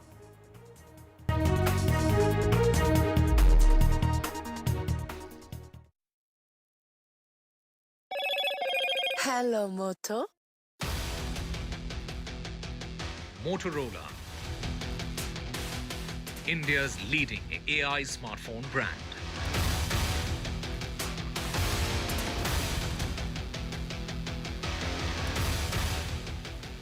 Operation Sindoor press briefing. India calls out Pakistan. Pakistan objected to TRF mention at United Nations. Pakistan attempted to escalate tensions late night and early this morning by targeting military installations in 15 cities of India, including in Jammu, Kashmir, Punjab and Gujarat. World Bank President meets Prime Minister Modi, first meet in the midst of suspension of Indus water treaty. Pahalgam attack aftermath, government has banned Pakistani content on OTT platforms now.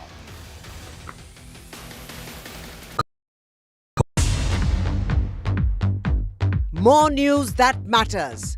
Big exclusive. Tulsi Gabbard gunned down by Pakistan-backed cowards. When you interact with people on ground, you're able to reflect their sentiments much better. More debates that shake the system. More exclusives you won't find anywhere else. Not just another prime time. It's a prime time that's unmissable. I've been reporting on all issues, big and small, from Andhra Pradesh, Telangana, rest of South India, bringing you all the action, all that you need to know, all that you want to know. The energy of Maximum City is infectious. I'm bringing that energy in our news coverage from financial capital Mumbai. Covering from the southernmost part of India over the last 23 years, I bring in-depth and 360-degree coverage from the Dravidian heartland. The land of Mishti, also known for its bitter politics. I have seen much water flow under the Howrah Bridge, covering Bengal in all its vivid colors. India's IT capital is always bustling, a city full of startups, stories and surprises. And I keep you ahead on all the Bengaluru buzz.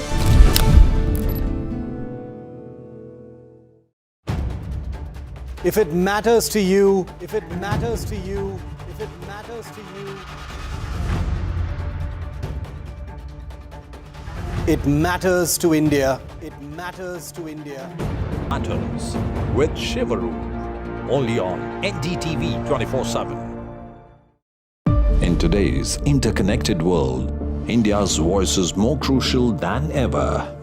When India speaks, the world listens. At NDTV World, we are that voice, bringing you intelligent and insightful news from India and beyond.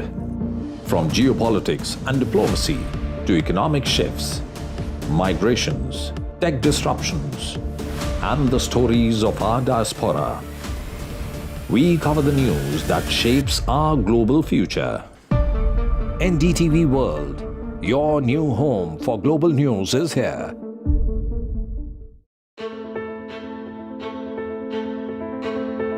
News is not just headlines, it is what impacts you. And news should never be mistaken for noise. What matters is the reality. Accurate, in-depth, and with the right perspective. For over 20 years, I have been a journalist, and never has clarity mattered more than now. At Newsnight, we go beyond the surface. We dissect the details, challenge the narratives, and bring you the unparalleled clarity you deserve in a world clouded by misinformation. We are bold, we are direct. Newsnight, for the news in your interest. Only on NDTV 24/7.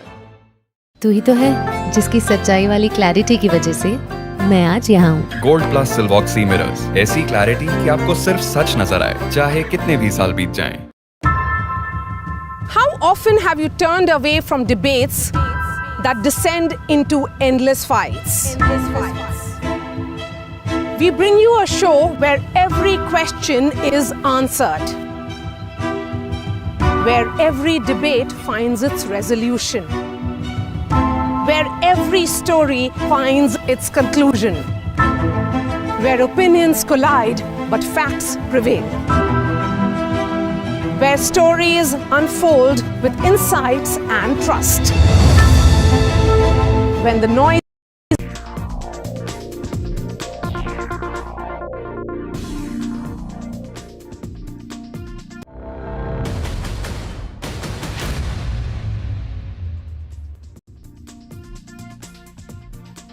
Hello and a very good evening to all our viewers joining us from India and across the world. This is a continuation of our special ground coverage from Jammu and Kashmir in the aftermath of the Pahalgam attack and now Operation Sindoor. And what a day it has been. If Operation Sindoor Part 1 was something that made military history, Operation Sindoor Phase 2 is something that has taken things entirely to the next level. India has used drones to strike in Lahore, India has used combat aerial vehicles to strike at the heart of air defense in one of Pakistan's biggest cities as part of phase 2 of Operation Sindoor, a retaliation for what happened in Pahalgam. Chinese equipment stands defeated in at least Lahore. There are still many claims and counterclaims here on NDTV, of course. We will give you only the facts as a continuing fog of war, especially from Pakistan, continues to darken. The other big story that we've been tracking, of course, is Pakistan's big retaliation that we now know consisted of many missiles and drones targeting at least 15 Indian cities, has failed completely. 100% failure of Pakistan's missiles and drones being reported by the Indian government thanks to India's integrated air defense system. The anatomy of this entire ballet of sophisticated weapons in the air is something that we're going to decode on this special broadcast from here, very close to the line of control in Kupwara sector. Welcoming onto the show because we want to get only the best experts and best minds on a complicated and shape-shifting subject here on India Matters. I'm joined by our favorite air power analyst and writer, Angad Singh. Thanks, Angad, for being with me this evening. Lieutenant General Atta Hasnain, one of the most respected commentators on defense. He's been, among many other things, a corps commander at the Srinagar Corps in Jammu and Kashmir, and has had many other assignments as well. And in a short while from now, we'll be joined also by Air Chief Marshal RKS Bhadoria, former Chief of the Air Staff. Thanks, gentlemen, for being with me. General Hasnain, I'll kick it off with you first. Operation Sindur 2.0 has basically consisted of Indian drone strikes on cities in Pakistan.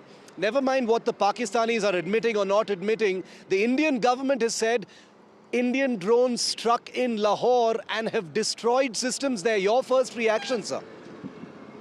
Well, Shiv, first of all, Operation Sindur 2.0 is a escalation which Pakistan has initiated on the night of the 7th and 8th of May.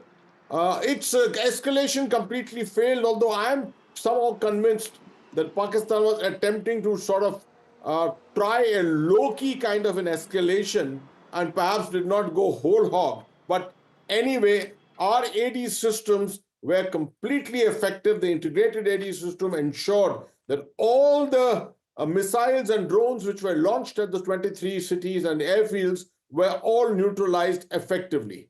Having said that, the next cycle, perhaps Pakistan was expecting that this would be taken as the end of the escalation, but India has decided to respond, and I think very effectively and correctly, because the kind of response which came from Pakistan was not really expected.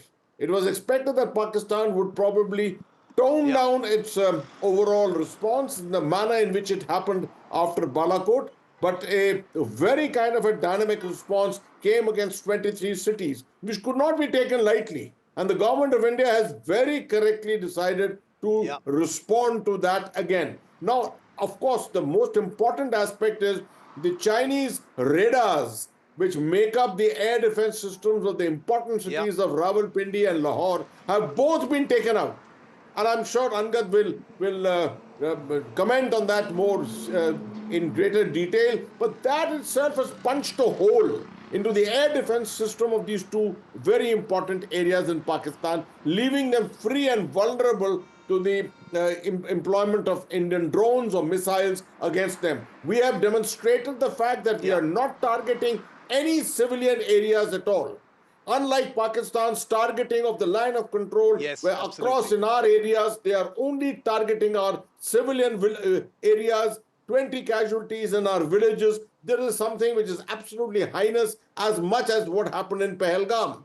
India continues to maintain and ensure its human rights stance is absolutely correct. In fact, General Hasnain, At the end of our show today, I'll be playing out my ground report from here at the line of control in Kupwara, where I visited one such village which has similarly been shelled. But coming to you, Angad, with the usual, acknowledgement that we are in a fog of war situation, the Indian government statement today on a drone strike in Lahore, disabling an air defense system there, of Chinese origin. What is your take on that? Can you analyze that and tell us what you think of how it happened? This is something the Indian military and the Indian Air Force in particular has trained for and is equipped for a long time now, Shiv. We've seen demonstrations of this periodically in the desert at the Vayu Shakti exercise. So we've seen effectively this concept in action of anti radiation drones taking out air defense sites and air defense radars. I think this reaction was inevitable given that Pakistan escalated yesterday. I think the initial Indian strikes were warranted, and the Indian statement and the choice of targets were designed to give Pakistan an off-ramp from further confrontation.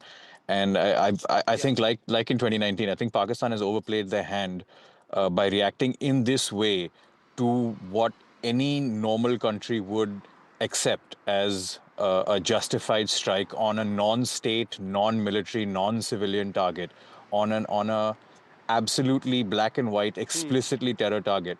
For a country to react this way at this scale, it kind of perhaps inadvertently, but it certainly shows them for what they are, which is to say an avowed and open supporter of terror. Angad, before I go back to General Hasnan, I wanted to ask you, your view on the things being said about what this drone strike in Lahore says about the Chinese-supplied air defense system. I think it's called the HQ-9, if I'm not mistaken. Is there, does this pronounce something about that system, or is it too early to say? I think it is too early to say, Shiv. Generally, long-range air defense systems like the HQ-9 will have radars that are optimized for those ranges and those sorts of engagements against enemy high-value targets, against enemy fighters and so on. And so they need layered air defenses to support the actual main radar and missile sites against things like drones and short-range munitions. And either these sites were not equipped with those layered defenses, or these drones were able to penetrate those short-range defenses and carry out their mission of suppressing the air defense sites. General Hasnan, the other, the part two of what the Indian government statement today was, was about Pakistan's use of missile drones to try and hit military establishments in a whole range of Indian cities, from Srinagar, Awantipura, Jalandhar, Chandigarh, Adampur, Amritsar, Uttarlai, and so many others. And not a single one of them apparently hit. The Indian government has said India's integrated air defense, intercepted every one of them, which is, an incredible feat. What did you think about that? We've seen pictures of some of those intercepted pieces of incoming projectile in places like Amritsar and elsewhere. This was pretty big, wasn't it? Shiv, I'm particularly impressed by the fact that our integrated air defense system has proved to be that efficient. The air defense component of the Indian Armed Forces hasn't really been activated for a fairly long time. In fact, almost since 1971, if you look at it. And in this particular case, it has demonstrated its efficiency to a very great extent. I'm not sure how serious was Pakistan's intent, but obviously when you're firing at 23 cities or airfields and a slew of missiles and drones are being used, obviously there is a serious intent, I take it. Now, I think the S-400 Triumph, on which we have spent how much? 39,000 crores, what I remember, for 5 regiments. I'm not even certain if all 5 regiments are there. I think 3 regiments or 4 regiments had finally come in. So that is it's a great investment, I would say. It's absolutely an investment which is paying itself back in a single night. If the integrated AD system could take down all these missiles and drones, then obviously it has delivered completely, I would say. The next thing that I would warn about either this escalation comes to an end here this evening, or tonight is the night of waiting. If tonight you find that once again there is an attempt by Pakistan, although both the NSAs are reputed to have, or rather we have heard that they have spoken to each other, we don't know what the contents of that talk has been. Pakistan may just decide not to escalate this further. But if it decides to do so, we have to be prepared for the next level, and that can go to any level as such. Yeah. Very, very interesting. Angad, I wanted to draw you in on that. The Indian government statement saying that, you know, an unspecified number of missiles, presumably, and drones, presumably more than 15, since there were 15 targets listed in that statement, all military establishments, airfields and such, and the integrated air defense system of India kind of triggered. Can you break down what this system looks like and how it would have worked, Angad? There's a pretty comprehensive system of airspace awareness, what in military terms would be called situational awareness, that fuses sensor information from basically any available sensor at centralized, not centralized rather, at federated nodes all over the country. And these nodes are then are therefore aware of airspace not only across India's entire areas of interest, but in their specific geographical sectors as well. So as of April, I suppose all these nodes, all these sectors have been activated and have been looking skyward, and we saw proof of that yesterday, and we've seen this awareness now translate to action where they've been able to successfully intercept all these incoming munitions. Would we be able to guess what kinds of systems would have been activated in this kind of a, you know, ballet of interceptions, Angad? Would the S-400 or the Akash or the Spider, you know, be involved, or all three? I'm only asking because, you know, there is so much buzz and conjecture and people naming all these systems. Can you give us a realistic sense? Shiv, the answer is everything. I mean, nothing is going to be held back at this stage. What specifically was used in successful interceptions, I can't say. But what's activated is everything. At this moment, nothing that can look and shoot skyward is being held back. Okay, I've got a couple of seconds left, but General Hasnain, you know, when you said tonight's the night, and if things escalate from here on, we probably will know tonight unless Pakistan has some kind of an off-ramp to get off it. Can you elaborate on that, sir, very quickly before I go into a break? I do think, Shiv, that Pakistan does not have the military capability and wherewithal today to be able to take this to the next and the next higher level of escalation. So there's been a lot of bravado which they have exhibited. They have demonstrated a hell of a lot. But I do perceive that tonight is the night in which they will take a decision to pull back. If it is not so, I think tomorrow is a day on its own. Anything can happen tomorrow onwards. Okay, anything can happen tomorrow onwards. I'm going to be staying the night here tonight, very close to the line of control in Kapurthala. Angad and General Hasnain, I request you to stay with me as I take a very, very quick break, because I have to. When we're coming back, I'm going to look ahead and try and look at what could happen next. That's after this break.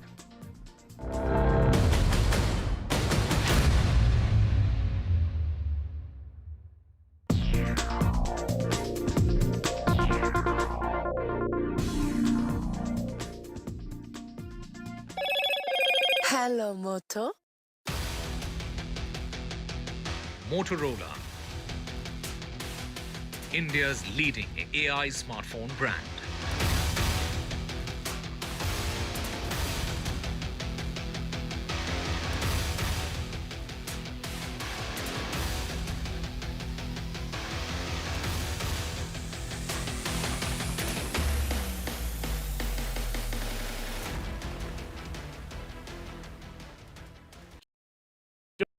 Gold plus optimistic reflective glass लगाओ, धूप की गर्मी को दूर भगाओ और बिजली का बिल भी बचाओ।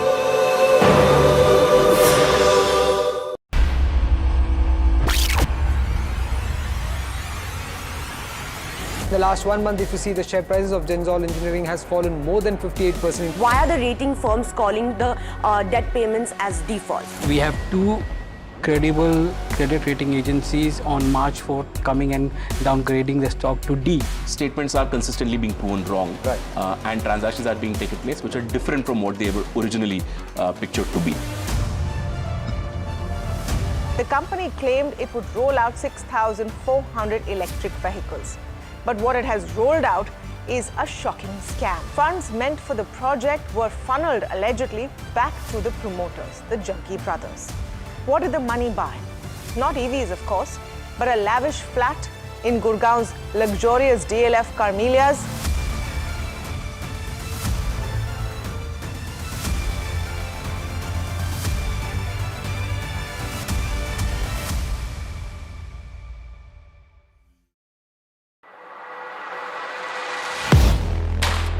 Do you really know the company you invest in?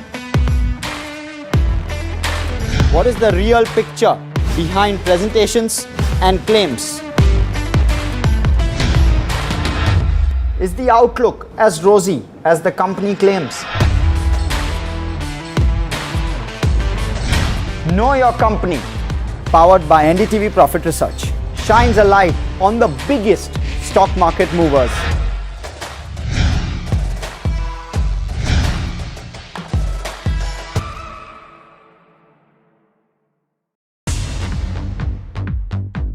More news that matters. Big exclusive. Tulsi Gabbard gunned down by Pakistan-backed cowards. When you interact with people on ground, you're able to reflect their sentiments much better. More debates that shake the system. More exclusives you won't find anywhere else. Not just another prime time. It's a prime time that's unmissable. I've been reporting on all issues big and small from Andhra Pradesh, Telangana, rest of South India, bringing you all the action, all that you need to know, all that you want to know. The energy of maximum city is infectious. I'm bringing that energy in our news coverage from financial capital Mumbai. Covering from the southernmost part of India over the last 23 years, I bring in-depth and 360-degree coverage from the Dravidian heartland. The land of Mishti, also known for its bitter politics. I have seen much water flow under the Howrah Bridge, covering Bengal in all its vivid colors. India's IT capital is always bustling, a city full of startups, stories and surprises. And I keep you ahead on all the Bengaluru buzz.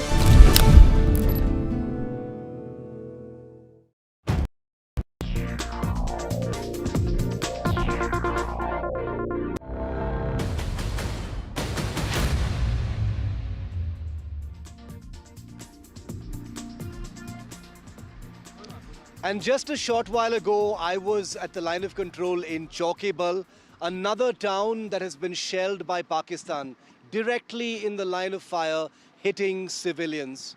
This is what I found over there, reporting from the exact place where a shell impacted, right in the middle of civilians.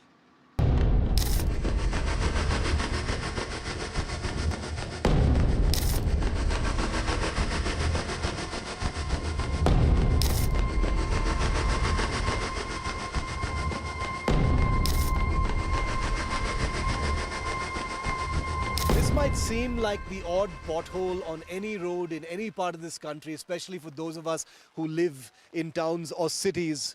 But what you're seeing right here is actually the impact point of a Pakistani shell or mortar that landed on the night of Operation Sindur when Pakistan began to escalate.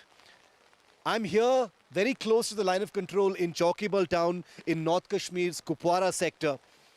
And the shell or mortar that has landed here burst into thousands of little pieces and went straight into the houses and shops that flank this tiny little road in this small little town in North Kashmir. This little shoe shop right next to the impact point suffered the most. Take a look at that signboard. You don't even know what the shop's name is because it's been completely shattered, the pieces everywhere. Thankfully, there was nobody in the shop when this happened. But please take a look at the damage here in the shop. All the glass panes have been destroyed. They lie here in pieces. All of the glass pieces here are off the glass panes of this shop. They have to put the shutters down because nothing anymore protects them, from the elements. Completely shattered, products damaged, huge amount of glass pieces everywhere, and a cost to the shopkeeper who thankfully lived about 6 or 7 kilometers away from here, and thankfully there was nothing. ये आपकी दुकान है? जी, और आप नहीं थे जब ये हुआ था? लगभग 4 बजे के करीब हुआ है, सुबह के 4 बजे के करीब हुआ है, तो अब तो हम उस वक्त घरों में थे अपने, तो नमाज से पहले। थैंक गॉड कि आप नहीं थे यहाँ पर। सर जी, हम शुक्र पढ़ते हैं कि हम यहाँ पर खुद नहीं थे, तो वरना यहाँ पर जानी हालात बहुत ज़्यादा ख़राब होते हैं। जी, क्योंकि ये जो इलाका है यहाँ पर इस वक्त बहुत ज़्यादा भीड़ होती है, तो यहाँ पर ब्लॉक जो है नज़दीक ही पड़ता है, तो अप्रॉक्सीमेटली 30-40 बंदों की जान तो जानी थी फिर ऐसे। जी, कितने शेल्स गिरे थे उस रात? यहाँ पर लगभग इस पूरे चौकीबल एरिया में 8 से 10 शेल गिरे हैं, जो और यहाँ पर जो इस मार्केट में एक गिरा है और यहाँ से थोड़ा आधे किलोमीटर दूर एक और गिरा हुआ है। You can see the glass pieces. Just look at the all the damage in this particular shop. And if you just walk a little outside, remember this is not a military installation, as we've been reporting from Uri sector as well. This is hardly a military installation. This is where human beings live, and now all the shutters are down. You can see glass shattered everywhere, windows shattered everywhere. Some of the people in the houses have actually left and gone towards Srinagar and Sopor, which are safer territories at this point of time. Because they just don't know when that next shell is going to land. The irony of this entire unfolding situation, and in many ways underlined by this horrifying crater caused by a shell here on the road in Chaukibal. I'm going to ask Ashwini to, once again focus on this, where the impact happened, is that India and Pakistan are currently trading in sophisticated weapons. Operation Sindoor's second phase is in full swing. Missiles and drones have been fired at India. India has used very sophisticated drones to take down air defense installations in Lahore and other places which Pakistan is not acknowledging. But the reality on the ground once again is this crater. How many more craters in how many more human settlements, non-military, innocent, human, civilian settlements is Pakistan going to target? Is going to be that big question. Remember, the army, the military today has acknowledged a large number of civilian deaths in different places. What is it going to take for Pakistan to be a true country and stop targeting civilian installations? There is a military confrontation going on between India and Pakistan. When will Pakistan stop using civilians as targets? At the line of control in Chaukibal in Kupwara, with Ashwini Mehra, Shiv Arur, NDTV. And joining us live, very privileged to be joined by former Chief of the Indian Air Force, Air Chief Marshal RKS Bhadoria, on a day when India has announced drone strikes in Lahore and other cities of Pakistan, and its integrated air defense system shooting down a myriad number of missiles and drones fired from Pakistan at Indian military establishments. Air Chief Bhadoria, thank you very much, sir, for your time here on India Matters. Privileged to be with you from here at the line of control near Kupwara sector. My first question to you, sir, on the drone strikes in Lahore, your reading of Operation Sindur 2.0, sir.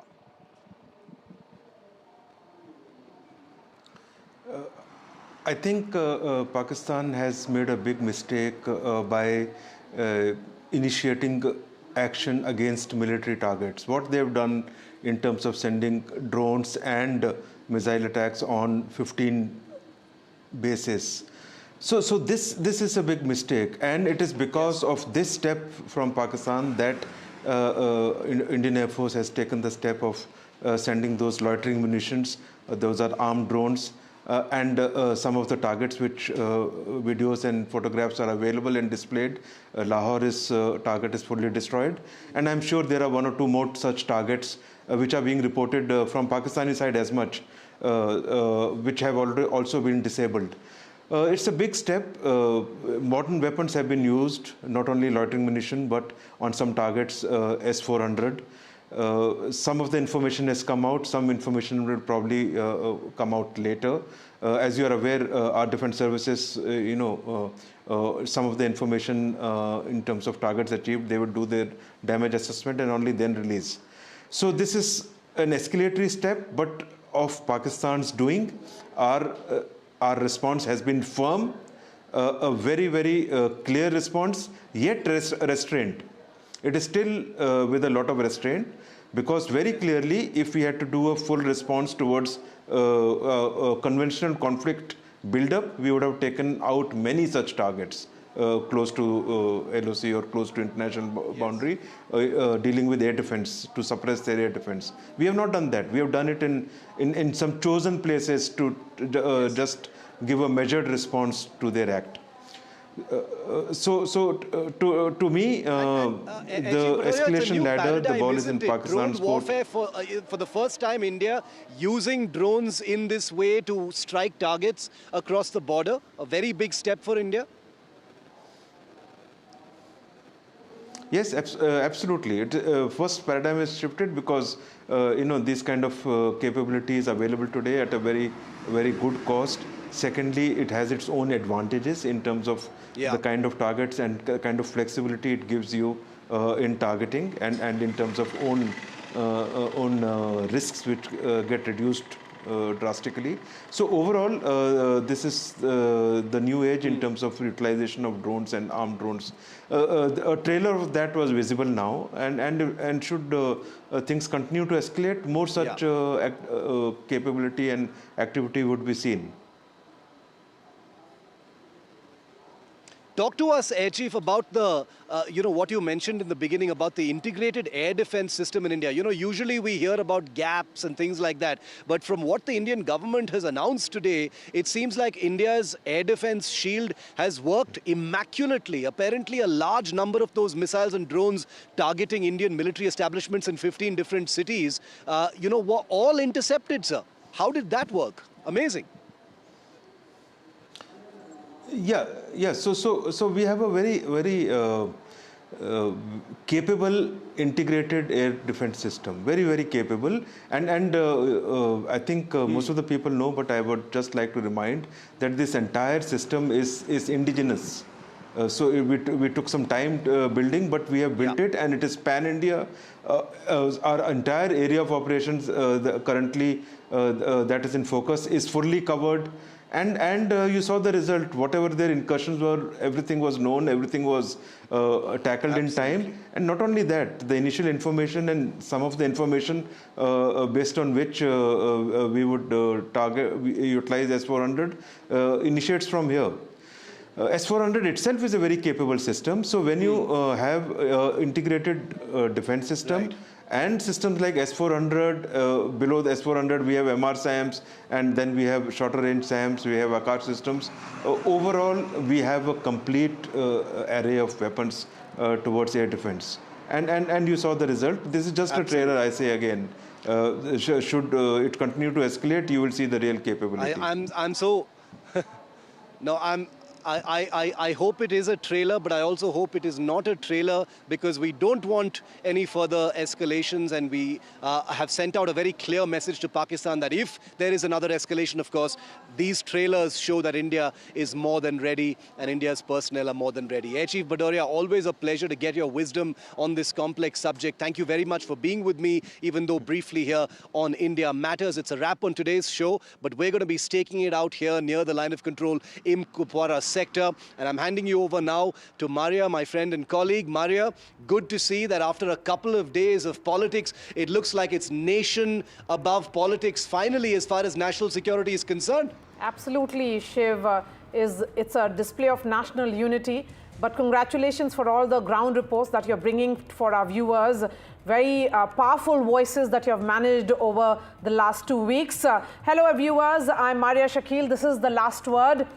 24 hours after the success of Operation Sindur, Pakistan attempted to retaliate, targeting 15 military targets in India to no avail. Our ever-alert forces not only foiled Pakistan's devious plans, but gave it back in equal measures. Today, Also saw External Affairs Minister sit face-to-face with Foreign Minister of Iran, a good friend of Pakistan. India once again called out Pakistan for state-sponsored cross-border terrorism. Compelled us to respond on 7th May by striking at cross-border terrorist infrastructure. Our response was targeted and measured. It is not our intention to escalate the situation. However, if there are military attacks on us, there should be no doubt that it will be met with a very firm response. Pakistan और PoK में जिस तरह से हमारी armed forces ने terror camps को नेस्त नाबूद किया है, वो हम सब के लिए एक गौरव का विषय है. Pakistan attempted to engage a number of military targets in northern and western India using drones and missiles. These were neutralized by the integrated counter unmanned aerial system and other air defense systems.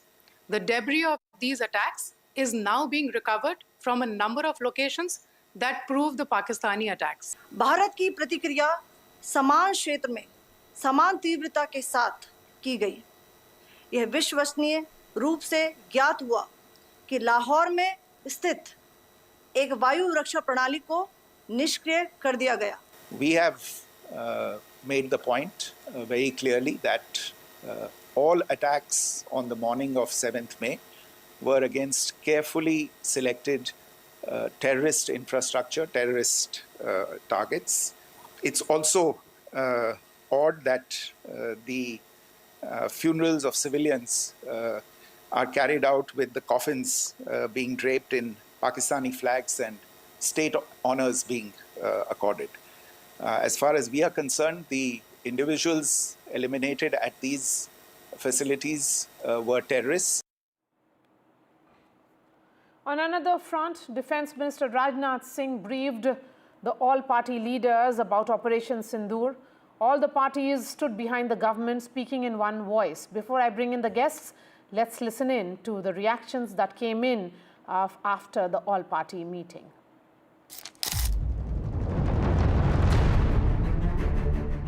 एक जुट में कहा है कि सरकार का हर निर्णय को साथ देंगे, सेना के हर कार्रवाई को साथ देंगे, कोई इसमें विरोधाभास नहीं है. इस संकट के घड़ी में हम सब आपके साथ हैं. एक इंटरनेशनल कैंपेन हमको चलाना चाहिए टीआरएफ के खिलाफ.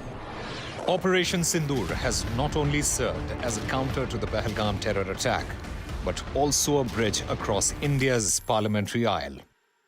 In the wake of the high-stakes retaliatory mission, politics witnessed something unexpected: consensus. Leaders from the Treasury benches and the opposition walked into the all-party meeting with political differences intact, but with a shared sense of urgency and responsibility. सारे political leaders ने majority दिखाया है. Inquiries कुछ informations मांगे हैं. रक्षा मंत्री ने कहा है कि ये ऑनगोइंग ऑपरेशन है, इसलिए पूरे एक घटना को अलग से ब्रीफिंग या अलग से उसको प्रेजेंटेशन करना सही नहीं है. पूरा सपोर्ट दिया हमने. जो खारगे जी ने कहा वो सही है कि ऐसी चीजें हैं जो डिस्कस नहीं करनी है. So all the leaders of the party, political parties of India have participated in this meeting and expressed their voice as one. Even AIMIM's Asaduddin Owaisi, a frequent critic of the government, commended the Centre for Operation Sindur. He went further, urging India to pressure the US and the UK to proscribe Lashkar proxy TRF and called on China to act against cross-border terror networks. Bring Pakistan in FATF grey list. That is very important. Then only they will bleed economically. This cannot be one-way street. If the Chinese can really use their influence, impose upon on Pakistan what India wants, and tell the Pakistanis to hand over those terrorists to us. In a bid to take the opposition into confidence, Defence Minister Rajnath Singh shared a crucial detail behind closed doors, telling leaders that over 100 terrorists had been neutralized as part of the operation. They mentioned, roughly, it has come in the media also, no? Roughly close to 100 people have, terrorists especially, they have passed away in the attacks. Operation Sindur served as a stark reminder that unity in moments of national crisis is not just expected, it is essential. As the nation watches, such political harmony shows that democracy's true strength lies not in division, but in standing together. Malavika Murli's report for NDTV. And we will be listening to two politicians in just a bit. I spoke to them earlier today. But first up, let me bring in two former diplomats who's joining us on The Last Word tonight. Ambassador Rakesh Sood is with us. We also have Ambassador Vivek Karju. Ambassador Karju, coming to you first. The message that came in today from the Foreign Secretary's briefing was that there is no question whatsoever for giving in to what Pakistan's demand has been for an international probe, an impartial probe into the incident of 22nd. India believes that Pakistan has always indulged in delaying tactics and stonewalling investigations. We have given dossiers in the past, but after 26/11, for example, and Pakistan has used that evidence to cover up its track. Maria, I myself have given dossiers to Pakistan when I was heading for some time the Indian delegation to the joint anti-terror mechanism, which lasted very briefly. And I know the futility of giving such dossiers to them. Terrorism is part of the DNA now of the Pakistani security forces.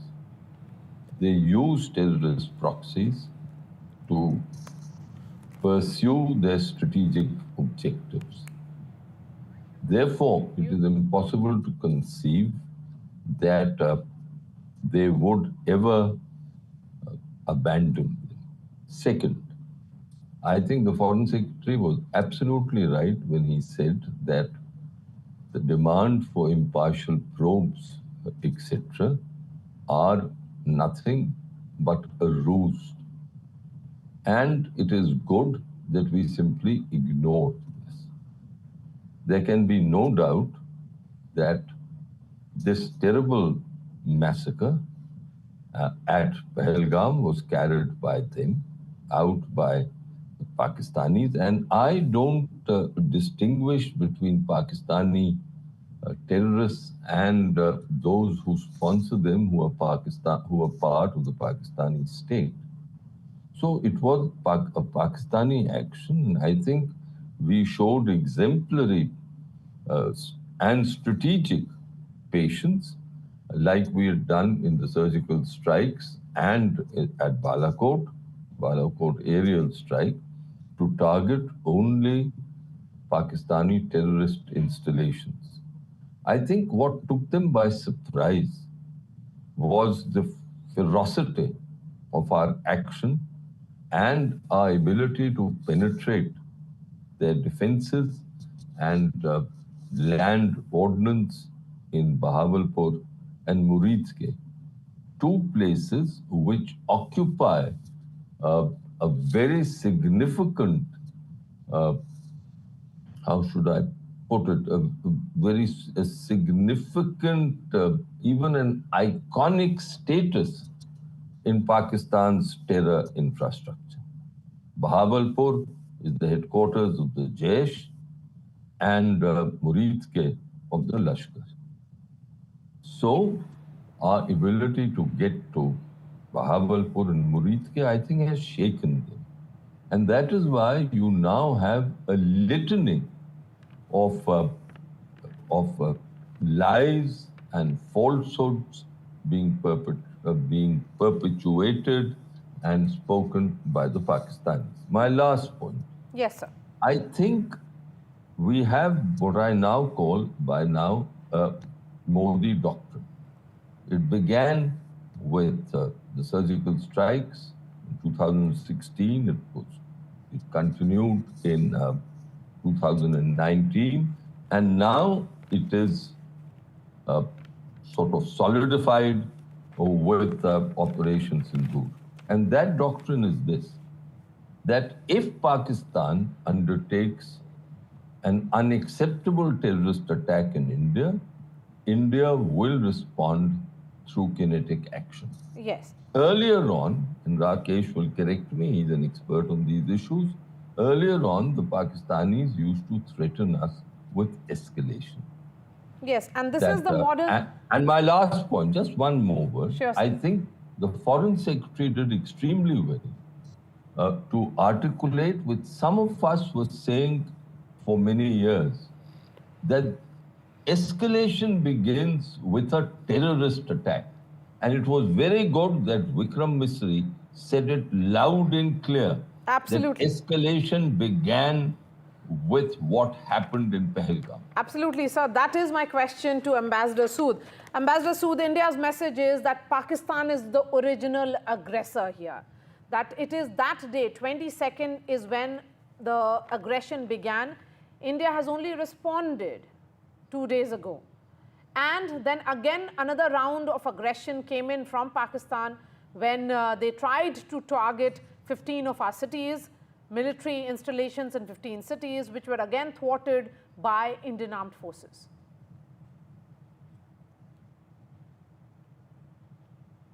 Ambassador Sood, if you heard me. Yes, I did. I agree with everything that you've said and what Ambassador Karju said. In fact, it was made clear by the Foreign Secretary that our action excluded any military targets, number one. And number two, it was intended to be non-escalatory. So there was a very clear indication. By the way, this was a very similar message that had been given in 2016 as well, after the surgical strikes, and also in 2019 after Balakot. However, the fact still remains that we still have to find a way out in order to de-escalate tensions. Because as we saw, as you yourself mentioned, today we are now in phase of Operation Sindur 2, phase 2, as your blurb also indicates. So this is the second stage where we are now seeing drone strikes. Pakistan is blaming us. We are blaming Pakistan for drone strikes. There are reports about Lahore airport and various other airports having been closed down in on Pakistan, and that Lahore air defense has been destroyed. There were reports about an explosion there.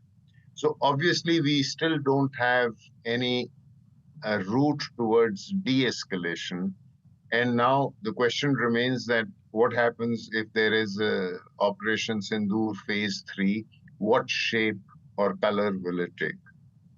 I have absolutely no hesitation in agreeing with everything that Ambassador Karju has said as well. But it is in both our countries' interests, in a sense, to find a way towards de-escalation, because I do not think that either country wants a full-fledged war, and clearly that is out of the question. We have made that clear that that is not our intention. The Foreign Secretary's statement makes that clear.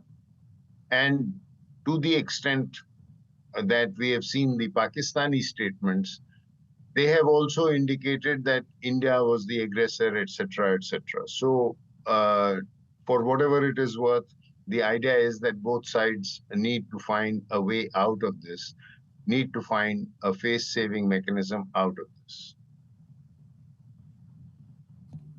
The message that came in again from India was, Ambassador Karju, that India's retaliation was non-escalatory, very focused and very targeted, with immense precision on known terror camps rather than civilian installations or military installations, as is being done by Pakistan or attempts being made by Pakistan. It's a very clear messaging coming in from India. The communication is direct, very matter-of-factly, and I would say with great degree of sobriety. I must confess I'm a little confused. Okay. With what Rakesh has articulated. Of course, we should. War is not in anyone's interest. Of course, de-escalation is the right path. But it takes two hands to clap. We have shown amazing restraint. We said right at the beginning that our action is measured, it is proportionate, it is non-escalatory, it is non-provocative. Rakesh himself has said that we went after terrorist targets. Last night, the Pakistanis went after military targets to test, I suppose, our air defenses, stretching from Awantipura to Bhuj. 15 airports in all, air bases in all. Now, escalation, we are not doing escalation. Who has to walk the path of de-escalation? It is Pakistan. And I don't believe that this threat, it's gone on for too long, for decades, that this threat of nuclear, that both countries are nuclear states and therefore India should not pursue kinetic action when required, is something that India should avoid. We went after terrorist targets. They have chosen to go after military targets. We are responding. So if any country has to walk the path of de-escalation, and I think their friends, the Iranians, the Saudis, the Americans, the Chinese in particular, have to advise them. We cannot help Asim Munir if he is locked in a domestic political dispute with Imran and has to save face. We cannot help Asim Munir if he has to save face in the garrisons and if he has to save face with his generals. What do we do then? Continue to suffer terrorism? Hold on to your thoughts, because there is a piece of breaking news that is coming in now, and these are the visuals that are coming in. Let's go full frame with it. These are the visuals coming in now from Jammu. I would request the PCR director to go full frame. Yes, these are the visuals that have just now come in. India has intercepted multiple Pakistan missiles over Jammu. There is a total blackout which has happened in Jammu. We are trying to connect with our reporters now to get more details on this. So drones intercepted is what we can tell our viewers. Sirens and blackout in Jammu. Explosions now heard in Kupwara, and Pak drones have been intercepted in Jammu. Shiv is joining me on the phone line. Jammu has gone into total blackout, Shiv.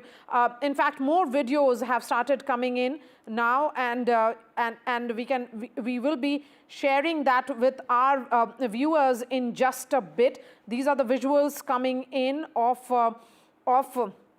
Jammu, in fact, which is now witnessing total blackout because of explosions that are heard in Kupwara.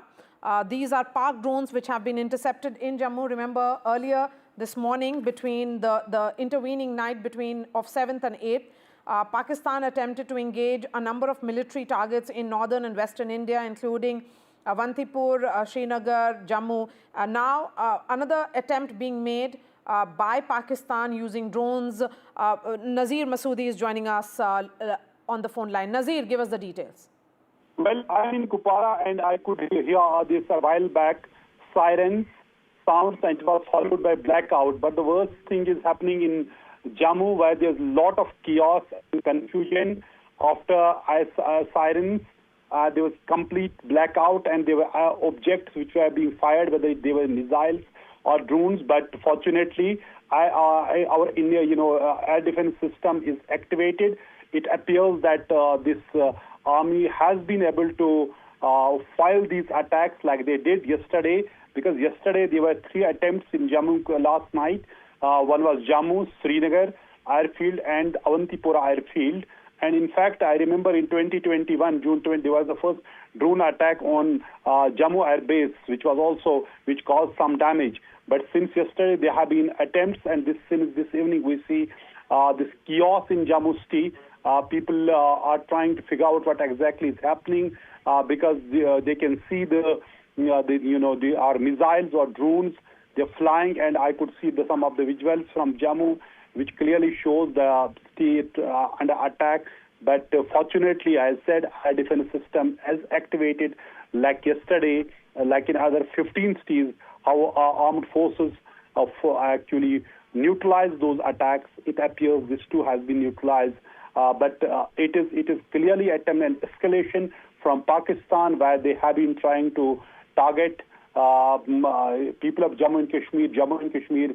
We have seen in Kupwara there were air sirens, but fortunately there has not been any information of any attacks so far. And as the air defense system is completely activated, the way it has been foiled before, it appears it would be foiled again.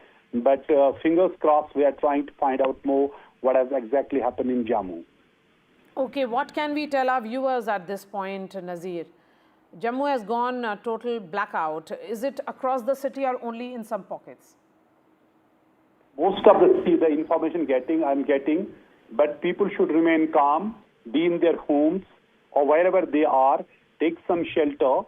That is the basic thing, because when we're talking about mock drills, these mock drills were all about educate people what to do when there are air sirens are sounded. So that's what the people should do. Just shut your do blackout. Just don't have remain cautious. Be somewhere at a safe place wherever you are. And I can tell you that the way our air defense system was alert, activated, while Pakistan tried to attack 15 cities, all the attempts were failed and they were foiled. These too would be foiled. But people have to be calm, but cautious, of course, remain safe, remain alert. And there have been attempts. It's not an easy situation, we all know. There have been attempts, imagine the people in border areas. As in Kupwara since yesterday, and I have been seeing here that how hundreds of people living in Tangdar and other areas of Karna, they have been shifted to different colleges and schools. It's a safer places so that they remain safe. So the administration is actually reaching out to people. I can tell you, whether this is district administration in Kupwara or this is district administration in Bhuj and Rajouri, they have been reaching out to people, but the large number of people had to flee from their homes in border areas for safety since yesterday morning, after Pakistan violated ceasefire, resorted to artillery shelling. Now we see this is the second attempt from the Pakistan within 12 or 15 hours to target Jammu and Kashmir, and this complete blackout in Jammu. And I believe what we are hearing, that the objects which were being fired, other missiles or drones which were being used, most of them have already been neutralized. We are trying to get more information, but for people, they have to remain calm and cautious. Be at a safe place wherever you find it. Ghazali as well, because reports now coming in of a heavy artillery firing reported now in Samba sector, both artillery and drone attack which is happening in Samba. And we'll try and connect with Ghazali, who will be joining us live any moment now. But this is an attack which has happened by Pakistan, unprovoked again. Attempt by Pakistan, which is indulging in this kind of attack on India. Pakistan missiles intercepted in Jammu, and Pakistan has fired missiles over Jammu. Another Pak attack which has been thwarted now. When did this actually happen, and is it continuing right now, Nazir? Well, I can tell you, as I said, this in the Samba sector, normally it is the international border. Remember, there are two types of borders, de facto borders in Jammu and Kashmir. One is line of control, which is like 700 kilometers long. Then we have from Akhnur onwards up to Kutwa, we have international border, and Pakistan calls that it as working boundary. So in that international border, there has been heavy shelling. And why there is difference between international border and the line of control? Line of control, you have it is manned by the army, and international border is manned by the BSF, and on the other side it is rangers.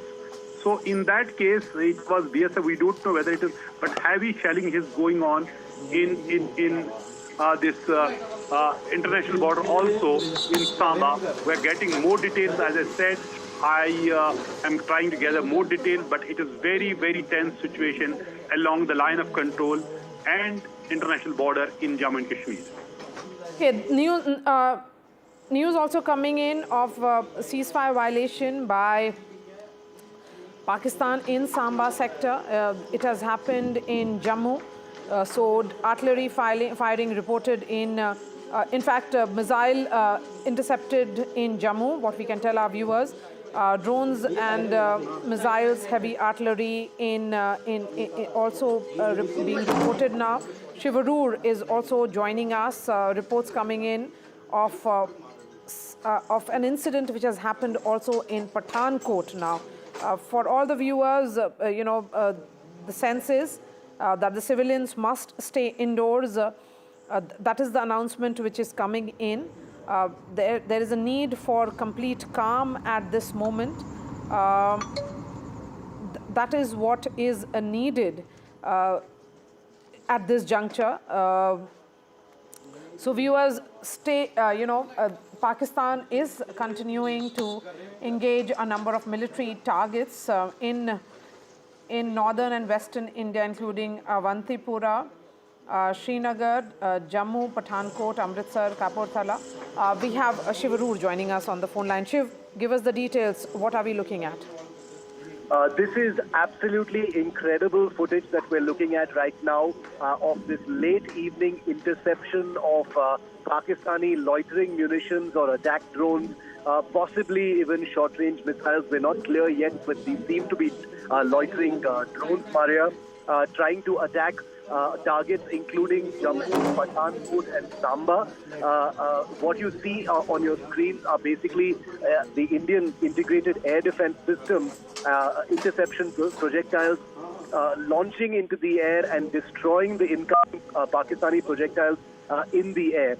This is a huge escalation by Pakistan. Remember, this basically constitutes, Maria, the second attempt by Pakistan since yesterday to attack these cities. There's no confirmation yet from the government about whether they have attempted to attack other cities. But from these pictures that we're getting from our contacts on the ground in Jammu and elsewhere, as well as the government, is that these are basically Pakistani incoming projectiles attempting to strike with violence in Jammu, Samba and Pathankot. And these are Indian interceptors finishing them off in the air. It's an incredible display. This reminds one of what we've seen in Israel, when the Iron Dome system has taken out incoming rockets. Of course, this is a much more sophisticated system and much more sophisticated incoming missiles, but this is going to be seen as a major escalation by Pakistan. Remember, this comes after the confrontation between the two sides already, where Pakistan tried to target at least 15 cities with missiles and drones in the last 24 hours, all of which were thwarted by Indian Integrated Air Defense. But what we're seeing now is the first visual evidence of that actually taking place, Maria. And this is unprecedented in terms of the combat visuals that we're seeing as part of this cycle of conflict between India and Pakistan. The visuals that we see in their myriads appear to suggest that multiple incoming projectiles of different kinds, possibly slow-moving drones and maybe some fast-moving missiles, which would basically mean that the integrated Indian air defense system, which look like tracer fire, the little red dots you see are all the interceptor projectiles going up from the ground to hit the incoming Pakistani projectiles. We'll have more clarity once there is, a damage assessment.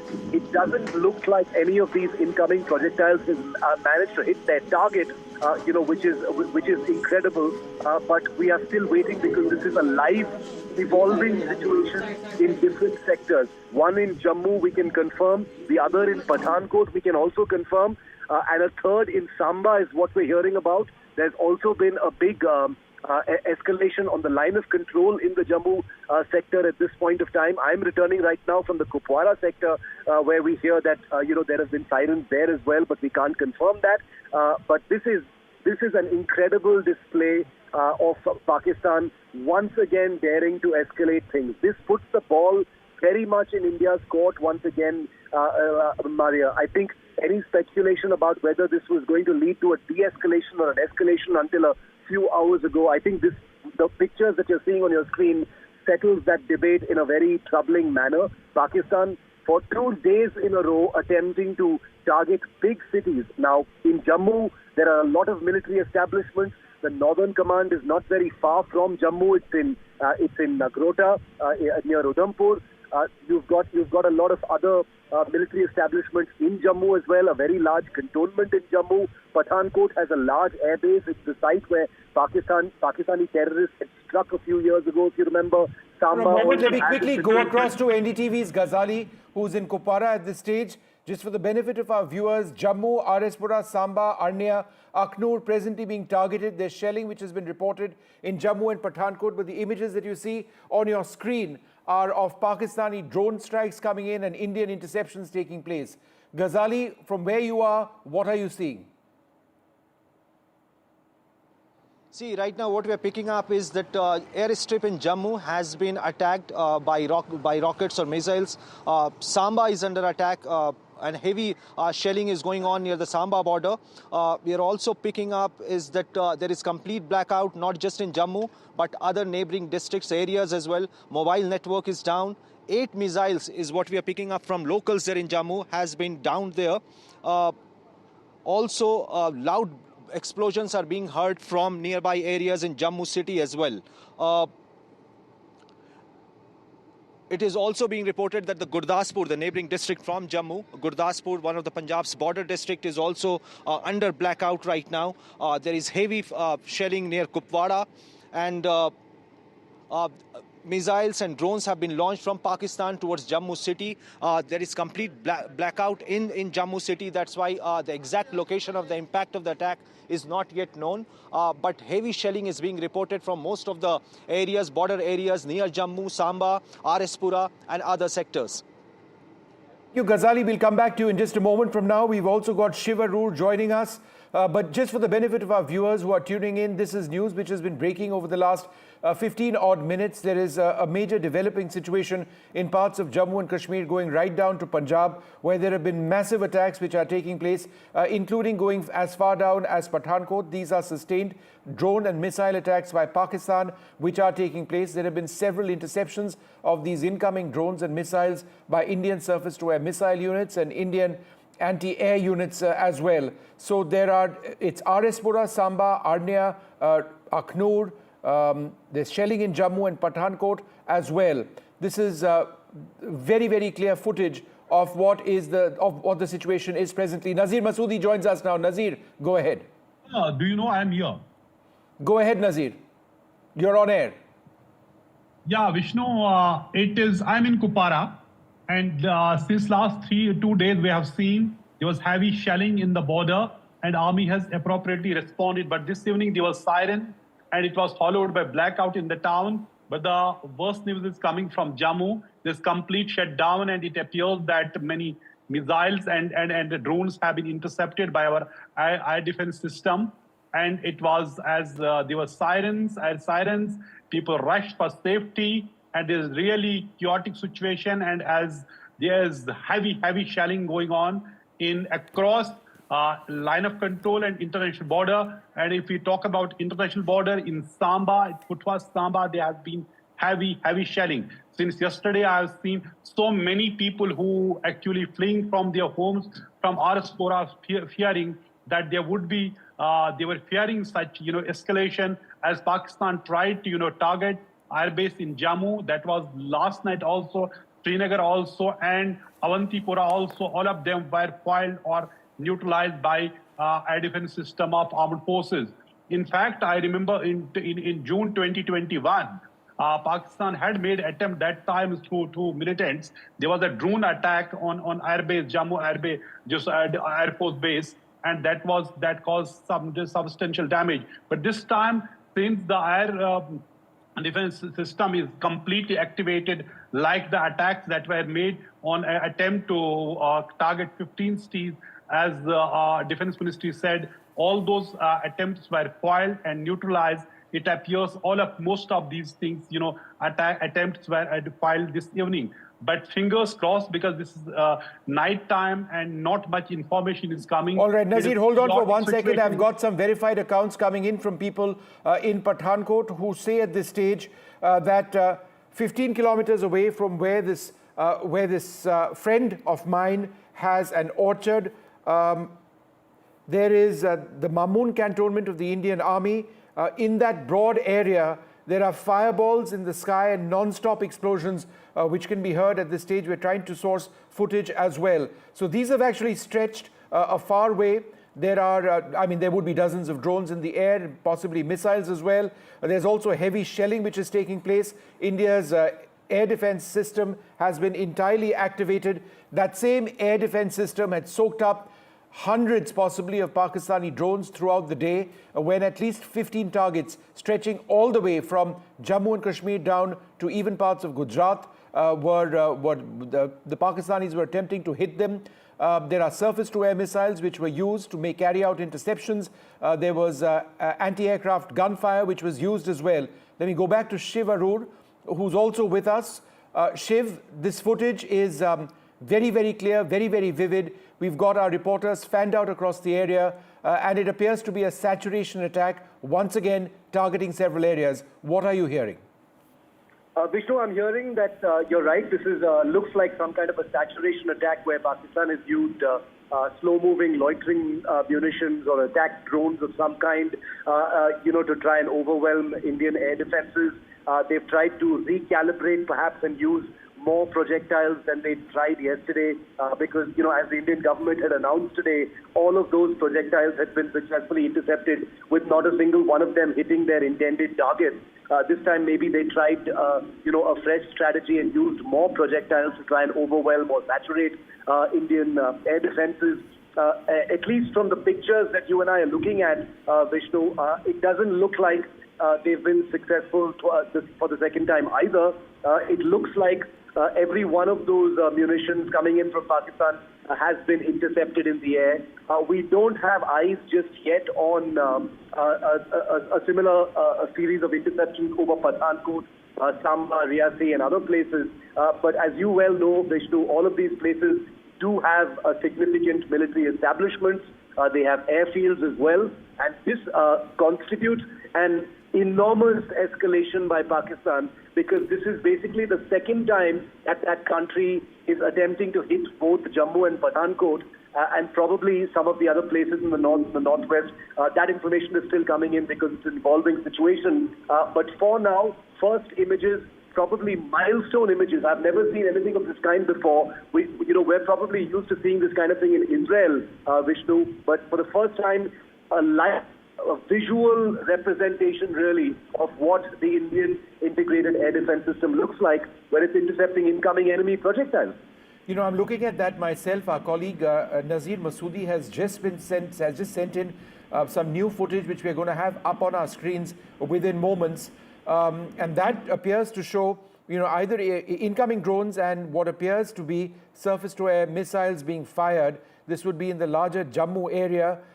It is extraordinary what is taking place right now, but at this stage I think it's important to report to our viewers that while it is still early, we can say that there are reports of successful interceptions having been carried out by the integrated Indian air defenses. What are the integrated Indian air defenses? Surface-to-air missile units, anti-drone devices which jam drones. We've got anti-aircraft artillery also which is firing at this stage. You can certainly bet that the Indian Air Force is fully deployed and operational across the international border, on our side of the international border, covering the international border and the line of control. We have seen fierce air duels over the last couple of days as well, so that's something that we need to keep our minds on. But Pakistan reacting late tonight after incredibly successful Indian missile and drone attacks. We've got that fresh footage I was talking about on the left-hand side of your screen. It is you can see a white dot every now and again, and that white dot, or white to red, is of an incoming drone, as I understand it. So that's it was there briefly on your screen, as you can see. So these It's unclear at this stage whether these are interceptors going up, but I would suggest that these are perhaps incoming drones to India at this stage, which would be taken out. Let me go across to Ghazali at this stage. Ghazali, for the benefit of our viewers, tell us what exactly is happening where you are.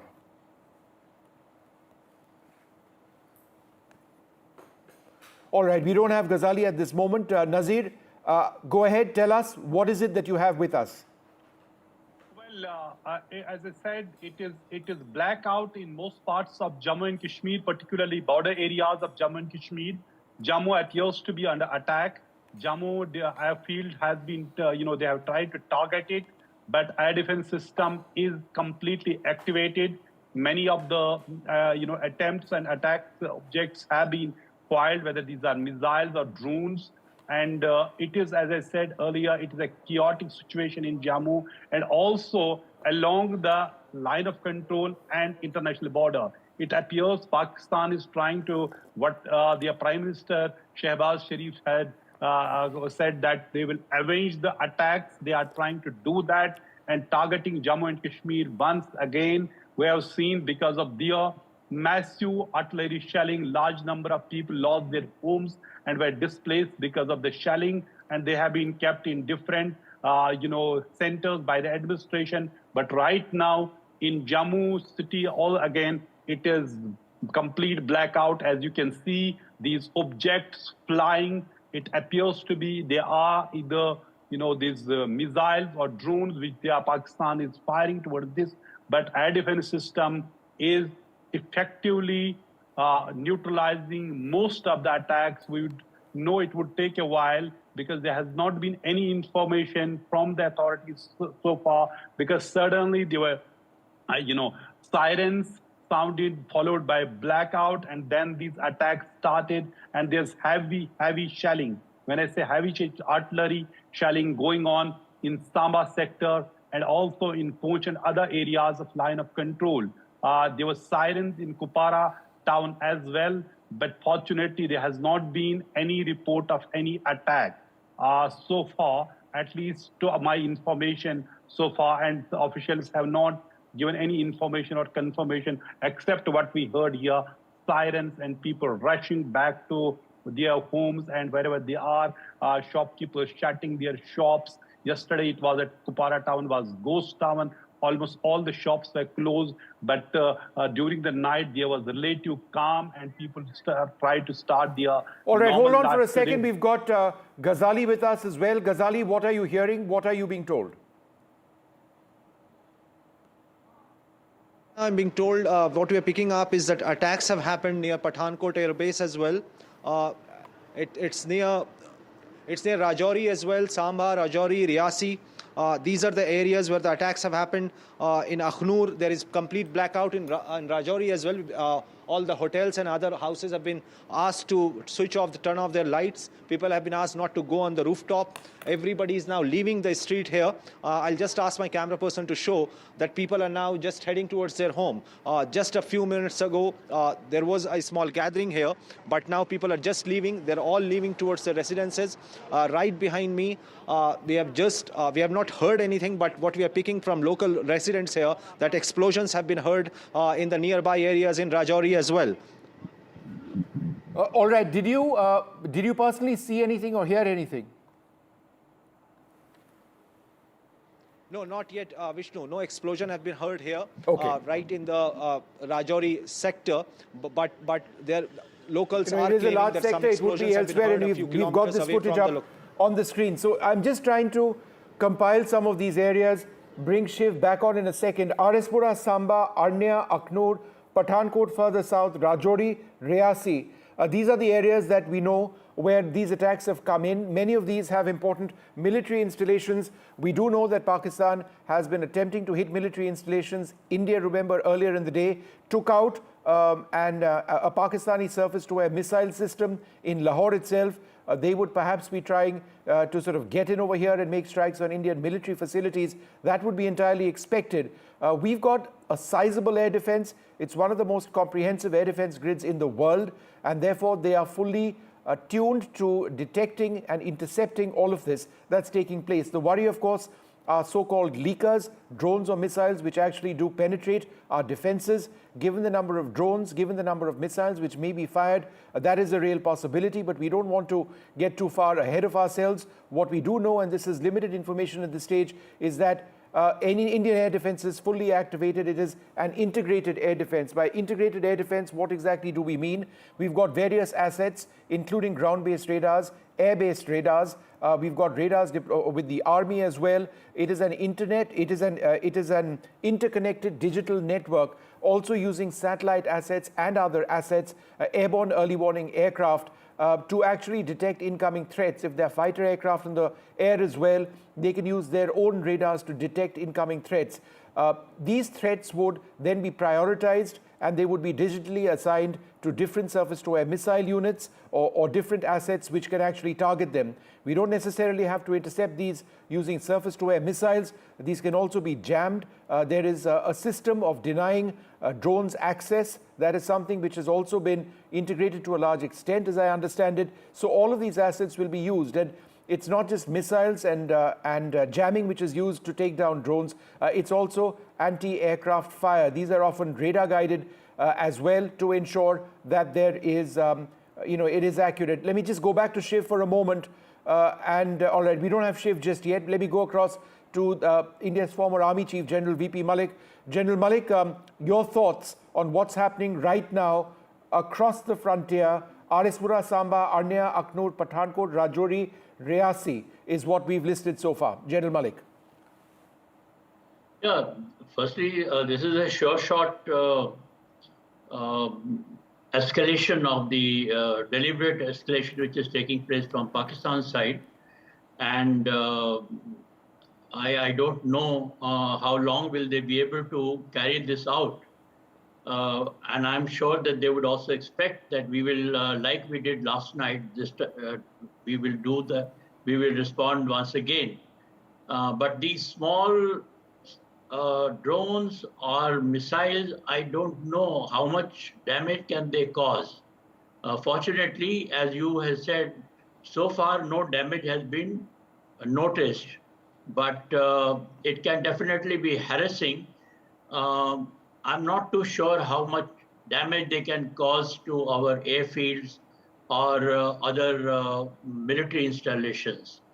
We'll have to wait for the results, but we have to be prepared now for escalation for the next few days, which I'm sure the armed forces would be doing so. General Malik, that is the real reality that we are now looking at, that this could escalate. It already has. Presumably there would be Indian attacks which might go through as well. These are all air attacks so far. Escalation would mean ground assaults. And that would be the next phase. And, the word war would then be used. Would that be correct? I think we'll have to wait for a few days. Already what they have started shelling the civilian areas and civilian assets all along the line of control and international border between Jammu and Kathua in that area. And they have already caused a number of civil casualties on our side, in Bhuj particularly. So as it is, something on the ground has already taken place. I'm not too sure they would be in a hurry to cross the line of control physically, because there are greater chances of them suffering with the kind of defenses that we have. But of course, we have to be prepared, and we have also to retaliate the shelling that is coming from that side. I'm sure that again is going on. So as I said, that we have to be prepared to protect our civilian population and civilian assets all along the line of control and this international border, and also be prepared for retaliatory responses. Okay. Let me quickly go across to Air Chief Marshal Falihomi Major, our former Air Chief. Thanks very much, sir, for being with us. The integrated Indian air defense system is catered to detecting incoming threats. How does it work, sir? Good evening, Vishnu. You're seeing how it works because this last barrage which has come in in the J&K sector, perhaps hasn't hit anything, which means it's working very well. Now, this integrated air defense system, as you very correctly mentioned some time back, is wonderfully linked, including satellites, where every agency and every kind of, anti-air missile system is integrated, and it senses and reacts very, very fast. And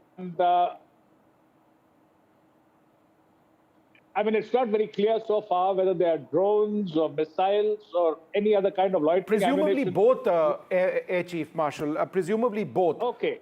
Because, on TV screens, you can't make out what No, it you is. can't. They look like tracers. So I really don't know. But I think this kind of, escalation doesn't bode well for Pakistan, because our responses so far have been so very well calibrated and, logical to keep to maintain dominance as far as the escalation ladder is concerned. But what they are doing is perhaps the reflection of the rogue state that they are. And I do hope that they realize what they are doing, because as we speak, I'm quite sure that the other elements of our armed forces, whether it be the Air Force, the Navy, or the Army, are already carrying out certain actions and certain operations which we will not know for some time to come. Absolutely. All right, Air Chief, just hold on for one moment, sir. I want to go across to NDTV's Shiv Arur.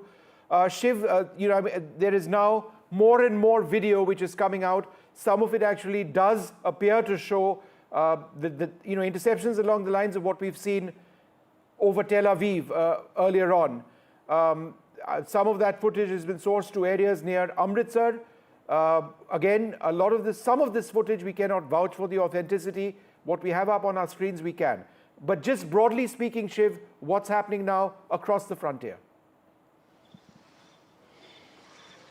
Vishnu, as glorious as all this footage looks, this is a very, very serious and volatile situation that we are reporting across the virtually the entire length of the international border.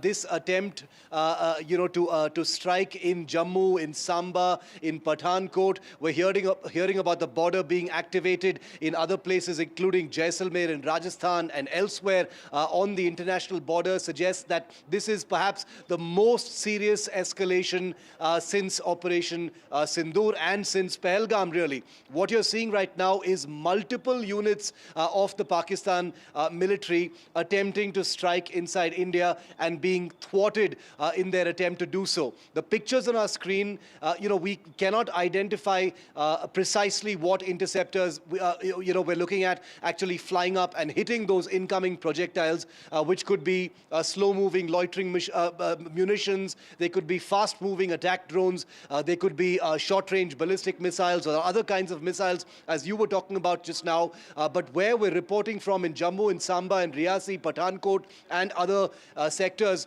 it is very clear that two things are happening right now. One, there are incoming missiles and projectiles and drones which are being intercepted by India's integrated air defense shield, which has been exercised more in the last 24 hours than at any other time in its history. And point number two, as Ghazali was reporting from the Jammu sector, there has been a serious escalation on the line of control. It's already been very, very heavy firing over there, and it is happening even more so right now because Pakistan, after Lahore was struck earlier today, has decided clearly, to up the ante, heat things up even more, and attempt another airstrike type attack on India. We're hearing about some, Air Force damage on the Pakistan side as well. Not confirmed. We're trying to get our contacts in the Air Force to confirm that as well. But suffice it to say that the S-400 system, the Spider system, the Akash system, many other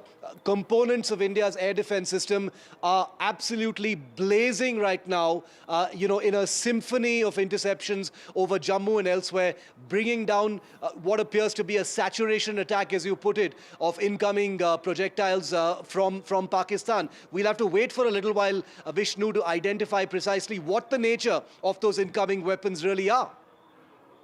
Shiv, be with us. We've got Ajay Sani and Ambassador Manjeev Puri with us. Ambassador Puri, let me come to you next. This is a huge escalation now. We are going up that matrix. We did send out strong signals telling the Pakistanis, look, we are trying to right-size whatever is taking place. It's clear that they haven't accepted that. In the context of that and what is taking place presently over our skies, how are you looking at the situation from an overall standpoint? Vishnu, look, there should be no doubt that our strikes against Pakistan day and a half back, that has hit them and has hit them psychologically, forget the physical damage, etc., etc. And they need to try and send some kind of a strong message about their own strength to their own people. So they are undertaking this misadventure. But look at what the Indian Armed Forces have been able to do. Stop every single one of these projectiles, whether they were coming towards military air bases or even civilian areas. So, our abilities stand very clearly confirmed. But I want to say something else to you. Yeah. Look, the world in general, and we are talking about the major powers, the United States, etc., they have a number of times said, look, there should be de-escalation. Now, Pakistan, in my understanding, is trying to take advantage of a few days when possibly there's only talk but no real heavy pressure, and trying to assuage their own population that, look, we were able to take some kind of revenge.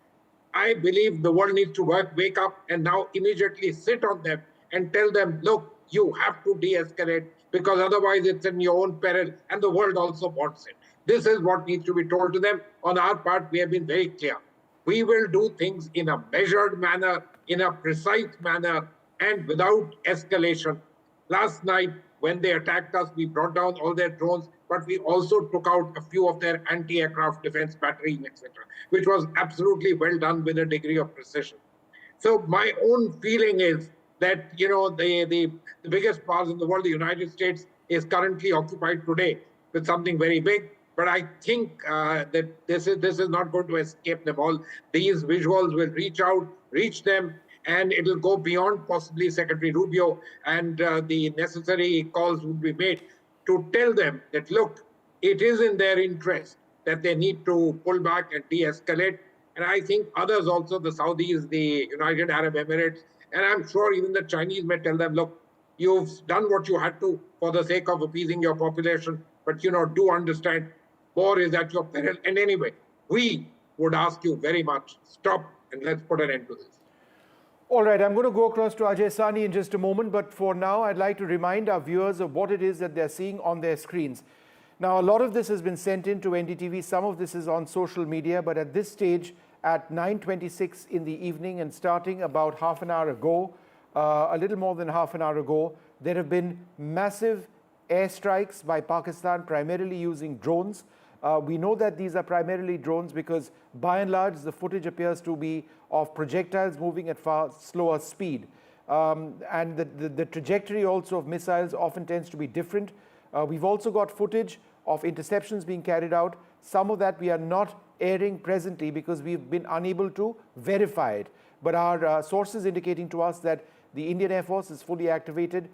They are alert to these drones coming in, and there have been many interceptions that have taken place. In terms of the areas that we are talking about, the territory is extensive. Awantipura, Samba, Arnia, Aknoor, Jammu, Pathankot, Rajouri and Riyasi. There have been some reports suggesting targets have been, missiles have been felled near Jammu airport as well. We'll get more details on that. Shiv, go ahead.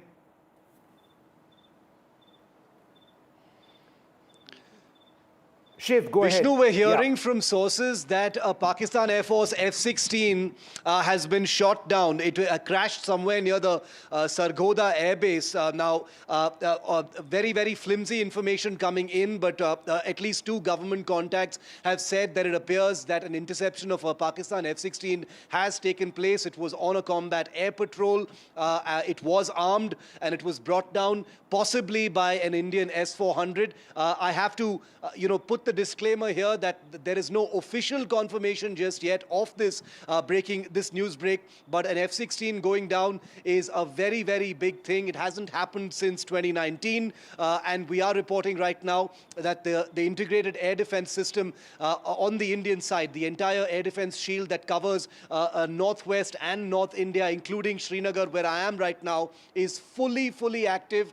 Srinagar, where I'm reporting from right now, is also potentially a target for a similar kind of saturation attack. But the big breaking story right now is that the Pakistan Air Force, may have just lost an F-16 fighter. It is its most capable fighter, obviously, at this point of time, and it may have gone down in the entire aerial fracas that's happening between the 2 countries. There are missiles, there are drones, there are fighter aircraft, there are AWACS aircraft in the air at this point of time. There are projectiles flying in both directions. The entire border is active, and we're hearing first information from our sources within the government that an F-16 fighter has been shot down by a surface-to-air weapon from the Indian side. I am presuming that if it crashed somewhere near Sargodha, it's possibly an S-400, Vishnu. Yeah, that has a range of up to 400 kilometers, depending on the variant of the missile which is used. If that is correct, and I've been trying to check out that information, in between listening to all of you. The information I'm getting is that our sources have heard about this, but it stands unverified at this stage, but there is a strong possibility of it having taken place. But what is, I'm told, verified at this stage is that 8 missiles from Pakistan, which were directed at Satwari, Samba, Awantipura, and Arnia, have all been intercepted or blocked by air defense units. Bringing in Ajay Sani over here. Mr. Sani, your first thoughts at what's happening? This is kind of an imperative that has been generated by the kind of language that has been used. There are commitments that are being made to domestic populations on both sides, intended to whip up sentiments and then create expectations that the government and the army or the armed forces on both sides have to meet. And we are seeing this cycle of, I think, proportionate retaliation on both sides. I hear a lot about escalation, but I still feel that most of the reports suggest a fair degree of calibration rather than an out-of-control escalation. All right, let's just go back to General Malik at this stage. General Malik, there is unverified information coming in of an F-16 which has been shot down, apparently in the Sargodha area. Shiv has been looking closely at that development. We are waiting for images. There are obviously more verification. All of that will take place. But what we can confirm is that there have been Pakistani missile attacks which have been intercepted and drone strikes which are taking place, and India has engaged the Pakistani forces. These are massive given the entire area. I've been reading that out. But General Malik, any further thoughts at this stage? Firstly, I must say that all the action or activity that you have reported, it is quite apparent that our forces are doing quite well. And the air defense system, the targeting of the aerial, the Air Force plane on the other side, all that is doing well. And I hope and I'm sure that they will continue to do so. I'm also now looking at it. At this stage, we should be monitoring, carrying out surveillance of their ground forces, where they are, and if there is any movement from the other side. Because if they have to escalate the next step, the further one, either they will use long-range missiles or they will try and enter our territory somewhere. Maybe not tomorrow, but maybe after. That would be probably the next escalatory step from that side. Now, I have also to say that we would also be quite prepared for escalation one notch higher from them, and that has to be conveyed, which will be done maybe at the right time tomorrow. But at this stage, I suppose we would be having our complete surveillance system, ground as well as aerial and satellite imagery. All these would be very active and to monitor all the movement of the Pakistani formations and their tanks and guns, etc. Drone attacks now being reported in Sundarbani as well. Air Chief Marshal Fali Major, come in at this stage. You know, when it comes to drone warfare, and we've seen this in the Russia-Ukraine conflict, surface-to-air missiles are very effective in taking out drones, but they're also incredibly expensive. They're not there in the same number as, say, anti-drone, anti-jamming systems, which are cheaper, which in many cases may be as effective. So therefore, the longer this gets, India will be expending a lot of our ordnance. At some stage, this is going to become a factor, right? Absolutely. Vishnu, I don't think that we are bringing down these drones with our, more sophisticated and very expensive munitions. I think what we are bringing down is, if they are drones, I don't know, I'm still not very sure because you can't make out a damn from these pictures. But if they are drones, there are many other ways to bring them down. But I have my doubts if these are drones because, I mean, swarm drones, all right, but they are okay for, there are troops available and things like that because they don't cause the kind of damage that we think they do. Now, but what my worry is, I'm seeing the spread of this conflict.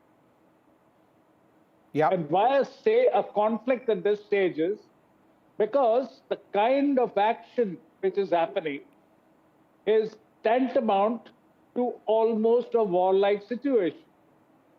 And if this is the spread of the conflict, I dare say that this is going to escalate much, much more than what we are seeing today.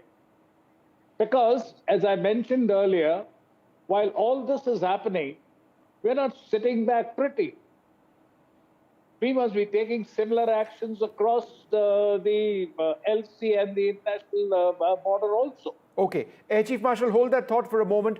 A little bit more information coming in from our sources. Fazilka, Pathankot, Amritsar, Gurdaspur and Tarn are presently in a complete blackout at this stage. That reflects the seriousness of the incident. There are other areas, other parts of India as well, where blackouts have been initiated. This is standard protocol. It's something which was expected and will take place whenever incoming attacks of this nature take place. In terms of what India has by way of technology to make these interceptions, apart from surface-to-air missiles, which could include the Israeli Spider, the Akash, which is a made-in-India system, or the far more larger and more expensive S-400, which perhaps would not be used in a situation like this. There's also air defense artillery. Some of that is radar-guided. So that offers a fairly accurate way of taking down these attacks. But more than that, or as importantly, jammers, which are critical, have been dispensed fairly widely now, which prevent these drones from carrying on their operations and getting to their targets. Manjeev Puri, Ambassador Puri, let me come back to you over here. India had offered Pakistan an off-ramp. Our press releases and our press statements, including by the Foreign Secretary today, were factual. They sort of stated where we are, but it's now really up to Pakistan to accept that. They don't seem to be willing to do that. In a situation like this, what does India do? Because if it's retaliation, counter-retaliation, if we go up the election, if we go up the matrix of warfare, then it's ground strikes, the movement of tanks, the movement of ships, and a lot more which can take place. Are we headed, in your mind, in that direction? Vishnu, I completely agree with you in terms of the ladder and the way these things can go. But I also hear Air Chief Marshal Fali Major very carefully on the spread and what is happening. Look, we are in a world where people know what is happening. And it's not that our borders and this particular entire issue vis-a-vis Pakistan is not known to the world. The most important leaders have commented. And some of us may say, look, come on, these comments were not very focused. But the fact is that their systems are cognizant of what is happening. they also realize that we are two countries, and I don't want to overemphasize this business that we are nuclear powered, we are both sides, we are countries of substantial armed conflict abilities, etc., etc. I think they all know this. And it is my belief that, look, the Pakistanis had to show something for their people. They are, in a sense, playing and doing whatever they can. If the word spreads that the munitions they are using really can't cause any damages, then it will go on for a few days more. But otherwise, if it appears that it is a serious set of attacks which we are able to thwart, and I'm sure we have the capacities and capabilities to do it in a cost-effective manner, then very soon the telephones will start ringing. And, frankly, the ball is really in the Pakistani court. They need to understand. All right, we've just lost that line. Yeah, go ahead, sir. Go ahead. Yeah. All right, just hold on, Ambassador Puri. Let me also go across to my colleague Gurpreet Chinna, who's in Firozpur right now. Gurpreet, what's happening there? Well, we have seen because of this border area, specifically in Firozpur, what we have learned, there is some movement, and immediately the blackout has been taken place here. So we are showing all these pictures from district Firozpur. We have seen multiple precautions had been taken all over Punjab border, whether it's Jalandhar, whether it's Amritsar. We have seen there is a complete blackout at this point of time. We have seen what we have learned from the sources. There is some movement from across the border near this Firozpur border also. That could be possible reasons why multiple precautions are being taken on the ground. If we can talk about Amritsar, we have seen Amritsar. All right, some breaking news coming in right now. Our sources saying that there are sirens being heard right now in Chandigarh. There is a blackout in parts, or if not all of Chandigarh. Shops in some places are being asked to close. People are being asked to go home. We'll try and get more information on this in a little while from now. But we are told from very reliable sources, sirens in are being sounded in Chandigarh, Mohali too, in a blackout. Shops being asked to close, and people are being told to go home at this stage. General Malik, are you in Mohali, in the greater Chandigarh area right now? I'm in Panchkula, which is further east of Mohali, is on the western side of Chandigarh. I'm on the eastern side. But, last 2 days, people have been rehearsing in all these three towns, Mohali, Chandigarh, as well as in Panchkula. And civil defense people have been quite active. So with the news that is coming from the border areas, I'm sure the administration is not taking any chances. And therefore, they are going ahead with blackout and other precautions that are required at this time. All right. So at the moment, no air raids sounded in Mohali, but what we are told is that there are sirens in Chandigarh. There is a blackout which has taken place in Chandigarh as well. Shops are being asked to close. People being told to go home is what we are being told. Nothing in Mohali at this present juncture. Shivarur, come in over here. Your thoughts at this stage on what's happening?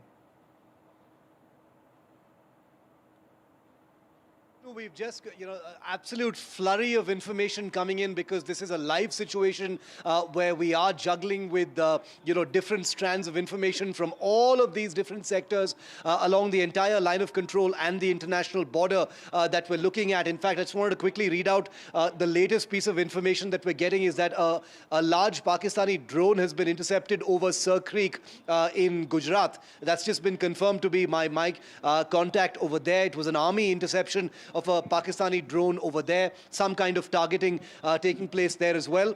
There's a lot of chatter about more than one aircraft of the Pakistan Air Force being shot down, but we'd like to hold our horses until we get, at least a credible confirmation, because there's nothing official coming out just yet. That must be underlined right now. A lot of different things are being said, but we are making it a point, to draw a few red lines as far as verification is concerned before we put it out. Our contacts in the government, at least two of them, have confirmed that they've gotten from the system that an F-16 of the Pakistan Air Force has indeed been shot down, very likely, as you agree, Vishnu, by an S-400 interceptor from India. This means that there is an air battle as well, presumably. Apart from these missiles and drones that are being fired in different places, the blackouts in Gwalior, Jaisalmer, Jammu, Samba, half expecting it to happen any moment here in Srinagar as well, Vishnu, because Srinagar, remember, is one of those 15 cities that was, named in that target list announced by the Ministry of Defence of India earlier today. But there's this really worrying and saturated aerial symphony of destruction taking place, where Pakistan is attempting to target many places. They're being thwarted. At least so far, it looks like they've been thwarted everywhere. No information to suggest that any of those projectiles has hit their targets, in Pathankot, Jammu, or anywhere else. Blackouts at air bases are only to be expected because these are military establishments, and Pakistan in the last 24 hours has made it clear that they're trying to hit those military establishments, including airfields. It remains to be seen how this night really plays out. It's still early hours. It's only 9:42 right now, Vishnu. We've got the whole night ahead of us. Usually these escalations have happened later at night, so I'm wondering what more lies in store for tonight. It looks like it's going to be very, very hot. And there would be Indian retaliation as well. It's not as if we are just sitting around waiting for these attacks to take place. There would be an Indian retaliation. It would be proportionate to what the Pakistanis have done. I say that because that is exactly what we did today. When the Pakistanis attacked earlier on in the day today, attacks which were handled by the Indian air defense system, India went in with essentially the same amount of force, targeting the same amount of areas, and also looking to hit some military targets. Why? Because Pakistan was doing just that. So therefore, we can expect an Indian attack already perhaps underway, if not now, perhaps subsequently. So we are at this juncture nowhere close to this being right-sized. This is being escalated, but escalated so far at the level of drones and tactical missiles. General Malik, any thoughts? Yeah, I know we have to remain alert, and at the moment it is only aerial battle which is going on with the drones and some other missiles. Drones, as Air Chief Marshal Fali Major was saying quite rightly, so far in a masked manner have been used against tanks. And unless they are very large drones and large missiles, which have been used during the Ukraine-Russia war, which have damaged buildings and other establishments. But drones per se, I don't think they are capable of causing much damage to the buildings or to the big establishment. And the kind of drones that Turkey has been selling and using, those are smaller drones. They can be used in a masked manner, but primarily they are used against the tanks. That is what we have seen in Europe so far. All right, and just for the benefit of our viewers who are tuning in right now, among other areas, among several areas where there's a blackout, also the huge Indian city of Chandigarh, where there is a blackout, Mohali as well, neighboring Chandigarh, there is a blackout taking place. There were air raid sirens, I believe, which were also heard in those areas. So that's what we are told. That's what we know at this juncture. Let me go across to Ajay Sani at this stage. Mr. Sani, it's a developing story. I could ask you all sorts of questions, but let me in fact put that across to Ambassador Manjeev Puri. Again, what are you thinking right now as this happens? At one level, it's almost unreal. Kargil, which is a rail war which happened between India and Pakistan, was restricted to one small area. This is for the first time since the 1971 war that we are seeing this huge frontage where all of these attacks are incoming and where India is hitting back far, deep into Pakistan.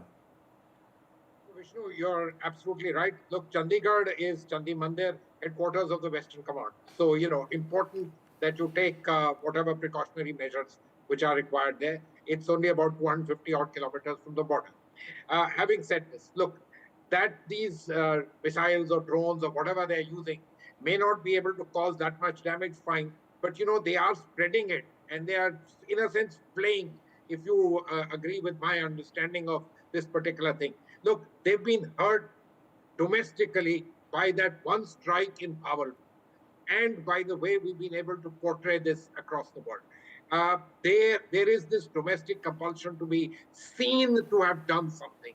Now, their abilities to actually do anything in any one particular sector, they shelled the areas in Bhuj, we lost a Gurdwara, and they did all that. But, that brings about many kinds of negative connotation. So they are, in a sense, playing. But my own understanding is that they, without going into the thing about whether these drones are effective and if it is just a kind of, something which is not that serious, therefore it can be allowed to go on for a few days more. No, I think this particular spread will attract the attention of those who matter and those who have the ability to sit on Pakistan. And I've named a few of them. I think the phones will start ringing soon. We'll also get them. There's no doubt about that. But this will have to be brought under control because, they're giving vent to their need to assuage domestic opinion. That's fine. But they can't go about doing this because there is the danger of escalation, even though right now it may appear escalation, but may not be in reality. But the real danger of escalation is one that the world also cannot agree and allow to take place, no matter, hotheads on either side, etc. No, I agree. We need to stay calm at this juncture and really sort of explain what is taking place from that perspective. Let's bring Shiv back on. Shiv, where are you right now, and what is some of the information that you're picking up? Vishnu, I'm in Srinagar right now. I've just returned from the line of control in Kupwara sector where we were reporting on the escalation and shelling that continues there.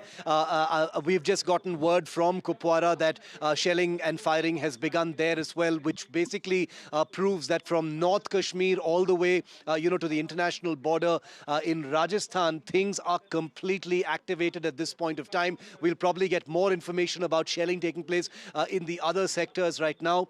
But this is possibly the most turbulent, live developing conflict situation and live combat situation that we are reporting, you and me, Vishnu. And things are changing literally by the second right now.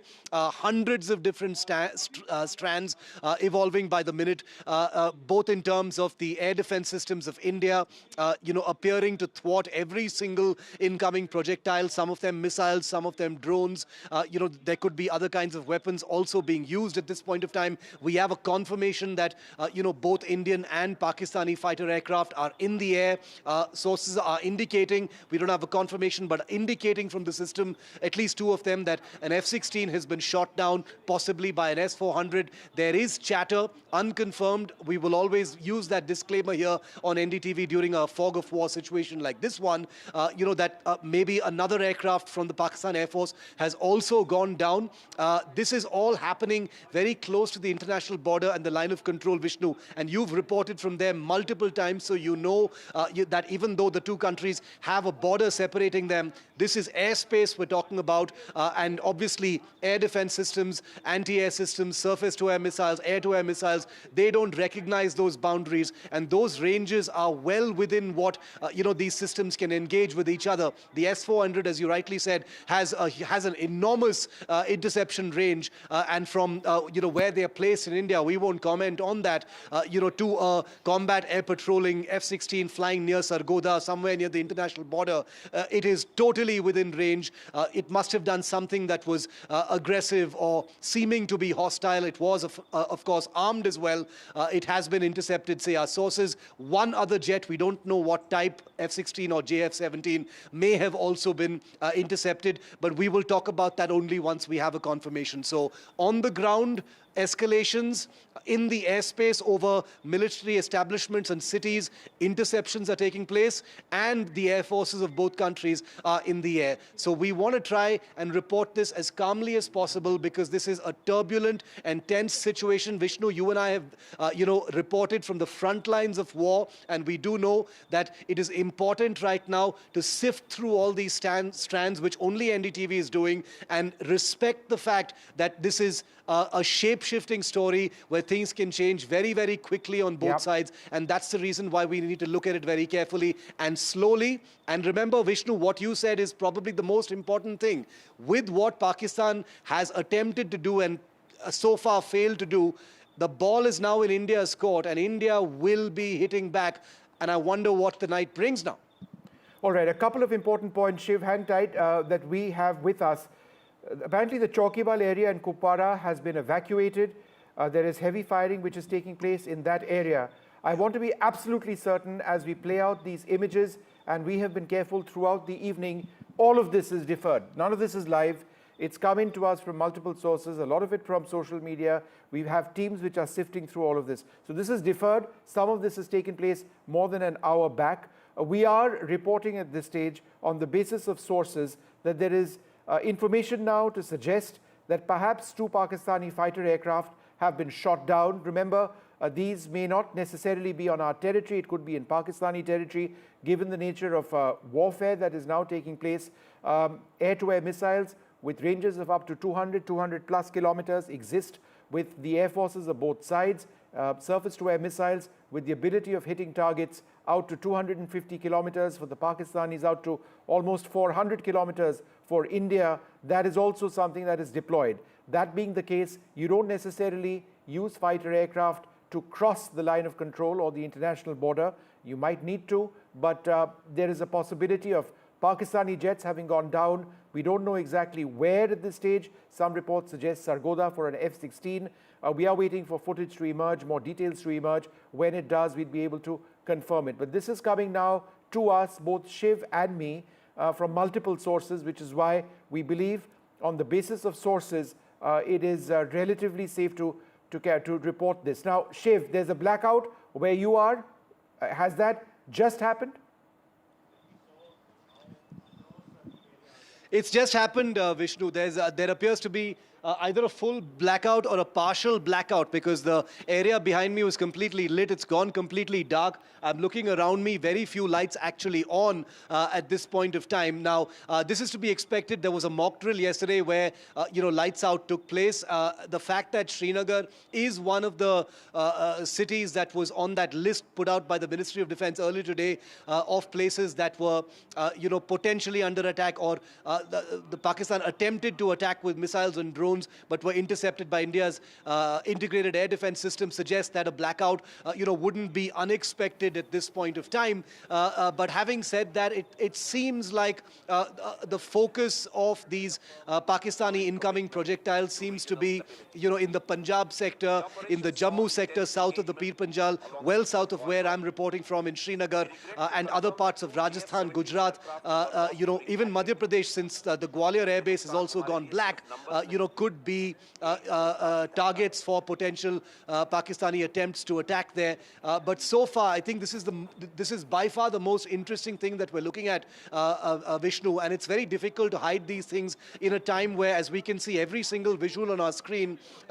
is a shaky mobile phone visual. These are all open source pictures streaming onto social media, citizens taking pictures liberally of this, fascinating, conflict taking place in the airspace right above literally their homes, and giving us this elaborate depiction for the first time ever. I can't remember ever seeing something like this in Indian airspace of sophisticated Indian weapons at play. Many of these weapons from Pakistan are also very sophisticated, and one wonders how long this is going to continue. It's not easy to sustain attacks of this kind, and it appears that this is going to play out for at least a few hours because these are still early hours, and one wonders, where this is going to go, how much more of an escalation beyond, possible air attacks, the air forces in the air, a full border activation, the international border also going hot, just like the line of control. How long can that sustain tonight is really the big, question facing us right now, Vishnu. All right, Air Chief Marshal Fali Homi Major, as we broadcast these images, again, deferred images from Jaisalmer, from Aknoor, from Jammu,